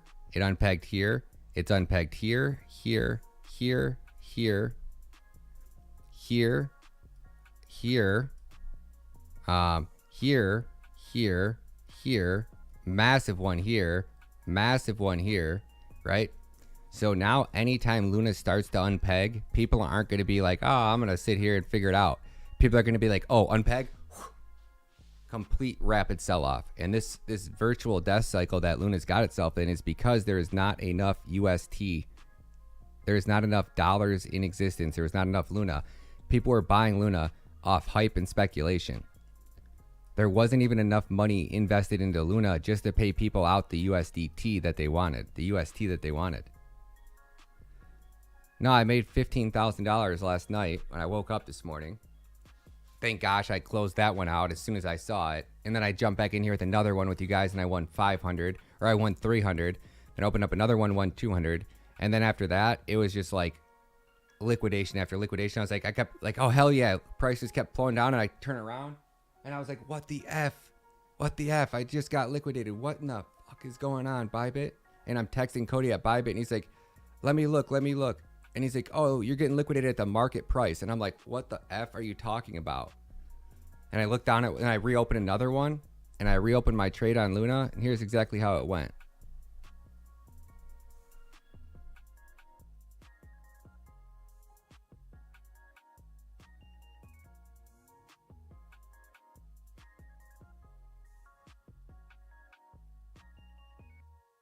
Right? So I was entering trades right here at the first one I took with you guys was right on this pullback here, right? I got in at 4, right? I got into 4 and I closed it at, I don't know, like 350 or whatever. Made 300 bucks. Then it spiked back up here. I got in again at 359 and it instantly free fell, right? That one I should have been up God only knows how much, right? But what this one did is it ran up here a little bit, and the market price on other exchanges went up to like, I don't know, somehow high enough to liquidate me. And I was like, what the F, Cody? And I started texting. He goes, oh, you're in at the market price. You're in at the market price. So I was like, oh, I got to market into this. I market in, right? And I marketed in at 225, right? I marketed in at 225, and now I wised up, right? Now I go, okay, I'm only going to use 3x. So I use 3x. And I enter at 225, and it puts me in the trade at 275, right? And it had my liquidation price at 295. So I was like, okay, price ain't going up to 295, right? I started putting in limit buy orders at 280, 285, 290. So I know that price was, even if price did rally up, it wasn't going to liquidate me because I was going to keep scaling into it. And I put $1,000 worth of scale in shorts. And then I go, oh, shoot, okay, I got an extra $1,000 in my account. I can switch it over to, I can drop my leverage down, right? Because I was at like 3x. So then I go and drop my leverage down to 2x, which would have put my liquidation price up to like 315 or 350 even. In the meantime, price flies all the way down to 50 effing cents, right? And I got liquidated. How do you get liquidated when I was legit had limit buy orders at 280, 285, 290, and then it free fell after that? It's a complete joke, man. Luna's going to go to zero. Anybody that didn't get out now?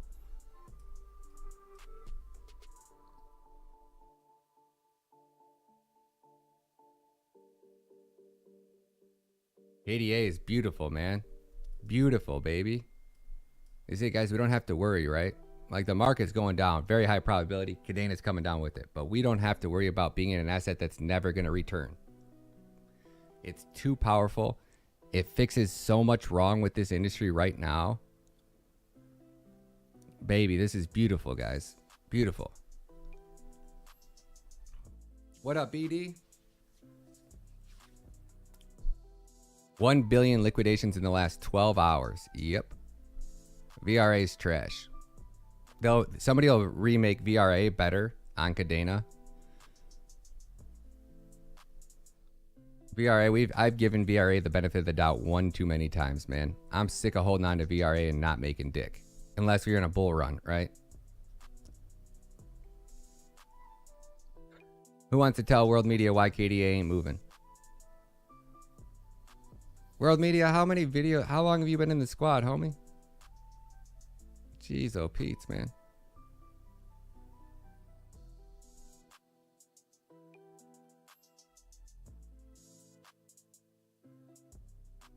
It's grind time. DFHDF. Got it, man. Yo, DJ.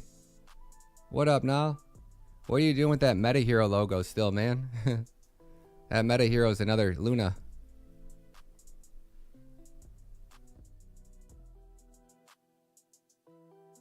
Coinbase will dip out of. Yeah, hell yeah. Coinbase going to dip out of Luna for sure.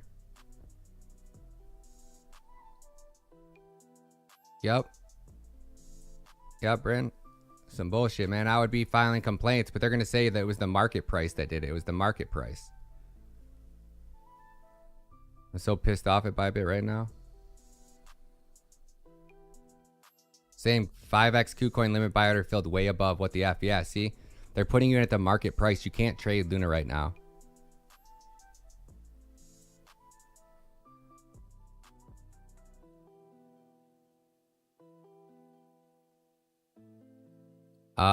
Same as always, World Media.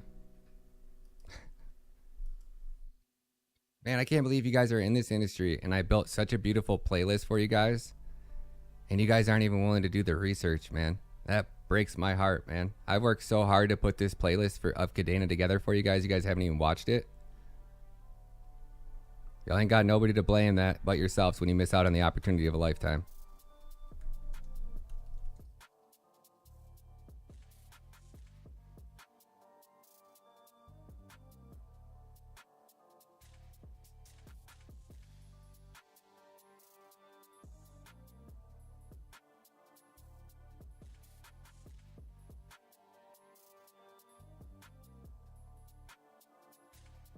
Right. If you got 20,000 Cadena right now, when Cadena hits $50, you're a millionaire. If you got 1,500 Cadena right now and it hits $75, you're a millionaire. If it hits $100 and you got 10,000, you're a millionaire.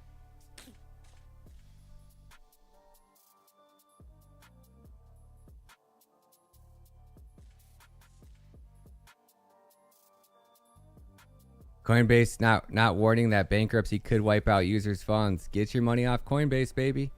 Get it into crypto wallets, guys. That's what we teach you. The first thing we did in class, day one, baby. Day one. Crypto wallets and their importance, security.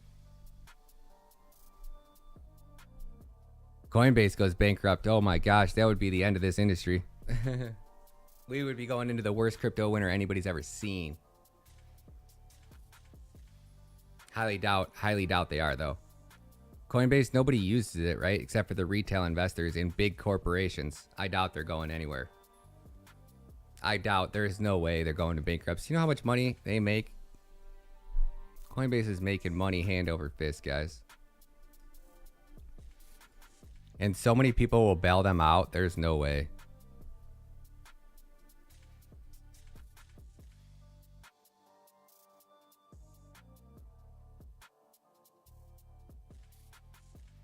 And I would not touch Tempe either, guys. If you guys missed the private live streams last night, I'll make it public tomorrow or the next day. But yeah, I wouldn't touch Tempe.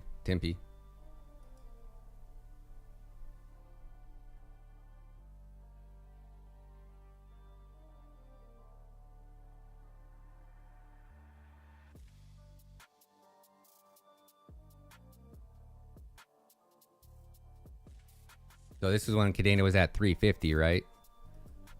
So what's Cadena at now? Let's see, $1.75. Just keeps getting better and better and better and better.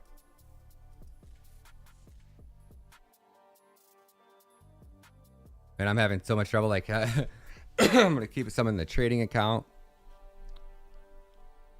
Might put another deposit on a little miner.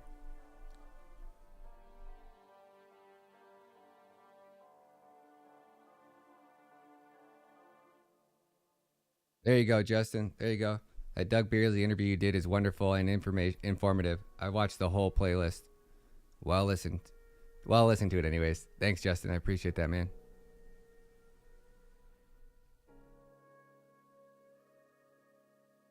Yeah, Coinbase screws everybody on fees.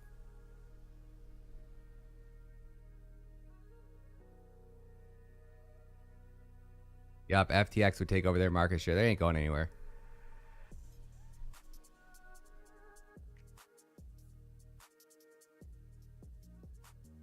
It's just not worth the risk, because that's what I keep trying to tell people. Like, you think your ticket out of the rat race is trading, right? You're crazy. I got 2 of the KD boxes just coming for fun, and then I'm working. Crow will ever hit? No, Crow's going to 0. Didn't you just see CoffeeZilla's video? Crow is another Luna. Crow is the rich exchange ripping off the retail investors, promising you guys a bunch of hopes and dreams so they could buy stadiums and they could buy Matt Damon and they could try to compete with. You know, they spent hundreds of millions on an ad on Matt Damon for the Super Bowl, and Coinbase took a freaking took a QR code and had a QR code floating across the screen. It was, I think it took them like $100 to produce the commercial for the Super Bowl, and it was the number one downloaded app in the world that day. Coinbase has killed it, man. There you go, Scott. See, there you go, man. Just signed up. Get started on that homework. You got it, man. A lot of work to do. Don't even worry about coming to these live streams. I'm not going to add any value. If you're new to crypto, really focus. Like, now is the time to study, guys. Now is the time. We're going to get wrecked, right? We're all doing it together. It sucks. If you didn't take profits on Bitcoin way at top, you don't take them now. You're at DCA levels. You can also go to my website, ryan-matta.com.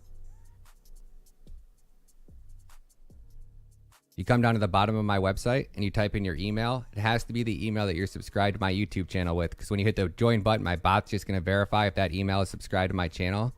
And if it is, it's going to give you a download link. So you come over here, you click the download. That's going to give you what's called the Matta method. This is my DCA spreadsheet. And I just upgraded it.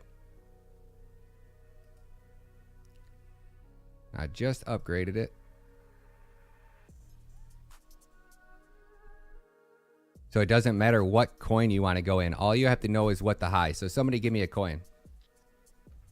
Not Luna. Give me a good altcoin that you guys are into.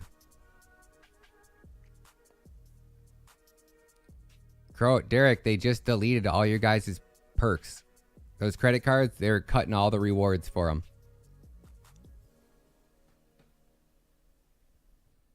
Look at everybody's trying so hard to shield you guys that Luna's going back to 40. How? They just put $500 million worth of coins in circulation. In order to take those coins out of circulation, they have to buy UST and they have to burn UST to get Luna, to take Luna out of circulation. Ain't nobody gonna be doing that.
So any coin, what'd you guys pick? Mina. Mina's one. All right, so let's try Mina. So if we come over to coin market cap, all you have to have is the high from this bull one. Travis, what up, homie? Flux. Flux is a great one. There, let's do Flux. There we go, Travis. Because Flux is a good legit coin, right?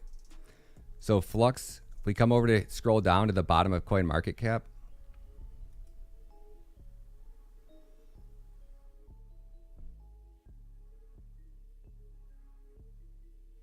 you're going to find this part on the right-hand side where it shows you the prices. We're going to hit show more. We're going to scroll all the way down till we see the peak. So Flux peak was $4.17. So we come over here and we say, and who chose Flux? Travis, how much money do you want to invest into Flux going into the bear market? So we come over here to where it says 2021 peak, and we're going to put $4.19. We're going to press enter, right? And then we got to figure out how much Derek wants to invest. So say Derek wants to put 5,000 into Flux. We come over here, we type in, or we'll say he wants to put 10,000 into Flux. All right, so you press enter. And then you got to tell it, what do you think Flux is going to go to at the peak of this bull run? At next bull run, you think Flux, I think Flux will be about 50 bucks. Right? So that means if you can use this DCA list, right, and I'm accurate and Flux is going to go to $50. If you put $10,000 into Flux and Flux hits $50 using this strategy, your projected profits will be about $954,000. Right? So when Flux hits $1.05, you put $1,000, 10% of your portfolio into this asset. When Flux hits 84 cents, you put in $2,500. When Flux hits 63 cents, you put in $3,500. When Flux hits 42 cents, you put in $2,000. And when Flux hits 21 cents, you put in your last 1,000. You scale into your DCAs, so you're only putting 10% at DCAT level 1, 25% at DCAT level 2, 35. So, and then what I do here, right, is I like to know when I've actually hit them. So if my level's been hit, I would come here and fill that one in. Did Flux hit 84 cents?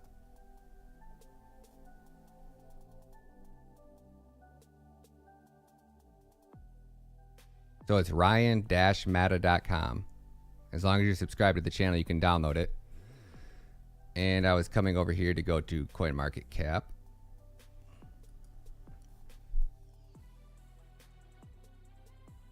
Yeah, and Flux. So Flux went all the way down to 59 cents. So Flux was down to 59 cents. If you guys would have been following this method, you would have got filled at DCAT level 1. DCAT level 2 would have got hit. And DCAT level 3 would have got hit. So out of your entire bankroll right now, invested into Flux, you would have 70%. So you get 70% of your WAD back in. Now you can do it two different ways. You can say, okay, am I going to hold out? Because you're only putting 10% at 21 because that's 95% off. It's so hard. I already did tell you about Luna. Luna's going to 0. Sell it. Get out. Cut your losses ASAP. Don't think twice. Not investing advice. Luna's going to 0. All right, here, let me tell him. I'm going to answer it every time he asks. Luna's going to 0. Luna's going to 0. Luna's going to 0. Luna's going to 0. Did he get that? Right? This is how you make generational wealth. 42 cents. So after it hits, if Flux hit 42 cents, you have 90% of your DCA targets in. Now what happens at this point, right? Obviously, these are the most profitable levels, right? If Flux gets down to 21 cents and it goes lower, you either didn't do your proper research or the asset is just shit, right? Or if you did and you believe in it, then you need to keep DCing in, because everything you put at these lower levels, DCAT levels 4 and 3, DCAT levels 4 and 5, that's where the billionaires are made, right?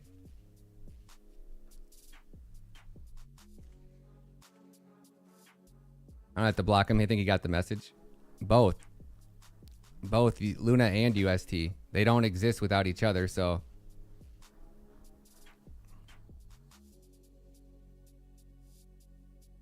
you can do this with any asset you guys want, right?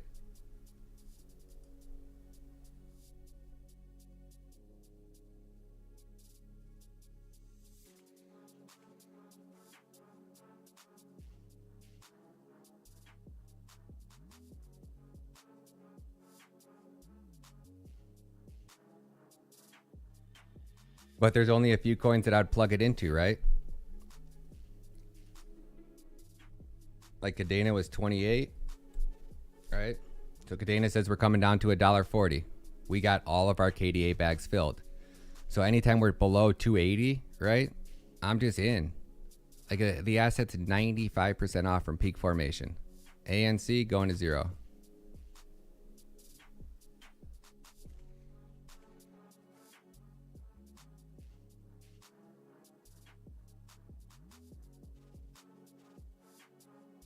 Ruben, DYOR, homie.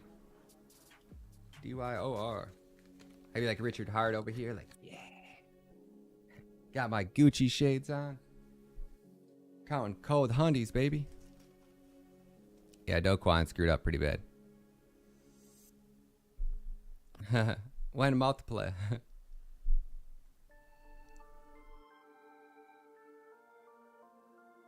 How are you trading Luna, Wolfgang?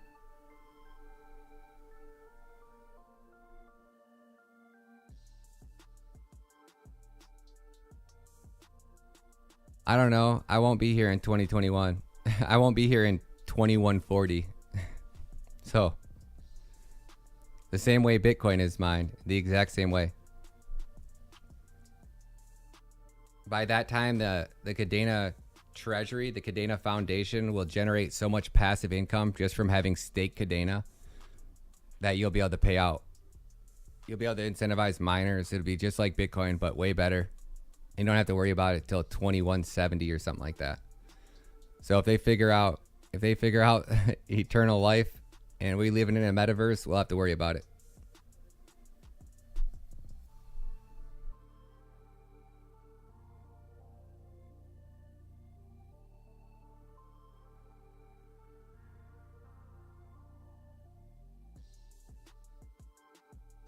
Where'd you send it at, homie? And what's the username you sent it from? Redbeard? See, I can't keep up. I can't keep up with my DMs anymore. There's so many of them.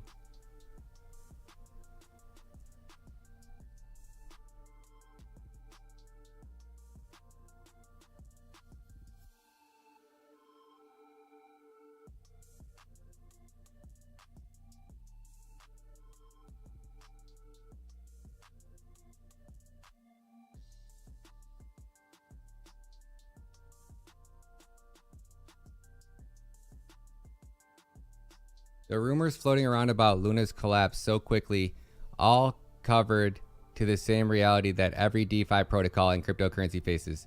There is a massive attack surface from hackers to traders. If there is an exploit, then somebody will find it and break it. Bingo. Bingo. This is why we use proof of work, guys. This is why proof of work. This is why you can't do these things in proof of stake. You just can't. No, man. Nodes are all, except for Flux nodes, they're all scams. Well, I mean, I shouldn't say all scams, but like, hard to explain how I feel about nodes. But no, I don't. I should. But I'm not in any proof of stake coins, you know?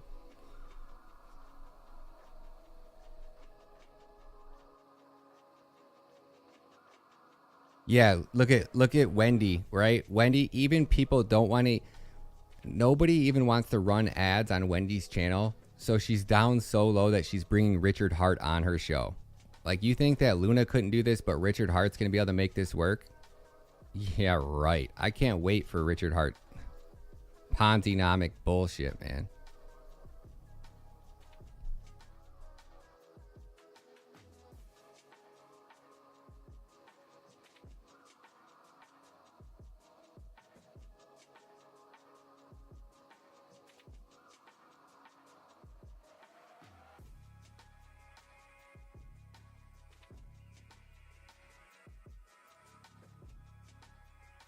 So BlackRock and Cadena borrowed 100,000 BTC from Gemini, it appears, in their loan books. They swapped 25K of that BTC into UST. This was all done quietly in anticipation of the attack. When the time was right, they called up Do Kwon at Terra Foundation and said they wanted to sell a lot of BTC for UST. As it was a large trade, they told him they didn't want to move the market and asked him if he would be able to buy their larger block of BTC at a discount for UST. Do Kwon took the bait. He gave them a huge chunk of UST, thus lowering the UST liquidity significantly. At that point, BlackRock dumped all of their BTC and UST, causing massive slippage and triggered a cascade of forced selling in both assets. The real problem was BlackRock knew that Anchor, which holds a lot of UNA, was a Ponzi scheme. They offered 20% staking APY for Chris stake, and this crash would trigger more withdrawals than Anchor can repay. They focused They focus withdrawals and selling would trigger a massive sell-off of Luna, thus further breaking the $1 peg and wrecking the market further. BlackRock and Credel can now buy BTC back cheaply to repay the loan out of pocket of the difference. Meanwhile, billions of longs, Bitcoin VAR were wiped out. This was a pure market manipulation. No, it was pure shit protocols with shit designs and doing shit over the counter. Do Kwon straight fucked everybody. BlackRock didn't. BlackRock made billions, man. That is this industry. It's an open market, right? Period. Plain and simple. You design something shitty with Ponzi-nomics. Look at this chain web, baby. Why Cadena? Show me one other blockchain that has a 3D metaverse block explorer. Oh, you want to know what's in this block? Here, let me zoom into it for you. How about the newest ones, right? You want to know what's on this block? Let me click on it. Boom. Baby. You watching history in the making right there.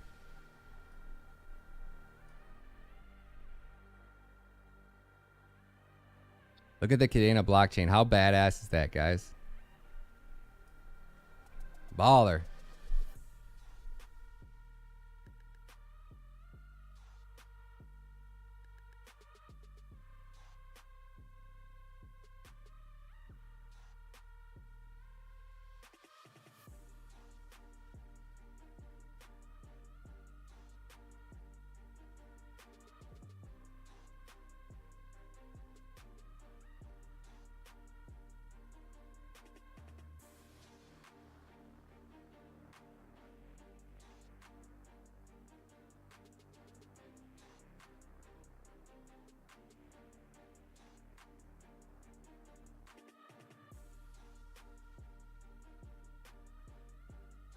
What a crazy day.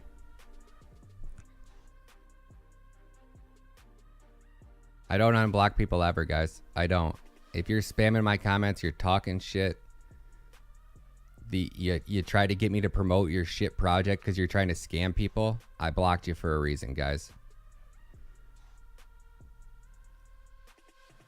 You want to be rude or disrespectful when all I've ever been trying to do is help you guys with your little shit comment posts? No way. I'm not unblocking you, man. Create a new account.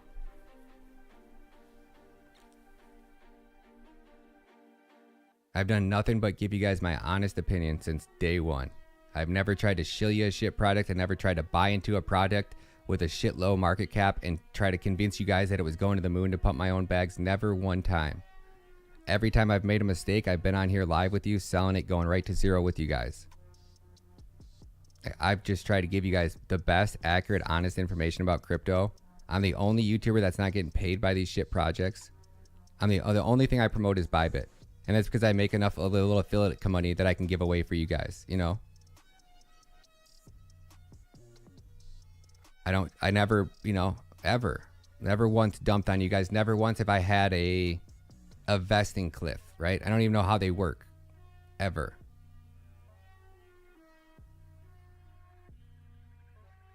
What up, Dave? Thanks so much, man. I appreciate you guys.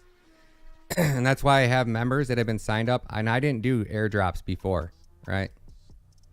I didn't do airdrops before.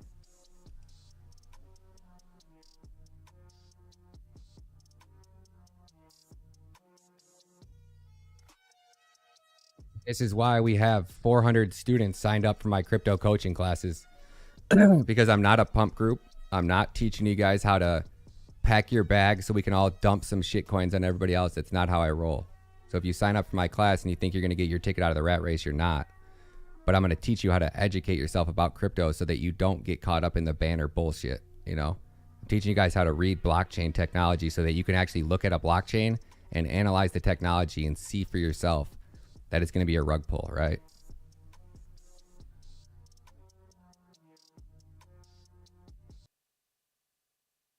I'm just telling these people, like, this is why I have 500 people.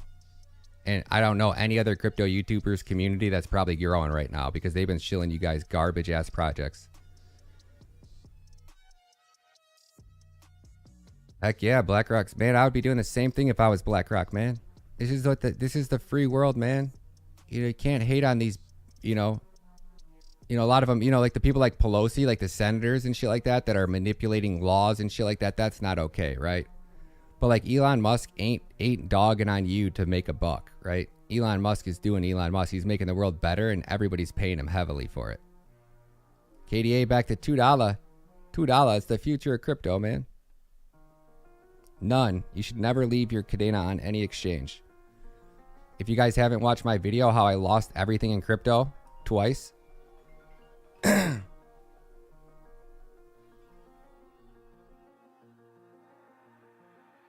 gotta take this. This is a hedge fund calling about Cadena, so give me 1 second. Hey, what up, Jeff? Hey, good. Give me 1 second. Give me 1 second, all right, Jeff? All right, guys, I gotta take this. This is Cadena hedge fund calling, so I'll keep you guys updated. Let's see how much these hedge funds are gonna spend on Cadena. Love you guys.